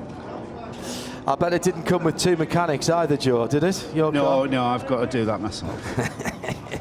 Do you remember which end of the spanner to use, Joe? It's been a long time since you were on the tool. Hey, my Mercedes got 180,000 miles, and I recently put a turbocharger on it myself. It didn't have one on to start with, mind you. I mean, he just thought he'd bought one on. Thanks, Joe. Joe Bradley down there in the pit lane. Well, easing you in gently, Peter, to this with an incident that's going to take a wee while to catch up. We've had the opportunity, thanks to our colleagues at NASCAR Productions up in Charlotte, and again thanks to everybody up there, as well as the camera operators on site and the technical staff on site. I should also say thank you to Tyler Norling and the IMSA technical team, who've been super in getting us set up for the first time in a couple of years to work on site. So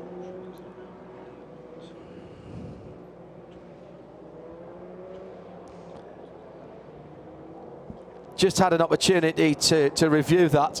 So definitely the 3 cars that we mentioned, the Heart of Racing Aston, the 75 Sun Energy Race at Mercedes, and it was the 6 Mulder Motorsport car that came along afterwards. The other car involved, as we reported in the pit lane, the 63 TR3 Lamborghini, and that car kind of got away with it. That was just a puncture on that car, Peter. That could have been a lot worse. All the drivers out of the 3 cars that didn't go any further. Yes, exactly, and although that's a real pity for the Heart of Racing in the GTD Pro category with their Aston Martin, you needn't worry if you're an Aston Martin fan. They still have the number 27 GTD car driven by the wonderful Roman De Angelis, the Canadian driver. So Aston Martin fans, and we know we have one very strong Aston Martin fan, Sarah Brigby, watching. So Sarah, your car's still in the game. Shade down in the pit lane, now in shade the pit lane, which it seems like the last time I talked to you wasn't. And we've started got the Musco lights coming on as well. And who have you got down there? Well, I'm down here with Jules Gagnon. Oh, normally, yes, Jules. I spoke to him at Dubai for the first time in a long time. Oh, you did? John saying he spoke to you at Dubai for the first time in a long time. Normally, I get to chat with you in the nice warmth of Bathurst. Here we are, the frigid temperatures in Florida. Did you ever expect it would be like this coming to run in the Rolex? Well, they call it Sunshine State, but at the moment I didn't saw it so much. It's great to see the sun, but it's really cold. You are always happy to go to Florida to have some nice weather, and right now you can see all the pit crew is really cold, and you too. So, but it's an amazing race. This year the field is extremely competitive, especially in GT with 35 cars. And you know, the GTD and GTD Pro is basically the same BOP, and you have factory drivers in both classes, so it's an exciting race for us. Now, John's just said in my ear that you're a man of many talents. What else was it that you were telling him about at Dubai? I don't know. I don't know what he said, but... He's saying golf. Yeah, I like golf, but like many drivers, we were 18 drivers playing with, you know, there's Dustin, which is an attorney that's helping European drivers to get visa for the one that race all year long here, and Dustin organized an amazing competition, and I was lucky enough to win it, so that was cool. And you know, golf, it's a good way also to take your spirit and your mind out of the pressure from the race when you are still there, and that's why also we all do it, and it was really cool. That must mean you have a lot of friends in a lot of other cars across the paddock. I mean, we know Jordan Pepper is someone I always associate you with, but does that make it any more difficult when you come out on the race and then you're going up against them instead of, well, golfing against them? Well, I don't like to golf against Jordan because he's really good. He's 2 handicaps, so. But now we are good friends, so you have a lot of respect for them on the track, but also for other drivers. I think we all race together in Europe and also in the US, so we all have big respect for each other. Here, the race looks really crazy. As you can see, many cars already crashed, and wait for the night. With -5 degrees, cold tires, it's gonna be crazy. Weren't you second here a few years back running in a Porsche? Sorry? Didn't you finish second in the race here a few years back in a Porsche? Well, we finished second in an Audi, 2/10 off a Porsche, so it was really painful. We've been leading with Connor de Philippi and Christopher Mies and Jeffrey Schmidt, and we lost it by 2/10 on the line, so that was really difficult to stand on the podium and see those nice shiny watch in front of you, and you're still happy to finish second of a major race. but here you want to win. That's it. And Cooper made an amazing team with his Porsche in the 79 and our Mercedes 97. So we're gonna give everything for him and for us to try to have a nice Rolex on the wrist Sunday night.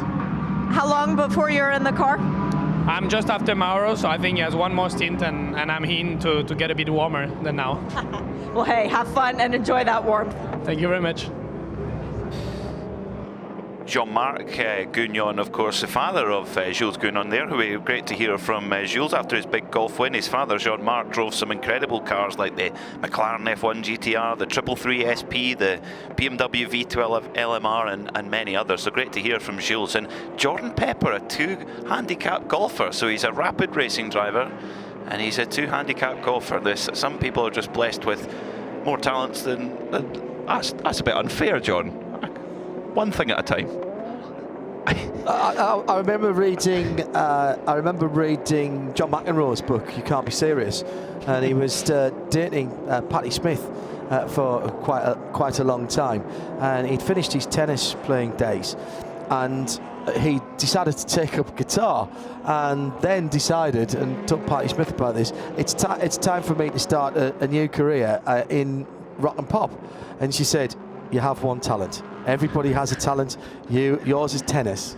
Just leave it at that," which I thought was very, very, very, very good. Let's go down to the 28 AMG GT3 car of Allegra Motorsport. Joe Bradley. I've got Maxi Goetz, who's one of the drivers in the 28 car. Maxi, we're here wrapped up, aren't we? There's no fire here, though. That's what we need to burn some logs. You know, that's the talking point of this week, I'm afraid. It's the cold temperatures. Have you been in the car yet? No, not yet. I will give my debut here in Daytona in less than 1 hour, so I'm looking forward to this. And I try to make myself warm because it's freezing cold out there, and I think it's for everybody a new situation and a new adventure, I would say. It's never been so cold here, I guess, in the last 20 years, so it's going to be really taking the car on track and keeping up warm. You know what, we've been talking a lot about the cars and the tyres. However, the drivers coming from these temperatures, getting in the car and having to be physical, I suppose your warm-up routine's got to be even bigger. Yeah, absolutely. So I already wear my gloves because I want to keep myself warm, and I do also, of course, some stretching and warming up sessions before I can jump into the car, because the muscles, everything is really cold, and you need to bring yourself in a good position to perform well in the car. And in the night, it's got even harder for us to jump in and being quick immediately. Thanks, Maxi. Back to green flag, as you probably heard there, as the field went by, and coming to the green, it was Will Stevens again for the Konica Minolta Acura, with Renger van der Zande just half a second or so behind him. It's a clean restart so far. Tristan Nunez for Whelen Engineering Racing. All the action again down the field as the leading prototypes head to turn 4, down the inside for Enio Castro-Neves, again trying to make up positions on the cold tyre, all the way down the inside to turn 6. He got at least one car there. Drive-through penalty for the number 47. We'll go through all of these in a second. There's three penalties, and 2 of them are significant time penalties. But on the restart, let's stay with the action as the Corvette number 4 is in close competition with the 14 Lexus. That's the Pro car. We've got both Corvettes hunting as a pack there, and they're drafting each other to a better position into the Le Mans chicane. But round the outside, the Porsche is so quick and manages to go 3 of them down through the KCMG car that was trying to draft around the outside. 57 is the Winward Racing car. That's involved in it as well. This is frantic stuff, Peter Mackay, in the midfield of that GTD class. Frantic stuff everywhere. Renger van der Zande, what a restart from the Flying Dutchman, passing his old team Wayne Taylor Racing. Same car he's in, he's so familiar with that Cadillac, but now racing with Chip Ganassi, and he goes to the front in that 01 car. The AMG car's getting up to speed. 79 WeatherTech car has its teammate behind it, and they're going through the traffic as well. Got the Corvettes ahead of them. It's honestly, I want to hold my breath at times for this. All right, let's go through those penalties. We mentioned the 47 that was for incident responsibility earlier on in the accident. The 68 is working in a closed pit. Stop and 60 for car number 68. We'll see who that is in that, as if I can get the timing screen to catch up just a little bit. And the other car that's taken the big hit in terms of a penalty, 68, is the Ollie Rasmussen, of course, in the Algarve Pro Racing car. And the other car that's taking the big, or will take a big hit when it comes in, because that's going to be standing for a full minute as well, is the Inception Racing McLaren, Ollie Milroy. He's into the pit lane now and already serving the penalty. 47, 68 and 70 all taking penalties. Drive through for the 47, stop and 60 for the other two. Peter. And that's the Cetilar Racing Ferrari, which has had a really difficult day for that blue Ferrari, the Italian crew. In fact, yes, you're absolutely right. That's what, no wonder we couldn't find it on the timing screen. Roberto Lacorte taking that car back behind the wall, and it's still behind the wall. But this race roars on as we've just gone past 20 hours to go in the 60th running of the Rolex 24. Peter Mackay and John Hindorf on duty in the Haggerty Global Broadcast Centre at the moment, with Shea and Joe down in the pit lane. Well, continuing the Ben Keating Appreciation Society theme, bearing in mind that Ben does not make his prime living from racing, he's only half a second off absolute all-star pros like Renger van der Zande, race leader. He's only half a second off that pace in a car he has very little mileage in. That is absolutely exceptional from a bronze-graded driver. Ben Keating, well, absolutely superb stuff. But Van der Zande looking threatening to try and pull away here as well from Will Stevens. The gap is up to 0.8 of a second as they come out of the Le Mans chicane and onto Speedway 3 and 4, winding up these missiles, these DPI machines as they come up towards the tri-oval. As quick as that, the headlights are now on as the sun comes down over Daytona Beach, Florida.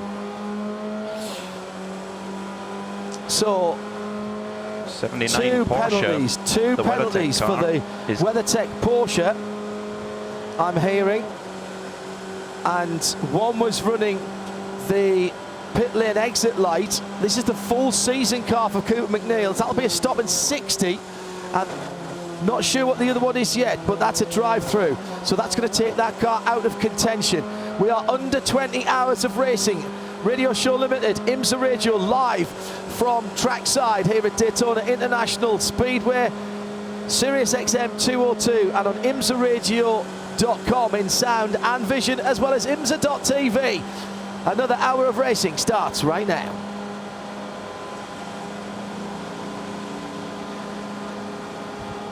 Peter Mackay. Well, in LMP3, of course, it was a real hiccup, a real scare for the 36 Andretti Autosport crew, with Josh Burton, of course, grinding to a halt during that last yellow flag period. But he is right back into the front now. But he is being chased down by the 33 Duquesne of Lance Wilsey in P3.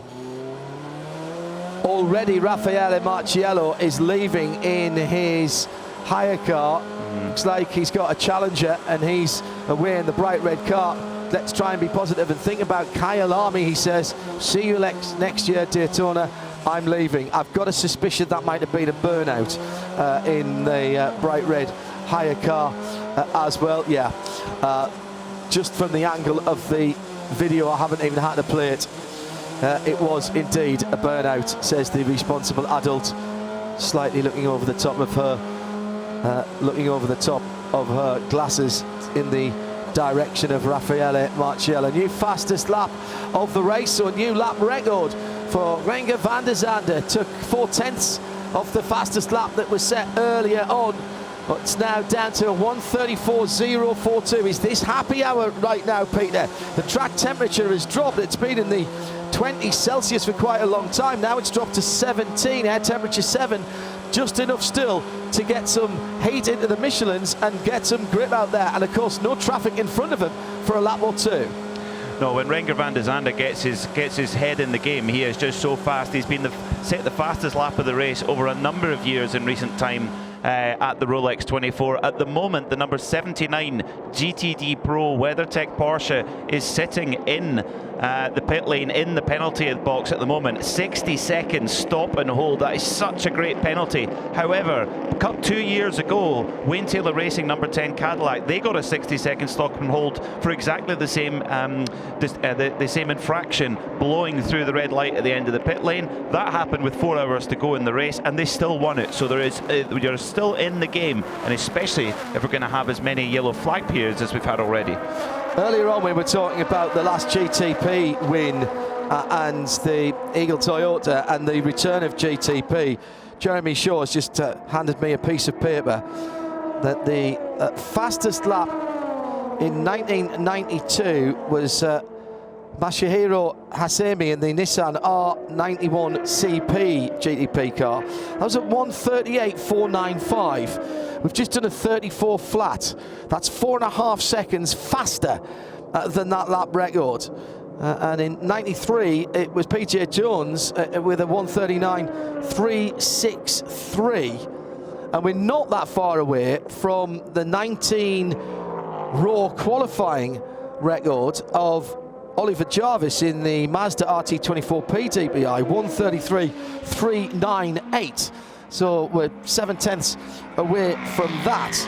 That is extraordinary from these cars. And I still get people telling me, I won't watch this because there's no P1s in it.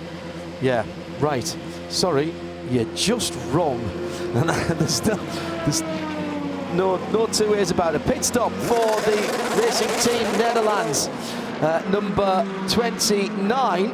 Doesn't seem that long since that car was in, but of course we've had a lot of yellow flag running, and maybe they've just decided to get off strategy from everyone else. That car down and gone. Shea Adam down in the pit lane. For fans of Vassar Sullivan Lexus, the number 12 is not out of this one yet. It just re-emerged from behind the wall more than an hour back in the garage. And Frank Montecalvo, not sure if he sat in the car and waited the whole time while they were fixing it, but he is still driving that car and just left the pit lane. Good bit of strategy there from the number 29 Racing Team Netherlands car coming in. A little bit of a slightly unusual looking time, but what they did was they stayed out during the caution period to get their lap back. So some brilliant strategy from the Jumbo Supermarket back team. And Rinus VeeKay, the IndyCar driver, on board. Of course, he's worked together with team owner Fritz van Aert for a number of years, and great to see them driving together here at Daytona, and great to have Racing Team Netherlands racing here in the United States in IMSA. Question that I'm not sure I can answer with all of the information I have here. Jake Parrott asking how long was Ben Keating out of the car between his time in the Wins 52 prototype and then this stint in the number 5 of the Mustang sampling? Now, it's a good question, Jake, but I'm not sure that there's a mandatory rest period here like there would. But you can't do 4 in 6 is the thing that I always remember. It's the only thing that I remember about this, because I've seen people being caught out with that before. But it's not like at the at 1 or 2 other races where you've got to have, if you're in a car for 2 hours, you've got to have an hour off. In a lot of places here, it's 50% of the time that you've been in the car. But here, it's any 4 hours in any 6-hour period. Now, obviously, you know, that 6-hour period would start when you first got into the first car. So that's what we're looking at the moment for Ben Keating. Listen, he's been doing a sterling job. I hope they haven't made any issues. Well, I'm running out of superlatives for Ben Keating, and we can't stress it enough. Someone who started racing, his wife bought him an experience at the Viper School in Texas, and he spent a whole weekend tearing around in one of his Viper demonstrators, and this was only 15 years ago, and now look at him, he's here at the Rolex 24 matching some of the best drivers in the world in one of the fastest prototype race cars in the world. The battle rages on in GTD Pro. Felipe Nasr, newly minted Porsche factory driver in the Plaid Faf machine from Canada, racing absolutely toe-to-toe with the Risi Competizione Ferrari of reigning world champion James Calado, and that Ferrari, they've really stepped up their game for race day. Shea Adam has more pit callers. Dragon Speed coming in as well now. Oh, they are. It was fuel and tires for the number 11 PR1 Mid-stint Motorsport LMP2 entry. And the reason that I want to bring that up is because now it is a new driver. Josh Pearson got out, and Stephen Thomas, the nemesis last year to Ben Keating in qualifying, who put on a show time and time again. And John and Jeremy remember with fond memories, they're battling back and forth for the pole position, is now behind the wheel of his LMP2 car. Dragon Speed is in. Looks like fuel and tires for the bright orange and yellow machine as well. Thank you to Shea. Huge incident down at it's the number 10.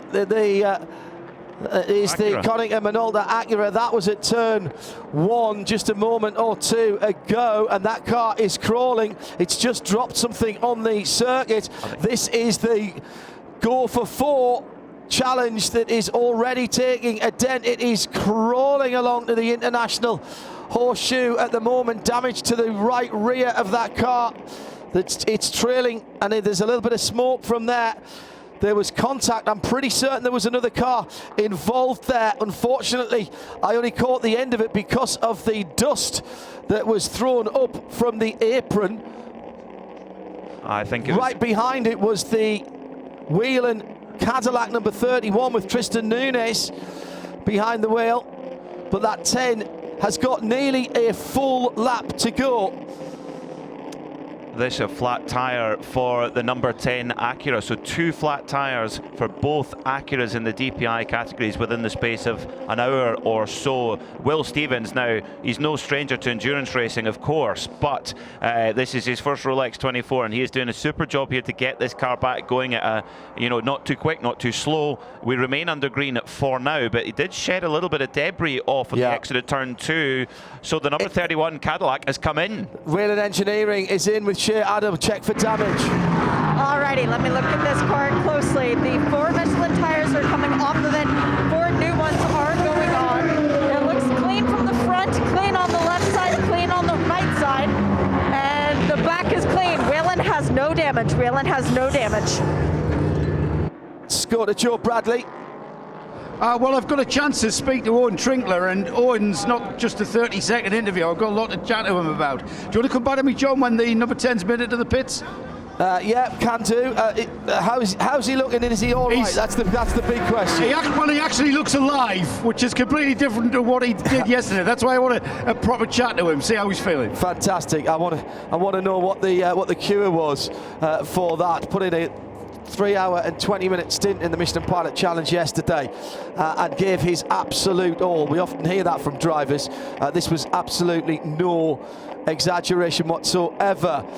We've had the number 5 Ben Keating JDC Miller Motorsports Cadillac in. We've had the 02 Cadillac Racing in with Marcus Ericsson, and the 31 Whelen car is going back out of the pits at the moment. The Cetilar 47 Ferrari is back out from behind the wall, and we're still waiting for the number 10 Konica Minolta Acura to get back to the pits. It's all eyes on the mirrors for Will Stevens to get that car back. Helio Castro Neves has just gone by him and up into 5th position. He's still got half a lap to go. He's just heading onto the short chute to, oh, hang on a second. That's a different. We've got a McLaren. It's the critical McLaren has pulled off on the exit of Speedway Turn 2, and he's cut to the inside. I think there is a gate in there that can get him back to the inside of the circuit. So that's another car that's just turned left and down into safety off the apron. Oh, what a shame for the number 59. It's the McLaren. critical car. Yeah, that car has been going so well. John Miller's opening stint was one of the performances of the opening phase of the race. Crucial Motorsports McLaren number 59, and at the moment, I'm trying to see who's driving it at the moment. John Miller was the starting driver. It's Lance Bergstein who's brought the car in, the New Yorker, and oh, what a shame, they were doing so well. Hello to Kevin McGlone, listening and watching. Very good to know that there's people all over the world tuned in to RS2 IMSA Radio. Still Will Stevens checking the mirrors to make sure he's not getting in anybody's way. Meantime, the McLaren dead stick, I think, that car. No fire from the mid-mounted V8. And rather than stop on the track, you know, that's really very, very heads up and gentlemanly driving there. Could have stopped out on the track. It would have brought out a full course yellow, but he's pulled it out of harm's way.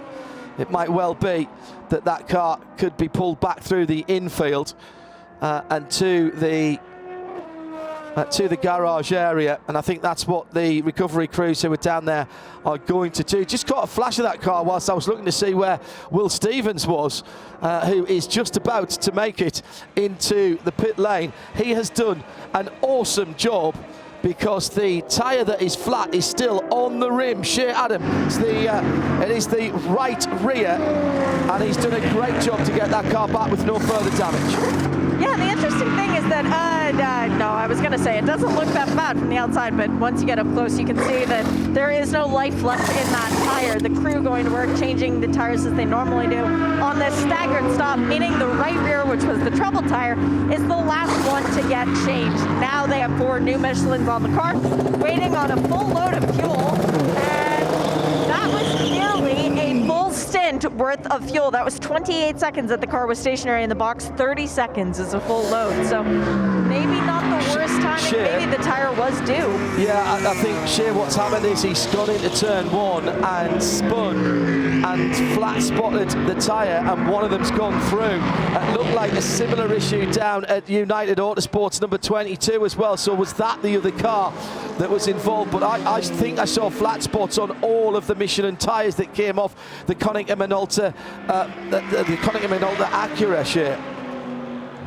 Yes, but sometimes that is a feature of when they stop in their box very abruptly, it does tend to flat spot the tires. So cause or effect, that is hard to say. We've got the 01 Cadillac Racing entry DPI into the pits. This is one of Chip Ganassi's 2 cars in the race. Fuel and tires waiting on the right front to finish. Now that's done. And is that Phil? I think that's Phil who sent the car out of his box, the lead mechanic on this car. Oh, the Ally Cadillac is in too. Sorry, just turned around and noticed headlights staring at me and actually flashing at me as if to say hello. Fuel and tires, and is it still Rocky? Yes, that is still Mike Rockefeller behind the wheel. Yeah, so it could have possibly also been is that the tyre let go, and then that caused a little bit of a skid and a lockup. But anyway, the Wayne Taylor Racing crew survive, albeit with a bit of work to do to catch up, as well as the 48 Ally Cadillac comes out of pit road with service complete and going well for that 48 car at the moment. Yeah, looks like we're going to get into another pit lane cycle here, but let's go to Joe Bradley and to Owen Trinkner. Ironman stint yesterday, Joe, for Owen, and he's got more work to do today in the TGM Porsche. He has, the number 64 TGM Porsche. He's here in the pit garage ready to go into the car. But Owen, after that, I mean, what was that? That was an Ironman stint, 3 hours 20 in the Michelin Pilot Challenge, a podium position at the end of all that effort. However, it really took it out of you, didn't it? Yeah, it really did. I mean, I wanted that win for Ted really bad, and we just fell a little short, but hats off to my guys at TGM and Joe Vardy and everybody there. We put a great car underneath us all race, and yeah, it was a 3 hours and 20 minutes with no water, and had to shut the AC off there for the last 2 hours trying to run down that 28 car. We just were as trimmed out as they were, and still a great finish, first podium for Ted overall. And I got to thank the medical staff here. They drugged me from the podium, so I didn't get to celebrate with Ted yesterday, but they did a great job, put some IV in me and two bags of that, and 7 o'clock last night I felt like a new man. So that's incredible. So not, I mean, 3 hours 20, but 3 hours 20 where you would try to make up the disadvantage of that straight line speed. You were obviously flat out using everything you could in the twisty bits. Yeah, I probably used a little bit of the car up to that I got a great restart, as you guys probably saw there, and got back to the front, and then the last 30 minutes I probably just used up the rear tires a little bit too much because I knew I was really good in the infield, but I was just pushing so hard to try to stay ahead of them and try to build a gap. And then obviously I started cramping up probably the last 5 laps. Everything was just kind of shutting down on my body, and unfortunately I couldn't make the podium with Ted, but I'm just so happy for our guys. And see what we can do today. See if we can end up there Sunday afternoon back on the podium. Hopefully I can celebrate that one. We got a really fast hot rod, and John Wright's up on the box here. It's awesome to have John on the radio with me. I used to work for John and as a crew guy. So kids out there, never give up on your dream, because I used to be one of these guys running around here. Now I'm getting to drive in this race, and it's awesome. I think we got a shot to win this thing and see what happens. Mate, it's great to hear you sounding and looking like you should look, and the right colour. Hindup's just suggested, if you want an indication of just how dehydrated you were, listen to the audio in the winner's circle with Shea. You sounded like you've been on a night out, I think.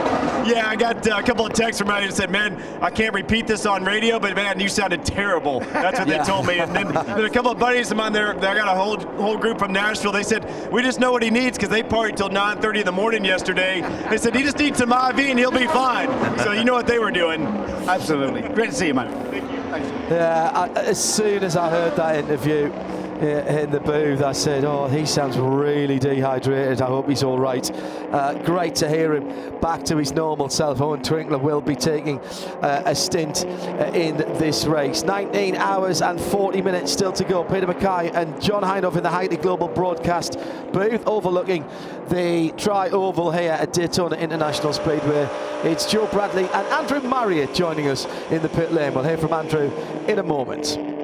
So a few driver changes to talk about in the number 16 Wright Motorsport Porsche. None other than Richard Leitz on board that machine, taking over from Ryan Hardwick. And we know just how fast Richard Leitz is. He's been a Porsche factory driver for, well, over 15 years as well. And we should see the pace of that car pick up very, very quickly indeed. Unfortunately, it's bad news for fans of the 47 Cetilar Ferrari, back behind the wall again.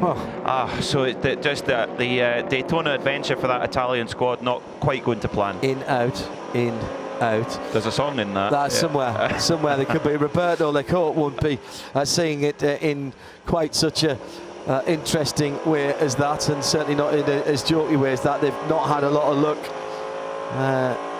Couple of big moments for that car that's taken it behind the wall twice. At IMSA Radio, if you'd like to get in touch. Hi to Kaiba Hoffman, enjoying our coverage. Only a sixth of the way through. He's just reminded, don't do that. Our Porsche keys to the race was all about breaking it up. I suppose you're right, but we should say, we've done a sixth. Excellent, that's good. Get to midnight, get to the morning, get to the Zoom, get to noon, and don't forget those Michelin Endurance Cup points as well that are awarded through the evening hours.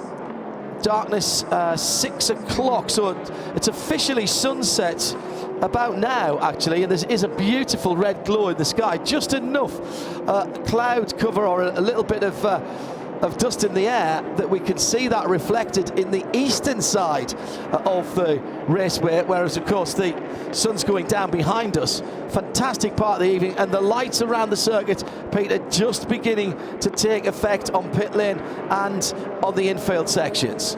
And indeed some of the very jazzy endurance lights that a lot of the cars wear as well, which makes them easier to spot out on track there as well. But we always talk about happy hour in an endurance race. We've seen a lot of fast lap times over the last 20 minutes or so. At the moment, it's happy hour for the 62 Ferrari. James Calado has opened up the gap to 3.3 seconds to Felipe Nasr in the GTD Pro category. Now, 3.3 seconds might not sound much, but in the context of GTD Pro, that's a fortnight. Renger van der Zande is absolutely throwing this car at the corners that leads the race at the moment. It is the 0-1 Chip Ganassi run Cadillac Racing DPI, 3.1 seconds to the good on the Whelen Engineering Tristan Nunez driven red and white number 31 Cadillac. And then it's Marcus Ericsson in the 0-2, the sister car, the leader. That's the dark red at the back, black at the front car. I like Cadillac. That looks mostly white with a bit of purple in it. If you're watching from further afield, Mike Rockefeller in the 48. He's about 2 seconds away from third at the moment. Then it's Helio Castro Neves. Another good restart, but Helio hasn't been able to turn that into a better position. 6 seconds away from Mike. And then Richard Westbrook for JDC Miller, 3 seconds further back. And that puncture That spin and puncture for Will Stevens in the Cunningham and Ultra Acura ERX05 has cost him 2 laps to the leader. It's Rinus VK that leads for Racing Team Netherlands. In the LMP2 category, in 8th position, the number 29 car has 5, call it 6 seconds on Anders Fjordbach. For High Class Racing, Mikkel Jensen in 3rd in the 52 car, which is one of 2 cars that is crewed this weekend with Ben Keating in the car. He's had a brilliant start to the race, and Shea Adam has the Texan. Yeah, he did have a brilliant start, setting the fastest time out there with guys like Alex Lynn around you on the circuit. At one point, you were the fastest guy on the circuit in DPI. That is cool, Ben. Yeah, that was maybe the most fun I've ever had in a race car. You know, so much fun. I worked up to it slowly. I didn't want to take any risk, but after I did 2 stints, I double stinted the tires for my first 2 stints. Then we got brand new tires and those restarts. You know, I was at the back of the DPI pack, which I loved because I got incredible draft. I've got 6 other DPIs in front of me, so I get some really great top speed. And golly, it was fun. You know, as you said, I did a 1-minute 35.1 second lap, far and away the fastest I've ever gone around this track, and what a blast. It was so much fun. I'm honored that these guys had enough faith to put a bronze driver behind the wheel, and I just had so much fun. The Cadillac is amazing. Such an incredible car to drive out there, and golly, it was just incredible. 2 hours of absolute blast.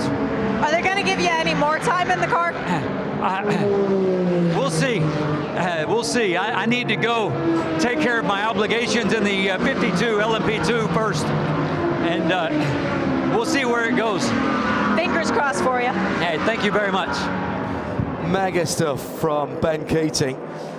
Representing all of us who, if we had the wherewithal, would be doing the same thing and doing it very well. This is one of the quality parts of sports car racing, even at this high level, even at World Championship level, Peter, that, you know, with a little bit of investment, with a bit of money on the table, you can get out there and race. You could buy a NFL team, but you can't be quarterback. You could buy a Major League Baseball franchise, but you can't be starting pitcher, not if you want to have success.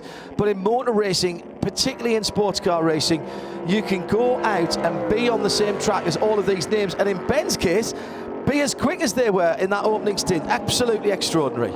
And that is the big difference. I think that is why we're all so excited with what Ben's done today, is that yes, you can, the opportunity is there to if you've got the means to do so, you can be part of this incredible Super Bowl of racing. But the difference, as you rightly said there, John, Ben has been able to do that and match the full-time pros and to be up there on the timesheets. That's the great thing about motor racing as well. The stopwatch does not lie, and that was just some fantastic driving. Ben, he's earned his dinner, shall we say, tonight. Now we've cleared up the question of what happened with the number 59 critical McLaren. It was clobbered by the number 14 Lexus, and it's going through the pit lane now, the Lexus that is, for the drive-through for incident responsibility. Meantime, Helio Castro Neves, king of the fast starters, is in the pit lane with Shea Adam. He's going to be staying with me, and I'm hopefully going to be sticking a mic under his nose here shortly, because it is time for Oliver Jarvis, longtime stalwart of the Massa program, to go out on the track in an Acura. There is damage right there of that car, very slightly, but Ollie, making no notice of that, just went out. There is a crack in the bodywork just above the wheel. That is the most fragile part of these DPIs, the thinnest that the composite material that the cars are made out of, because it's not entirely a carbon fiber, it's a carbon composite. That's where it is weakest. So if something is going to break on the rear, that's exactly where it would go. And that was the side where they had the puncture, was it not? So Michael Dinan's just got out of the number 96, that's the Turner Motorsport BMW, the Liqui Moly livery car. Michael, it's been a bit of a character building weekend for all of the BMWs in this field. How's the Liqui Moly car doing? Yeah, we're doing well. You know, it's just a battle of attrition right now, and we might not have the straight line speed, but we're just trying to stay out of trouble and you know, stay on the lead lap and do what we can do. So far, so good on that one. Yeah, so far so good. The whole team's doing an amazing job. Bill's in the car now, so you know, I think hopefully he can make up a few positions, and we'll see where we end up. Have you guys encountered any issues with the rear under tray? We've seen other BMWs lose their rear under tray, but I'm not sure whether your car's done the same. Yeah, so far so good. So we'll just keep our fingers crossed and hope that holds together for the rest of the race. Okay, thanks, Michael. Driver change at the wheel of the number 9 FAF Porsche in GTD Pro. Felipe Nazar hopping out, and I would suspect that will be Matt Campbell getting in. We haven't seen him yet in the race after a super stint from Mathieu Jaminet at the start of the race. We should see Matt Campbell, the young Australian, getting on board, the young but incredibly experienced Australian, getting on board that number 9 Plaid FAF Porsche. Yeah, he's very well thought of by Matt Campbell, that is, Matty Campbell, very well thought of by Porsche. Came up through Carrera Cup down there and has repaid the confidence in him. He is a really, really impressive young driver. Hello to Peter Fidling back in the UK. Good to know that his passion for sports car racing is intact at IMSARadio.com. DPI's at the front of the field. LMP2 base chassis, spines as they call them. You can change one or two things on that. You don't have to have the standard Gibson engine. You can change the aero on the cars, but they have to have some design aspects from the manufacturer you are representing. And also changing dampers as well, and suspension because it's spec in LMP2. LMP2 is the LMP2 chassis, obviously from one of 4 manufacturers, with the spec Gibson engine with a single aero package homologated and with spec brakes and dampers. LMP3 is slightly more manufacturers. I think it's still 6 manufacturers for LMP3. Here we've got Ligier and Decane, Norma represented, and again that's a spec drivetrain on that car. And GTD and GTD Pro, the cars are the same, the BOPs are the same, it's the driving lineups that make the difference. GTD Pro, as the name suggests, is Pro lineups, manufacturer entered cars for the most part. It's the idea behind it, and in the standard GTD, then you have to have a different split of drivers that can't include the full complement of Pro drivers. That's how it runs in terms of the specifications. But the cars in GTD Pro and GTD, absolutely the same, running to the same BOP as well. It's like Jimmy Johnson is getting ready on the pit wall, multiple NASCAR Cup winner, championship.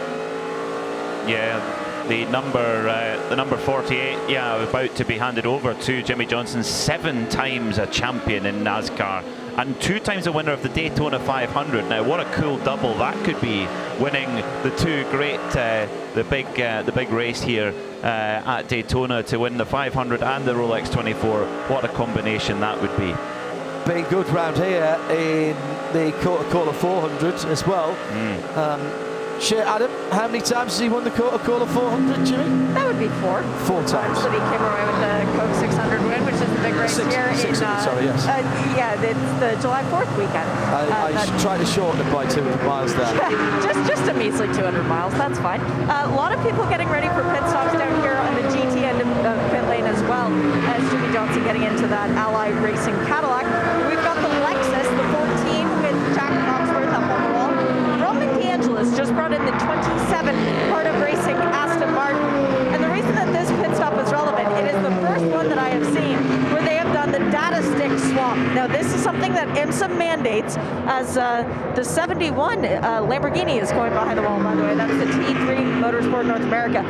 So data sticks, what they have to do is they have to switch them out between the 4th and the 6th hour of the race, the 10th and the 12th hour, the 16th and the 18th, and then when the car goes through tech. Basically, IMSA monitoring in real time that the teams aren't doing anything strange to their cars. So if you do not turn in your data stick within 15 minutes of pulling it out of the car, well, that's going to be another drive-through penalty. So just something else for the people who don't normally compete in IMSA to keep an eye on. It's even further in the rulebook. A lot of attention going on to the number 63 GTD Pro Lamborghini Huracan at the moment. The rear right of that car, the mechanics looking very closely around the brake rotor. It's certainly very early. I mean, I'm sure it won't be a brake change, especially not the rear, but yeah, the mechanics clambering around that car at the moment as it sits in pit lane, and this is a long stop for that 63 car. Also in the 44 Magnus Aston Martin, and that looks a little more regular, but you're right, Peter, they're not happy with something on the right rear. I think it was the wheel hub, because once they got it sorted, they just banged the wheel back on, and that's bright green. Number 63 is running at pit stop time down at Corvette GTD cars. Who's down at that end of the pits? That'll be Shane. That's still me. Fuel and tires and driver changes for both of the Corvettes. I could see Jordan Taylor getting out. I could not see who was getting in, but I believe it was Nicky Kasper's turn to go. For the Corvette, the Ford Corvette, it was fuel and tires and possibly driver change. They came in with the number 1 and 2 on the driver's side door of the 4 and the 3 respectively. They leave in that same order with the 24 BMW right behind them. Also into the pit lane is the 14 Lexus for Vassar Sullivan. That's who I'm standing by right now. This too was the driver change. Jack Hawksworth got in. Kyle Kirkwood got out. Joe Bradley. The 99 Team Hardpoint Porsche just been brought in. Stefan, I wanted to grab, we spoke to you earlier, Stefan Wilson, we spoke to you earlier, but I wanted to find out just what that was like, you finally being out in the race. Wow, yeah, that was just an absolute blast, you know, it was super stressful. You're trying to look after the car, you're trying to keep it clean, 20 hours to go.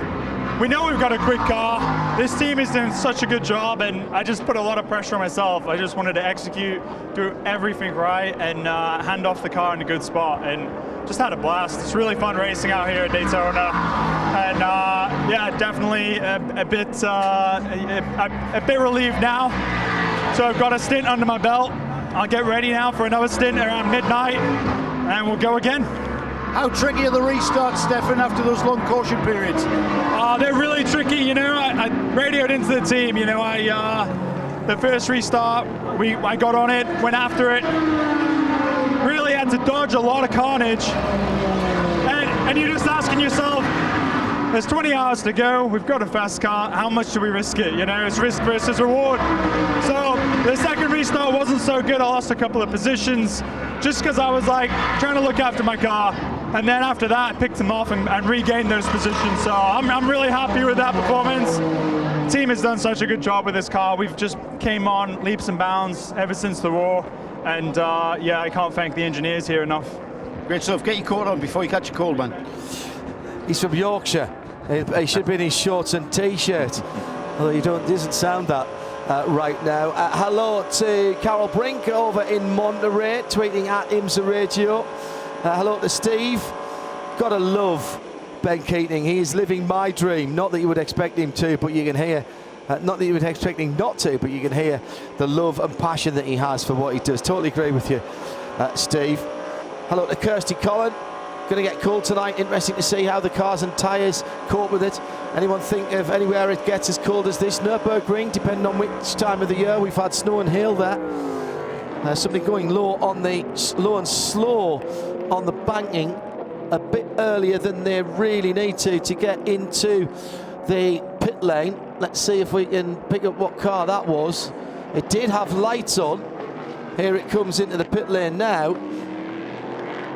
but it committed to the bottom of the speedway very, very early. I think this is the Magnus Aston back in again from the lights on the roof of the car. Yeah, it is. that car's just gone out of the pit lane.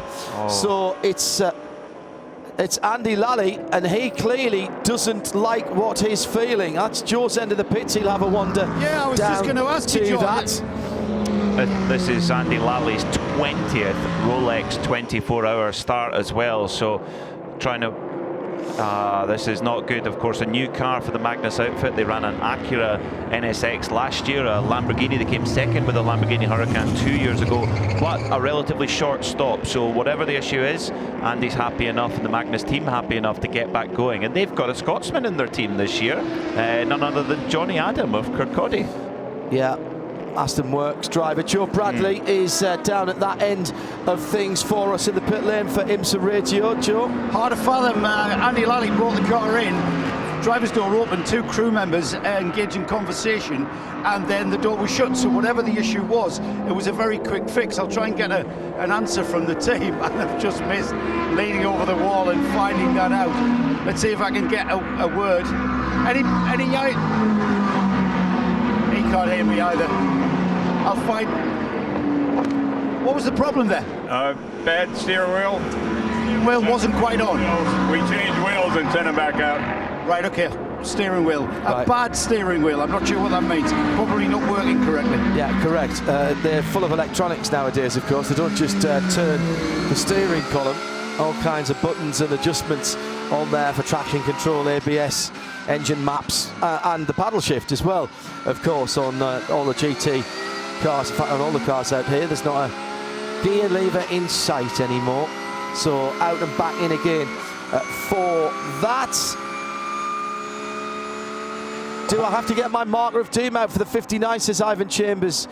No news since it pulled over. It hasn't come back out on the track. I can't see the area of the track where it pulled in. When it came down, it's one of the few places we can't actually see. It's on the far side of Lake Lloyd. There is a cut through and an infield road there. They might have been able to pull that back, but of course we can't see from here if they have done. If it can be fixed, it will be allowed to go out. External assistance here does not disqualify the car. Into the pit lane for the bright yellow Jumbo sponsored racing team Netherlands number 29, and Shea Adam is watching that pit stop. All going very smoothly. They did the right side tires first. Now they're doing the left side tires. A windshield tear off, and it was a driver change. Am I correct in thinking it was Rinus VK who got out of that car? The fueling is the last thing to finish from this pit stop. I love the fact that they have a guy who stands in front of the car with a board that says, ready? And then as soon as he lifts it, that's the clue to drop the clutch, give it all the right foot you can muster, and get out of the pits. New cast of characters at the front of the GTD Pro field. James Collado, after a superb stint for the world champion, handing over to Davide Rigon in the number 62 Risi Competizione Ferraria. So Giuseppe Risi being taken to dinner on his golf buggy the other day. Well, yeah, I say the other day. It was yesterday. It's all blurs into one in a race. It just feels like a long time away, doesn't it? It does. But Dennis Olsen, the Norwegian driver, had a great chat with him yesterday. Young Dennis, really, really nice young man, and a real Porsche star. He's in the KCMG number 2 car in second. Maro Engel stayed on board the number 97 WeatherTech Racing Mercedes, and Matt Campbell, correct, has got into the FAF Motorsport machine. Now the driver changes for Corvette. Marco Sorensen in a Corvette. We're going to have to keep saying that to ourselves to get that out into the groove, of course, formerly of Aston Martin. So Marco Sorensen in the number 4 Corvette, the number 3 Corvette. Nicky Katzberg, my man in the meeting from Le Mans last year in that number 3 machine. Thanks to David Raleigh, who is over on that side of the track on one of the bleachers there, and has sent us a picture of the critical McLaren being towed back to the pit lane. So they could be working on that, presumably the garage area actually, but yeah, thank you, David, for that lovely sky colour when you took that picture earlier on. So that car has come back just a few moments ago, or a little while ago. 19 hours and 17 minutes still to go. Renger van der Zande for Cadillac by Crucial McLaren. What did I say? Critical, yes, sorry. Crucial, McLaren. And they're in a critical situation to be to pull back. Thank you. Renger van der Zande leads for Cadillac Racing in the DPI by 6.4 seconds from Whelen Engineering's Tristan Nunes in the 31.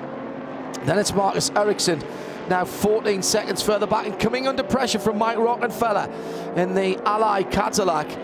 Round about another 10 laps or 15 minutes or so before we see those cars back into the pit lane. Renger has a 3-lap cushion on the cars behind him. He's got 3 laps more to do, if that makes any sense. The first of the stoppers in the battle at the front of the field will be Richard Westbrook, who came in a lap before everybody else, and he's the last man on the lead lap at the moment. Oliver Jarvis is just off the lead lap. Oh, let me wait till he comes through. Yes, he's just off the lead lap in the MSR with Curb Agajanian, number 60 Acura. That's the pink and white car. Will Stevens, after that spin and flat spotting the tyres, causing a puncture, which happened, he spun it at turn 1. Pretty certain there was another car involved there, but I've not seen that again. I think we only had the aftermath from the helicopter shot, and I only swiveled round to see it because I caught the dust that was out there and couldn't get the binos on it quickly enough to see which car it was.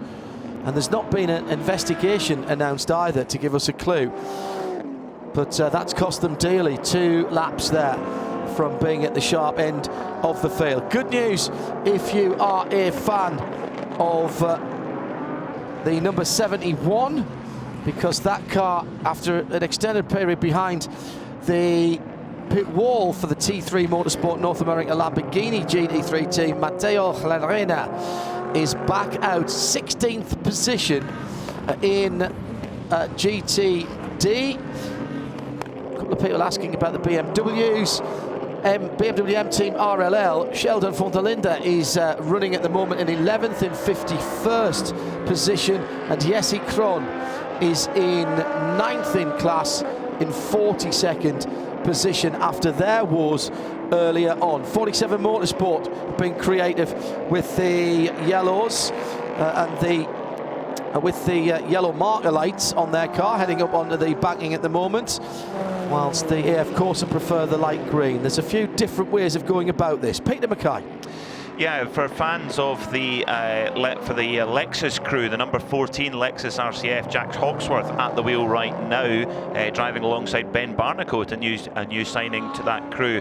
Despite the little tangle with the number 59 Crucial Motorsport McLaren and the subsequent drive-through penalty, they have hung on to the lead lap in GTD Pro, and that car's got some real pace as well. So as things start to shake out, I would expect that car to come right back. Oh, and just as I say that, oh Jack, you're making me look clever here. He's just done the fastest lap of the race for that car, a 1:45.1. Thank you for that, Jack. Chip Ganassi 0-2 in the pit lane. That's Joe's end of things. This looks pretty. That looks a fairly standard stop. They did have a quick look at quick look at the brakes there on that 0-2 car. Spin of the wheels, and it's already rolling. 36 seconds that car was stationary, and heads out onto the pit lane. Hello to Tom Firth, who's tweeted at IMSA Radio. Said heartbroken for Heart of Racing's GTD Pro retirement, but otherwise enjoying a great Daytona 24 so far. Question, maybe for the small hours? Nah, we'll get it in now, because otherwise I'll never find it scrolling back through the Twitter. Does the Ford GT3 announcement earlier this week signal there's no diversions from stock GT3 in the ACO IMSA classes? Well, I don't think anybody's talked about it seriously as such. There was some discussion about it when GTD Pro was announced, but that's been decided that's not going to happen. I don't suggest that Ford would make any difference to that. They have said it would be a GTD Pro and a GTD Standard program in 2024, but that's several years away, and As to what the ACO are going to do, no clue. But you've heard me say it before, GT3s have no place at Le Mans. It will kill the class, and the manufacturers, all very nice and gentlemanly now. Oh yes, we'll play by the rules, but when you've got the prestige of winning at Le Mans, they will build special cars for Le Mans, and it will send the costs skyrocketing, and it will cause an issue. Well, also the architect or the founder of the GT3 category, if you like, Stefan Rattel, he said exactly the same as you, John. That's his exact view on it. So yeah, I think it's not a one-size-fits-all thing. It is seldom that Stefan Rattel and I see eye to eye on anything. We've had some full and frank discussions about stuff. I had a chat with him on Le Mans morning, actually, from my motorcycle. He was on the end of a phone, and I was talking to him whilst I was getting a little bit of wind therapy before going on duty. I was out on the mighty 1600 GT, and we were having a bit of a laugh about that between us. But the other thing is, I'm not sure the manufacturers really want it either. Certainly, I know a couple of manufacturers who don't. It possibly will happen. It is not current GT3. I think that's what we've got to say. The regulations are not current GT3, which is a full BOP category. There is an element, more than a small element, of a technical set of regulations where you can look at a car and say it's legal, it's not legal. But already they're talking about waivers for it. And waivers, if you're going to have waivers, you've got to know what they are. You can't have 3 and 4 different sets of regulations that come out, and the teams get one, the series get another, the press get another, and the public get another. That just doesn't work. There's no transparency. There really is not.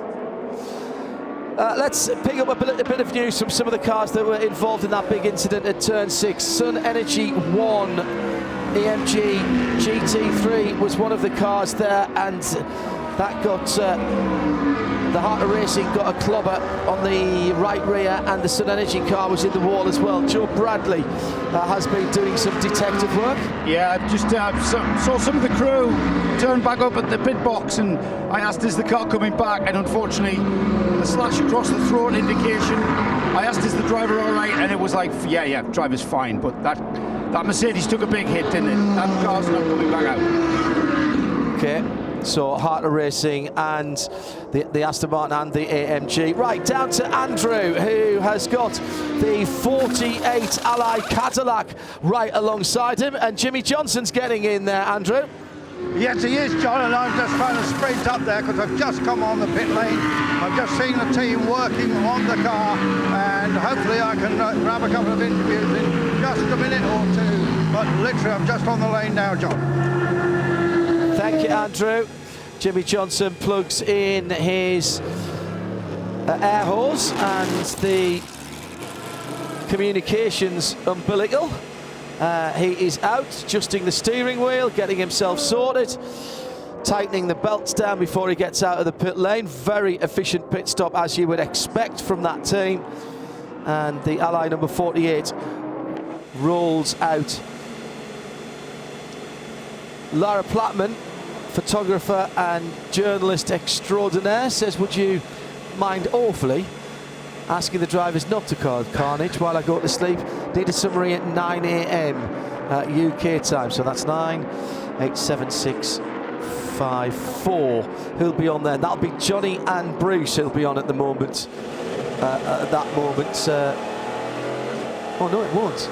Yes, it will. Yes, it will be. It'll be Johnny and Bruce who'll be on at that time, Lara. So send them a text when you get back up and you've had your first cup of coffee. 0-1 in the pit lane, and Andrew is just about there for that one. That looks like full service and a driver change as well, Andrew.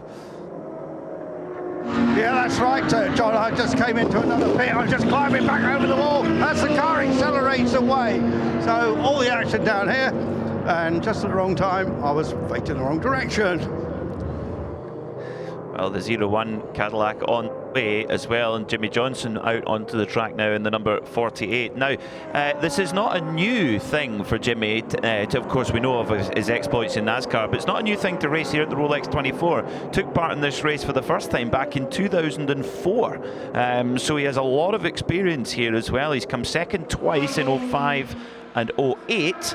But well, what can he do here? He's certainly got some incredible teammates. Kamui Kobayashi, Mike Rockenfeller as well in that machine, and of course Jose Maria Lopez. Speaking of the Kamui Kobayashi and Jose Maria Lopez, their teammate in the number 7 car, Mike Conway, he's now in the number 31 Whelen Cadillac as well, and up to second place. Shea Adam has just tweeted to us a picture of the full season Porsche, the 79 car, still being worked on by the WeatherTech team, so maybe they're going to try and get that car out. That is the point scoring car for the full season. Meantime, let's go down to 47 Motorsport as the 48 car completes its first lap with Jimmy Johnson at the wheel in the 2022 Rolex 24 Hours. So the number 7 47 Motorsport car, currently 8th place. Austin McCusker is the driver that's just got out. Who's took over from you, Austin? Mark Kwame just took over right now, so we'll see how he does. Hopefully well. Hopefully he brings us some. It's looking pretty hectic out there with the cautions and the restarts. You've obviously managed to keep out of trouble. I wish, but we had a little bit of contact on pit lane, and then we've had a throttle pressure sensor failure. We were trying to get it fixed in the pit box, but we had to bring it back to the garage under a yellow. At least it was under a yellow, and we didn't lose that much time, or as much time as we would have. So we'll see if we could put our head down and gain some laps back.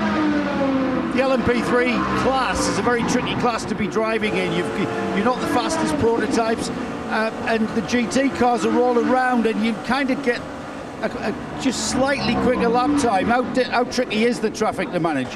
I mean, we're fairly. It depends on where you are in your stint with tire wear. You know, I mean, if you're early on your stint, the GTDs are a fair bit ways past. It's easy to get by them. We have a little bit of a straight line advantage. They have a little bit of a braking advantage with ABS. So, yeah, we're just got our spotter up in the stands, helping us out, guiding us the whole way through. So, just trying to stay clean. Austin, you seem a little bit down, but the guys around you, your crew, are patting you on the back. You've done a great job. Yeah, I mean, I'm just down because we had a good car, and you know, we had a TPMS failure or throttle position sensor failure. So yeah, it's a little bit long way to go, man. Tristan Nunez down here. You're looking remarkably fresh after that little session. Yeah, it's nice and cold in that Cadillac cockpit. The cool weather is rough on tire warmer, but pretty good on the driver cooling side. But overall, yeah, great stint. Even after a quad, I feel pretty fresh and ready to go again. Yeah, because this race is just sort of finding a rhythm now, isn't it? Yeah, it's all about rhythm, and it's so hard to keep that rhythm with all this traffic. So it's really just about keeping your head smart and making smart decisions. You know, not dive bombing these slower GT cars and putting yourself out of the race, because there's a lot of opportunities to do that.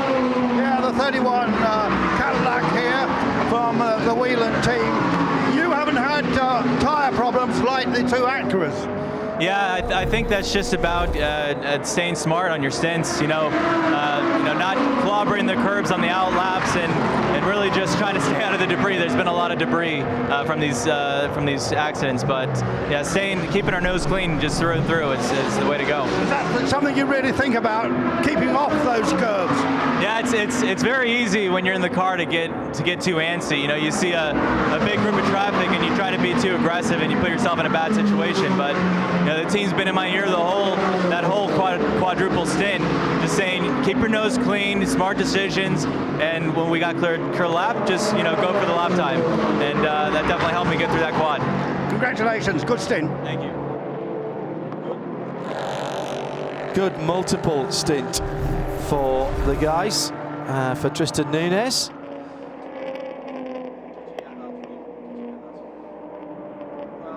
I think we can blame Joe Bradley. He was down there at 47 Motorsport. Mark Varme just took the car out and threw it into the grass, just coming out of turn 5. He's recovered. Very distinctive with the yellow marker lights on that car. And he is again pointing in the right direction. You're listening to IMSA Radio, part of the Radio Show Limited network of audio and visual channels. We're live from Daytona International Speedway, looking down from the Hagerty Global broadcast booth onto now a dark. It's full dark here at the Speedway, well lit on the tri-oval and with the Musco system around the track, of course. But the darkness of night means that the temperature on the track has started to fall. It's gone down a couple of degrees in the last hour. Temperature in the air holding steady around about 7 degrees Celsius at the moment. Sirius XM 202 and on IMSARadio.com in sound and vision.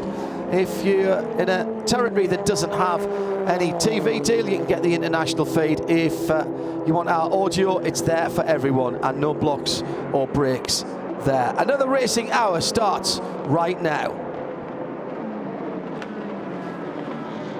Just on 19 hours to go, Peter Mackay has been watching the timing screens. Oh, difficult times for the number 79 GTD Pro WeatherTech Porsche. That car has been behind the wall. Alessio Pecorello having to bring it in, and the car looks like it's going back out again with Cooper McNeil at the wheel, but it's dropped a long way back, and in a class as competitive as GTD Pro, issues like this are going to be really punishing. But don't forget, that is the point scoring championship, full season championship car for Cooper McNeil. So he needs to get out there and just get some laps in that car. The other car that he's declared in is now the Rolex watch-winning car for him, and this is points make championship positions for him, if you look at it that way around. Hello to Steve. I saw McQueen's Le Mans film in the 80s when I was about 8. Ever since then, there's something about racing at night that fascinates me. It's in some ways the sheer insanity of it, the skill, the endurance of both man and machine, drawn to it like a moth to the headlight, says Steve. I know exactly what you mean. It's almost something illicit about racing in the dark. Even when it's as well lit as this, it's almost like, we shouldn't really be doing this, but we're getting away with it. Shh, shh, shh. Don't tell anybody. Don't tell anybody. Yes, absolutely. And hello to another tweet from Col on the Isle of Lewis in the Outer Hebrides, Josh Smith. What a race so far. A lot of action in the first 5 hours. This could be another classic. Already has been. I think you're right there. Absolutely right. And hello to Ian McCarthy, who is listening in as well. And Spooner in orange. What's the best internal light colour these days? Is it the Science or is it sponsor coloured? We call the Hondas and BTC night races were red. The Jimmy Johnson car is blue with his sponsors. Matches with his sponsor scheme. Coincidence? I think blue is the one that they normally pick, Spooner, if I'm actually honest about it. Had a long chat many years ago. Peter and I were talking, actually no, I was talking last night with a Formula 1 journalist about Mark Webber, and Mark gave me chapter and verse about how much time they spent on the Porsche 919 project of getting the right fluorescent colours on the right bits of the steering wheel and the right amount of black light or illumination so that you could see which dial you had to twiddle and where it was without killing your night vision, particularly for Le Mans. It's always much darker. Battle out on the circuit. The number 48 Ally Cadillac we were mentioning, that is Jimmy Johnson, has got the number 02 Kevin Magnussen car right up his tailpipes as he goes through turn number 1, now down to the short chute, down to turn number 5, should I say, and Jimmy Johnson going down the inside of the Era LMP car. Here comes Magnussen round the outside into turn 6. This will be a brave manoeuvre, and Jimmy just eased slightly to the right there and said to Kevin, no thanks, I think we'll be carrying on. As now Kevin goes round the outside at turn 5 and heads into that position, takes it.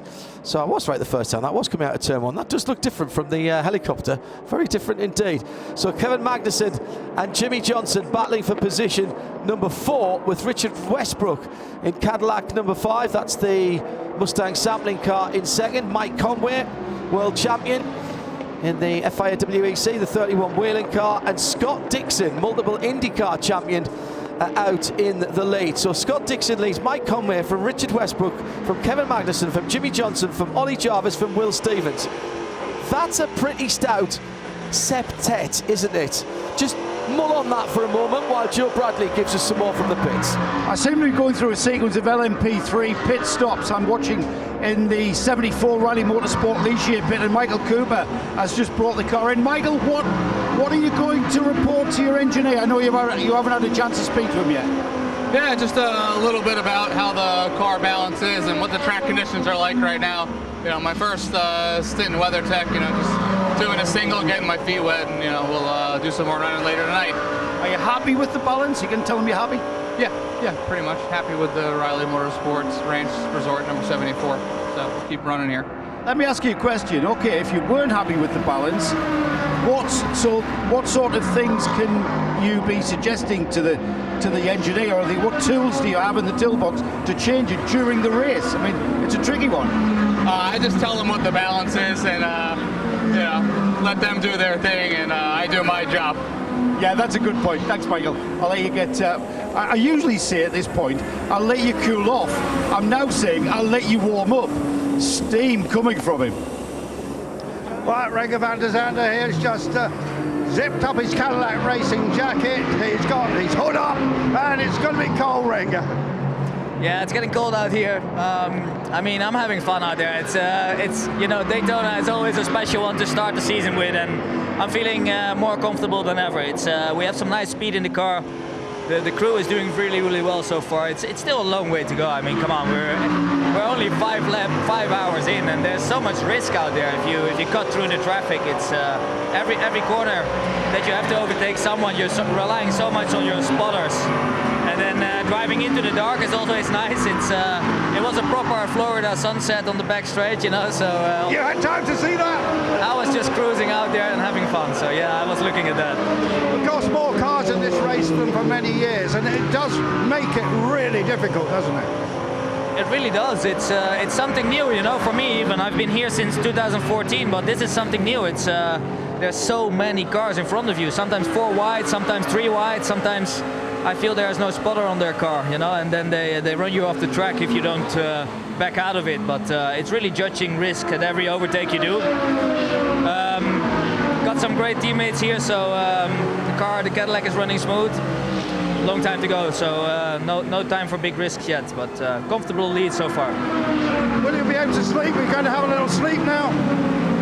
Yeah, for sure. Big sleep, hopefully, and then getting back tomorrow probably in the car. It's nice to be with 4 guys on the car, but I have to work a little less then. So I like to work my ass off if we do well. But I'm gonna get back in the car, I guess, some very early morning or something like that. I think I was in there for 3 hours, so that was a good stint, and my teammates will do the same.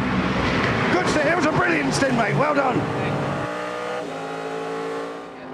Never get anything other than 100% from Renger van der Zande, even when he's just racing for fun. The gap is coming down.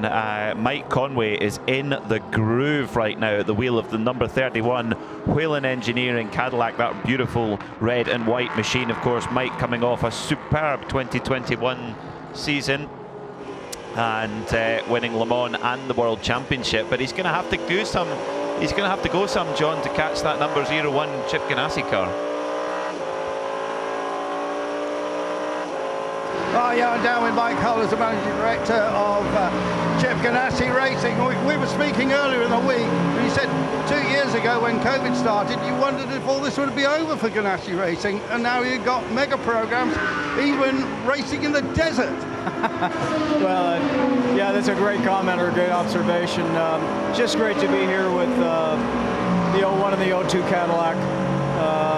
running really well, obviously, right now. But a long way to go. But having 8 great athletes like we have driving the race cars and all these team members, it's really fun to be here to race. And this series is a terrific place to be. Now, Mike, some of our listeners won't know this, but you've been in motor racing almost as long as me, I think, for over 40-odd years.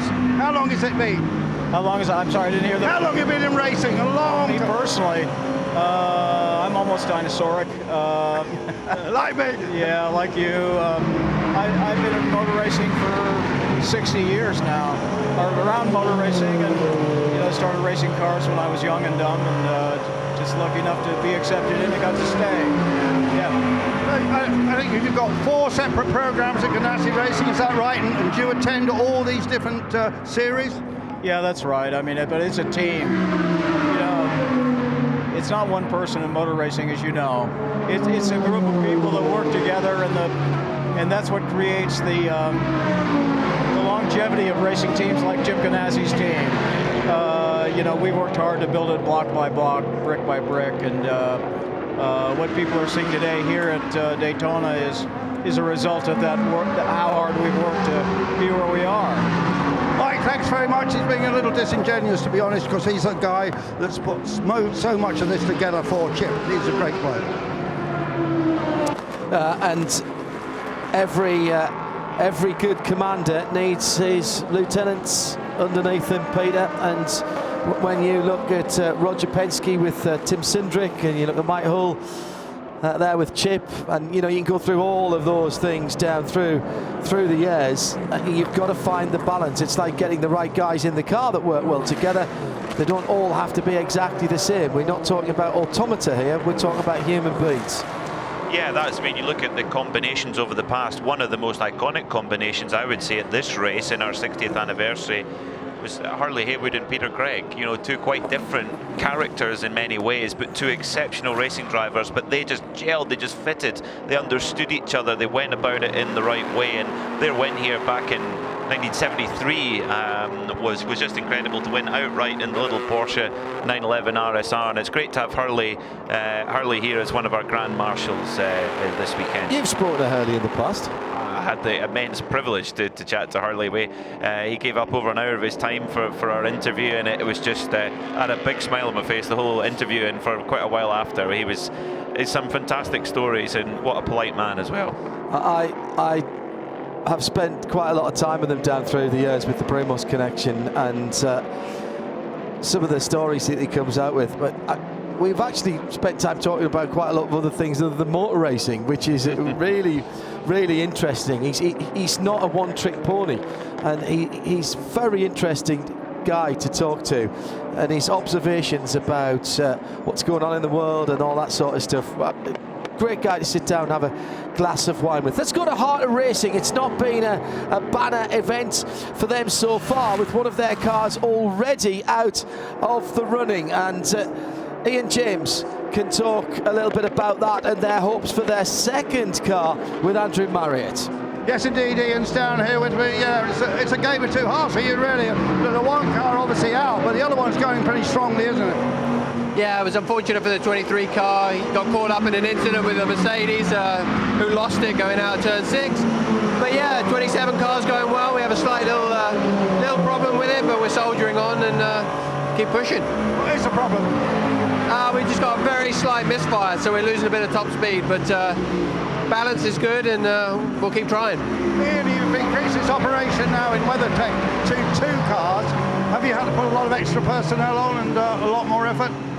Yeah, especially for this event, we're over 30 people now, so it's it's a big moving train. Logistics is the name of the game, but everybody's done exceptionally well these last 10 days, and very sorry for everybody on the 23 car, the mechanics and the drivers. Ian, you're another Brit who's come over to the USA to find your fortune in racing, because we go back to you racing in Formula Palmer Audi days, and that was a long time ago, and your father, Reg, of course, terrific Formula Ford and Formula 3 racer, but America seems to be the place to be. Well, yeah, I was one of the earlier adopters of America. I kind of I couldn't find the sponsorship to continue in Europe, so I decided to make the move here, do sports car racing, and I couldn't be happier. You know, got a great wife, family, and America was very good to me. Proud to be an American citizen now. Very good. Well, team director, but still racing too. Great guy. Another. We are so fortunate in sports car racing to have a paddock full of people who you'd sit down and have a drink with, and you know, could talk about racing, could talk about anything. There's far worse places to be than in a sports car paddock, particularly the IMSA paddock. The international nature of this race, Peter, you'll have noticed that this year. Just how many nationalities there are when you're walking around the paddock, when you're getting fed. It's the racy Italian boys behind you are chatting away over an espresso, and you've got the Michelin French technicians, you've got the Germans from BMW and from AMG in particular, quite a lot of Brits from all over the place in the UK, and literally every regional accent there. And that's before you start thinking about the Scandinavians and the Antipodeans who are here, and of course the local talent. It's a great place to be. It's a wonderful blend of talent, and I think it says a lot of what the Rolex 24 Hour is about and why it's so special. And I think this is why I believe the announcement about the revival of the GTP moniker is so important for the future of IMSA, because why is this race special? Well, because it's been going for 60 years, and you have to think about how special it's been across that time. GTP is the same, and the fact that we're reviving that moniker is just superb. And I know that it means a lot to the drivers who come along and take part.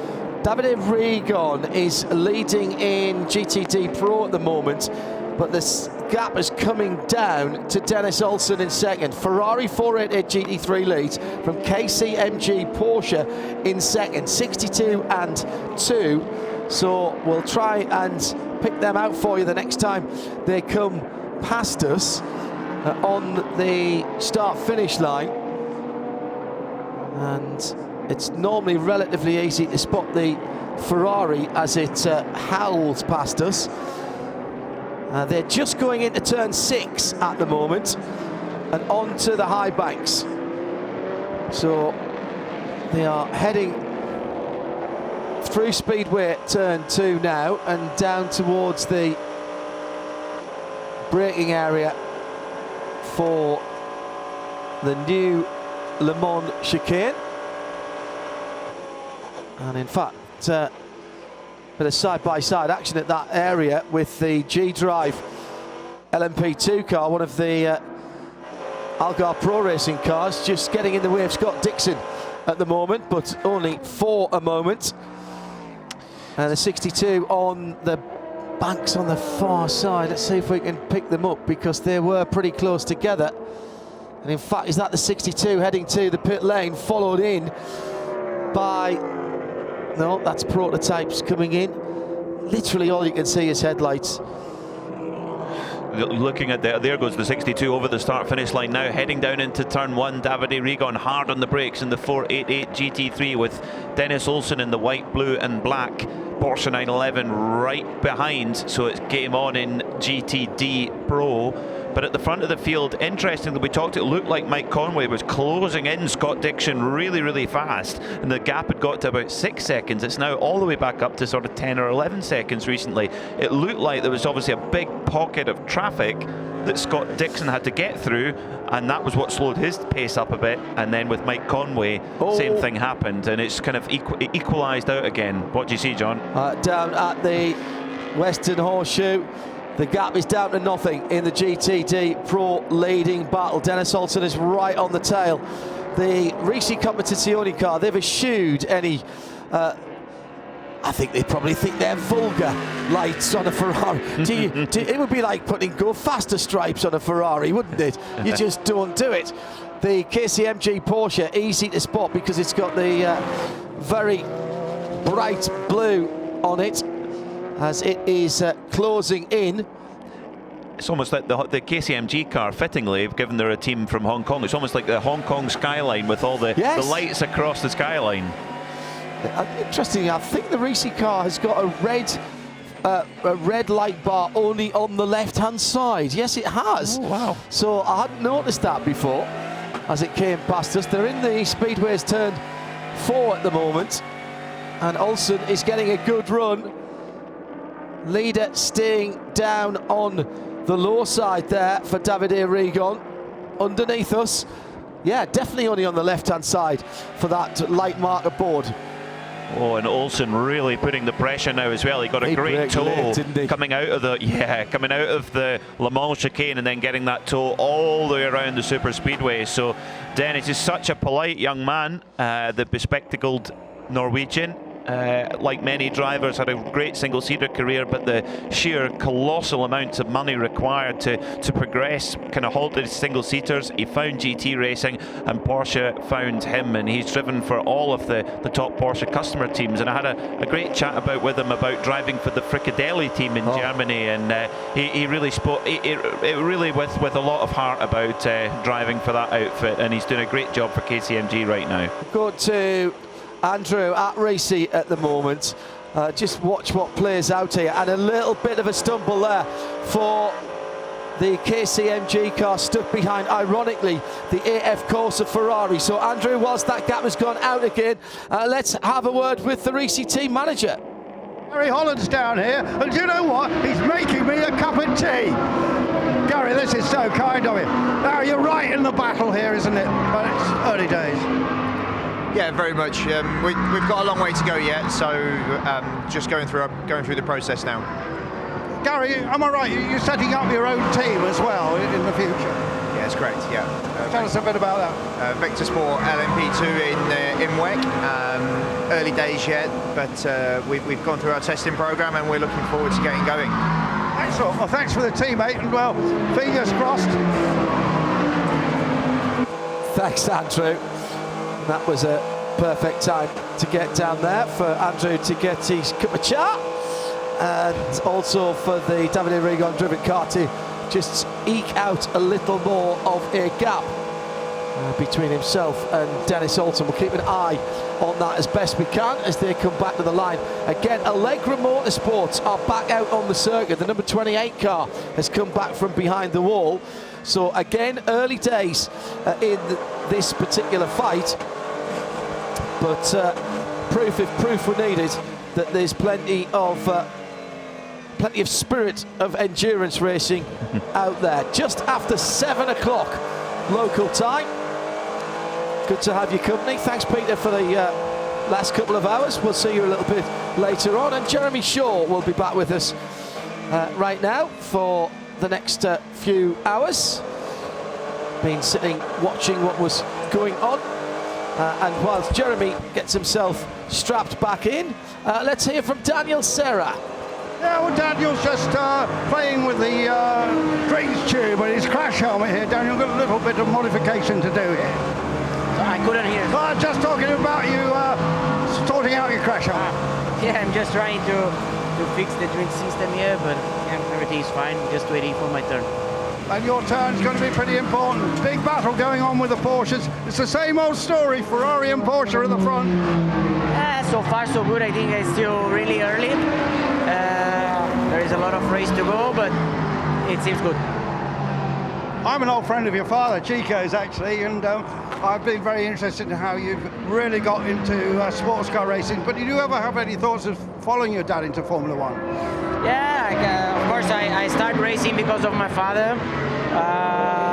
I had a few years in single-seaters, but then when I had the chance to change and be professional and start racing GT cars, I think it was a great opportunity and I did it. Absolutely. In the car in a few minutes? I think Davide has still one more stint and then it's my turn. Excellent, thanks very much. That's Daniel Serra. Thank you, Andrew. Just had the Mustang sampling car in behind Andrew. That was the 5 car. Richard Westbrook brought in the JDC Miller Motorsports Run Cadillac from 5th position. No, 3rd. From 3rd, sorry. He's gone back out in 5th position. Only 5 cars now on the lead lap in DPI. Ollie Jarvis, the first one off the lead lap. We should be having the 02 Kevin Magnussen driven Cadillac through any second now into the pit lane. Dragon Speed and Andretti have just come in, the 81 LMP2 and the 36 Andretti Autosport leading LMP3 car. Just check in with Davide Rigon still leading Dennis Olsen by about a second. Joe Bradley, what's going on at your end of the pit lane? I've just had the 36, the Andretti Autosport car in. Pretty standard stuff. Tyres, fuel. A driver hopped out, try and get a word.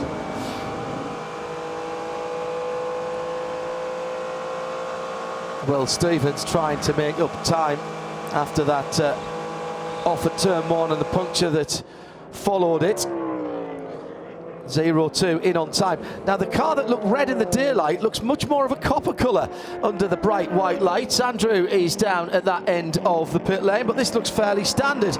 New set of Michelin tyres, and I think, no, I don't think that was a driver change, Andrew, was it? I don't believe it was. I've just got down to Mustang sampling. Actually, I'm just seeing them. Having a quick look at the tyres that came off the car.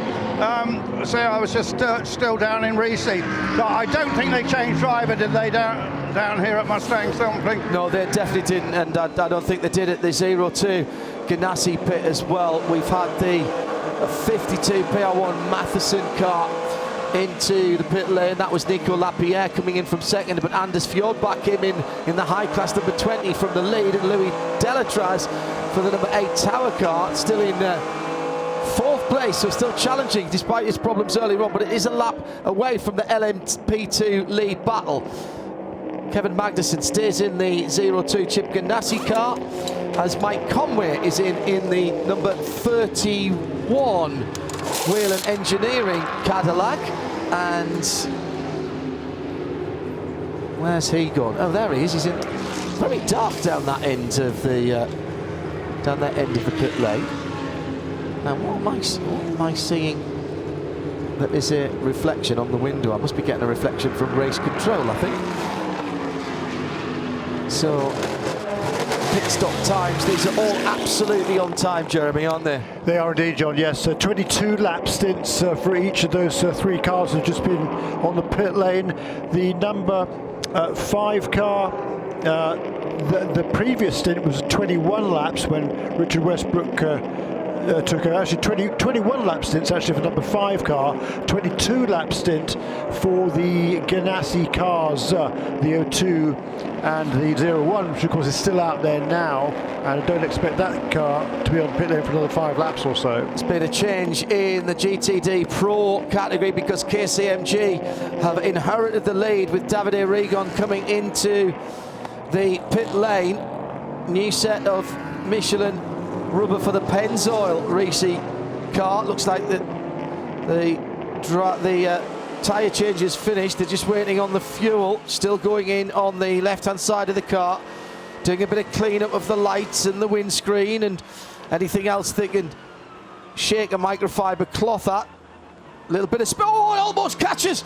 There was a touch. There was a touch with the incoming number 15 AMG Mercedes from 4th position in the category, and that is the WeatherTech car. I'm pretty certain that was side-to-side touch. Oh, no, it wasn't, but only because of the really heads-up driving by both of those drivers. The 15 car coming in has right of way, of course. It's about what would be called in Formula One a unsafe relief. Very, very, very close indeed. Jimmy Johnson into the pit lane. Andrew Marriott is there. Certainly is, just taking a rip off from the front windscreen. Jimmy is definitely going to stay in the car. The fuel is going on. 4 tyres going on. I noticed they're not sticker tyres. These are some of the scrubbed in tyres. So many bright lights, John. There's 3 purple bright lights on the roof, and then there's also all the headlights. The car is revving. Jimmy Johnson wants to go. And Jimmy leads the pit lane in Daytona, as he has done so many thousands of times before. 21 lap stint for Jimmy Johnson, so it's interesting to see the Chip Ganassi Cadillacs able to eke out a lap more than the number 5 car and the number 48 on that stint, despite the fact that Jimmy, he was running a pretty good pace, but he'd certainly slipped back from the contenders ahead of him. He was only about 3 seconds behind the 02 car when he started. Well, he was overtaken by the number 2 car, actually, wasn't he? And then he lost about 17 seconds over the course of the next dozen laps or so, and still he needed a pit stop a lap earlier than some of these other contenders. That's something we're going to keep an eye on. Scott Dixon in on lap 173 from the lead. So it's a 21 lap stint for Scott Dixon. Again, that's kind of normal for a driver on his first stint at the wheel of the car, which is what that was for Scott Dixon. Scott Dixon doing what Scott Dixon does, as I seem to remember a number of people saying down through the years. Couple of laps down for Will Stevens, but they're still in the fight. A couple of weird buys, then they'll be back in it, Andrew, in that Cunningham Minolta Acura. Yeah, it's down here just getting fuel and a driver change down here. New Michelin's being bolted on, and the fuel's still going in. Just making sure the safety belt is being tightened up there, and now it's off the jacks. Still a bit more fuel, little attention to the front lights. And there, beautiful plume of smoke as he leaves the pit lane here. Also coming in during that, actually, before I say that, we had a spin for the Team Nederland, the Jumbo car, number 13, and that was Kuno Whitmer in the Duquesne. That car off at the International Horseshoe. Joe Bradley has some of the front runners in GTD, Joe. Yeah, 66 Gradient Racing Acura. And Kevin Simpson has just brought the car in from 3rd place in that class. Now that is by dint of the pit stop cycles. It's Mark Miller who's jumped in the car, and pretty standard, but I've got to say that what I'm seeing is cars, as they leave their pit box, they are weaving down the pit lane, just trying to get some heat into the tyres from the very outset. Yeah, I'm down here with Will, just stepping out of the car there. Go. Will Stevens in the Acura Wayne Taylor Racing. Not a good stint, Will. Yeah, I mean, the first part was actually really good. Felt comfortable in the car, and then we managed to get to the front of the pack, and then when I hit traffic into T1, the rear of the car came round, and I don't know why, because it was super strange to lose the car at that point, so I need to look into why that actually happened, and then from there on we're just trying to get back onto the lead lap and then see where we end up. Yeah, good. Early days. What's the tyre flat spotted badly? Is that why you came change it? Yeah, I mean, it's really odd.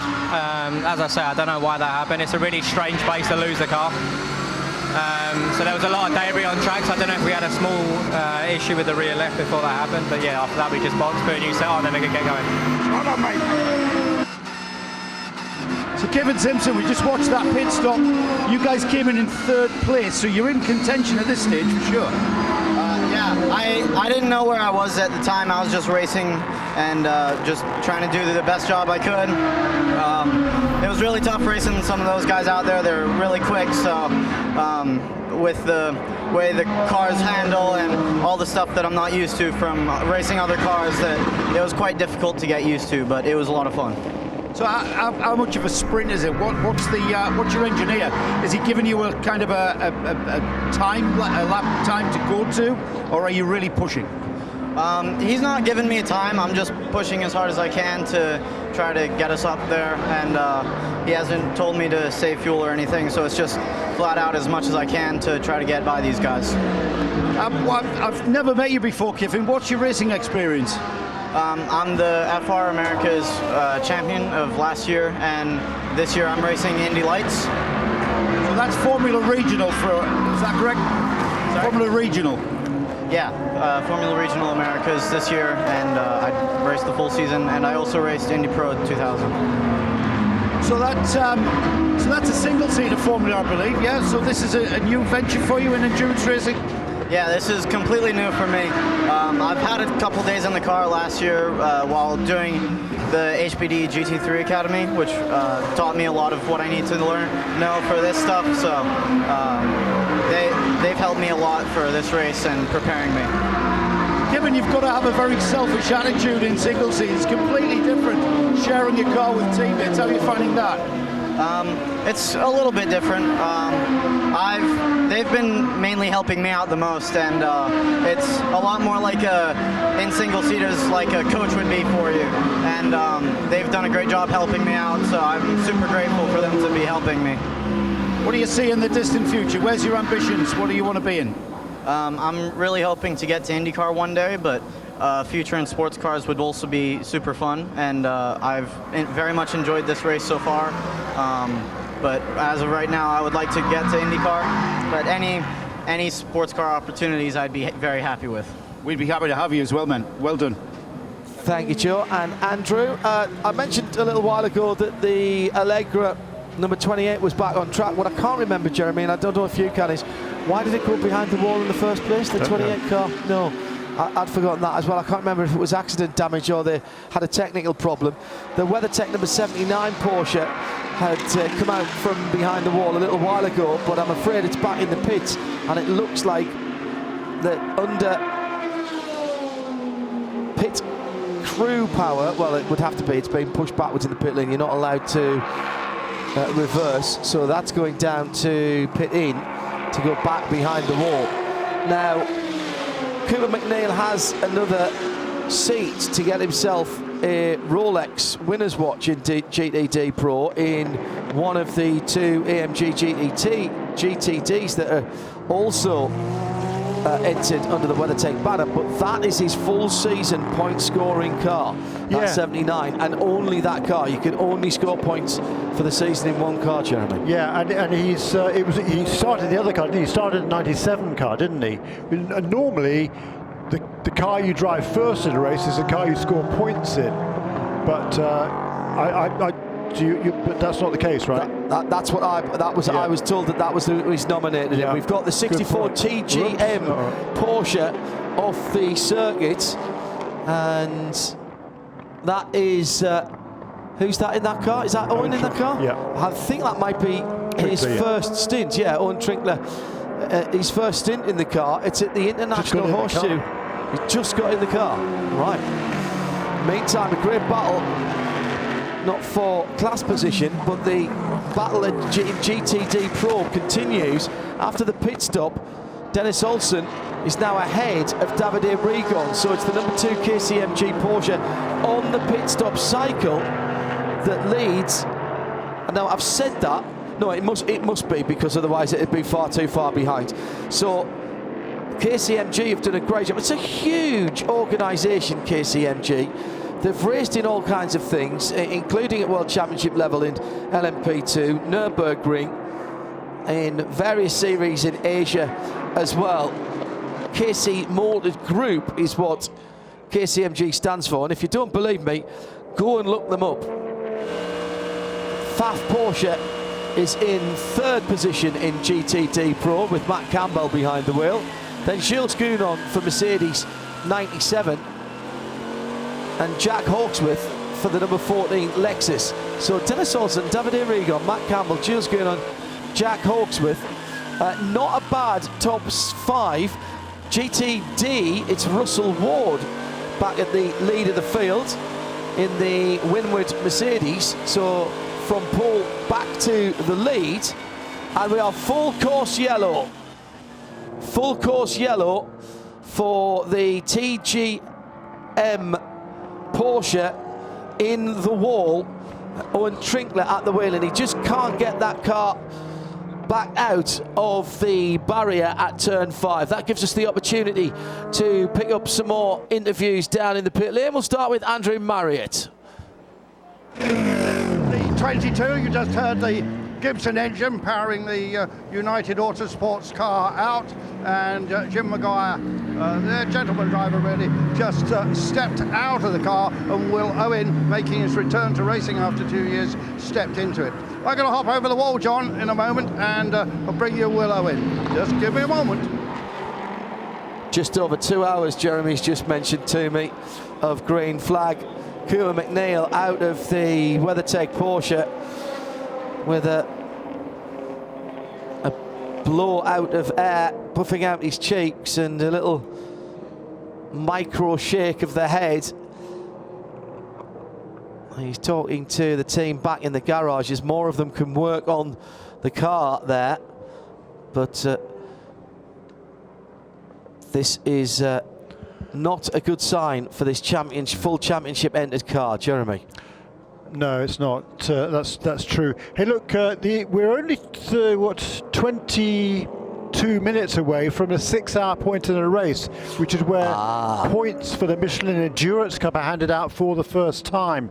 So the timing of this caution is kind of interesting, and see now, who, particularly amongst the prototypes, opts to come onto pit lane, where for most of the cars, we're not too much into a stint. They might want to stay out there to remain out front to get the points for MEC, because we're likely to be, this caution is likely to take us up close to that 6-hour mark, depending on how much cleanup time is taken up by getting number 46 car out of the way. I think if they toward straight back a bit, Owen might be able to drive it away. Andrew, down in the pit lane. Andrew? Yeah, I'm with Jim Maguire.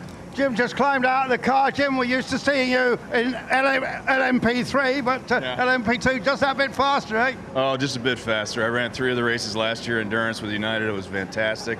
This is first Daytona 24, and to do it in a P2 is mind-blowing. It's fantastic out there. Also 22 United Orica running at the moment. Pretty good. We've had a few penalties that set us back on our heels, but it's going to be a long race. We keep it clean. We're clean so far, and hope for a good outcome. We've got some great teammates as well, of course. Just a touch. Good to have Guy Smith back out here in the U.S. again, and obviously young superstar Phil Hansen, and even get Will Owen back in a car. It's really great to see everybody coming together. And Jim, you do some great things behind the scenes for motor racing. I know you helped Jeremy Shaw's organisation bring young drivers from America to Britain and so on. Absolutely. I think that's a great thing. The motorsport in the UK, especially in Britain, is completely next level, especially on the developmental side. So when we can help these young gentlemen, it's great. And there's so many good ones. I mean, they're really showing themselves well. We'll just give you a plug for your company, Aero, because you really are at the cutting edge of paint. I think you even do special paint for aeroplanes. Yeah. The Aero is a film solution for painting. We're on many of the top teams in IMSA and in WEC and ELMS and IndyCar. We've been on the last 3 years winning Indy 500 cars, so we're very proud of our technology. Thanks very much. That's Jim Maguire. So Jeremy, who needs a stop, not who wants to stop? Have we finally got a full course yellow where people have a choice about coming in or not, rather than being forced in for emergency service? Well, this is great news for number 60 car, because that was running a slightly different strategy. Having had that problem earlier on, it had fallen a lap off the ultimate pace. Now it hasn't. It's due a stop pretty soon, but that will be able to stay on the lead lap. So excellent news for the number 60 car. Unfortunately for the number 10, which was 2 laps behind, that made it stop. His last stop only 5 or 6 laps ago. So he's not going to have an opportunity to gain one of those 2 laps back unless the other leaders in DPI come in, and I think it's probably unlikely that some of them will. So I think it's probably going to stay 2 laps down. That's the Konica Minolta car that's going for the Forfa. Forfa? Yeah. Forfa 455? Forfa Athletic. Yes. Well, yeah, that's not about football, not with what happened at Bolton today. Thank you to Hunter Wolford, who is enamoured of our pit lane reports. It's Joe Bradley and Andrew Murray in the pit lane. Shea Adam will be back down later on. We've got the 64 Porsche running again. Looks like it might have a flat left front, Jeremy. Now, cause or effect, if he just came out of the pits, I think. So if he couldn't get that side turned, maybe that was a problem. It's Owen Trinkler at the wheel of the 64 Porsche, and after a great run to second position yesterday in the Michelin Pilot Challenge. He's touring back to the pit lane, and the left front of that Porsche 911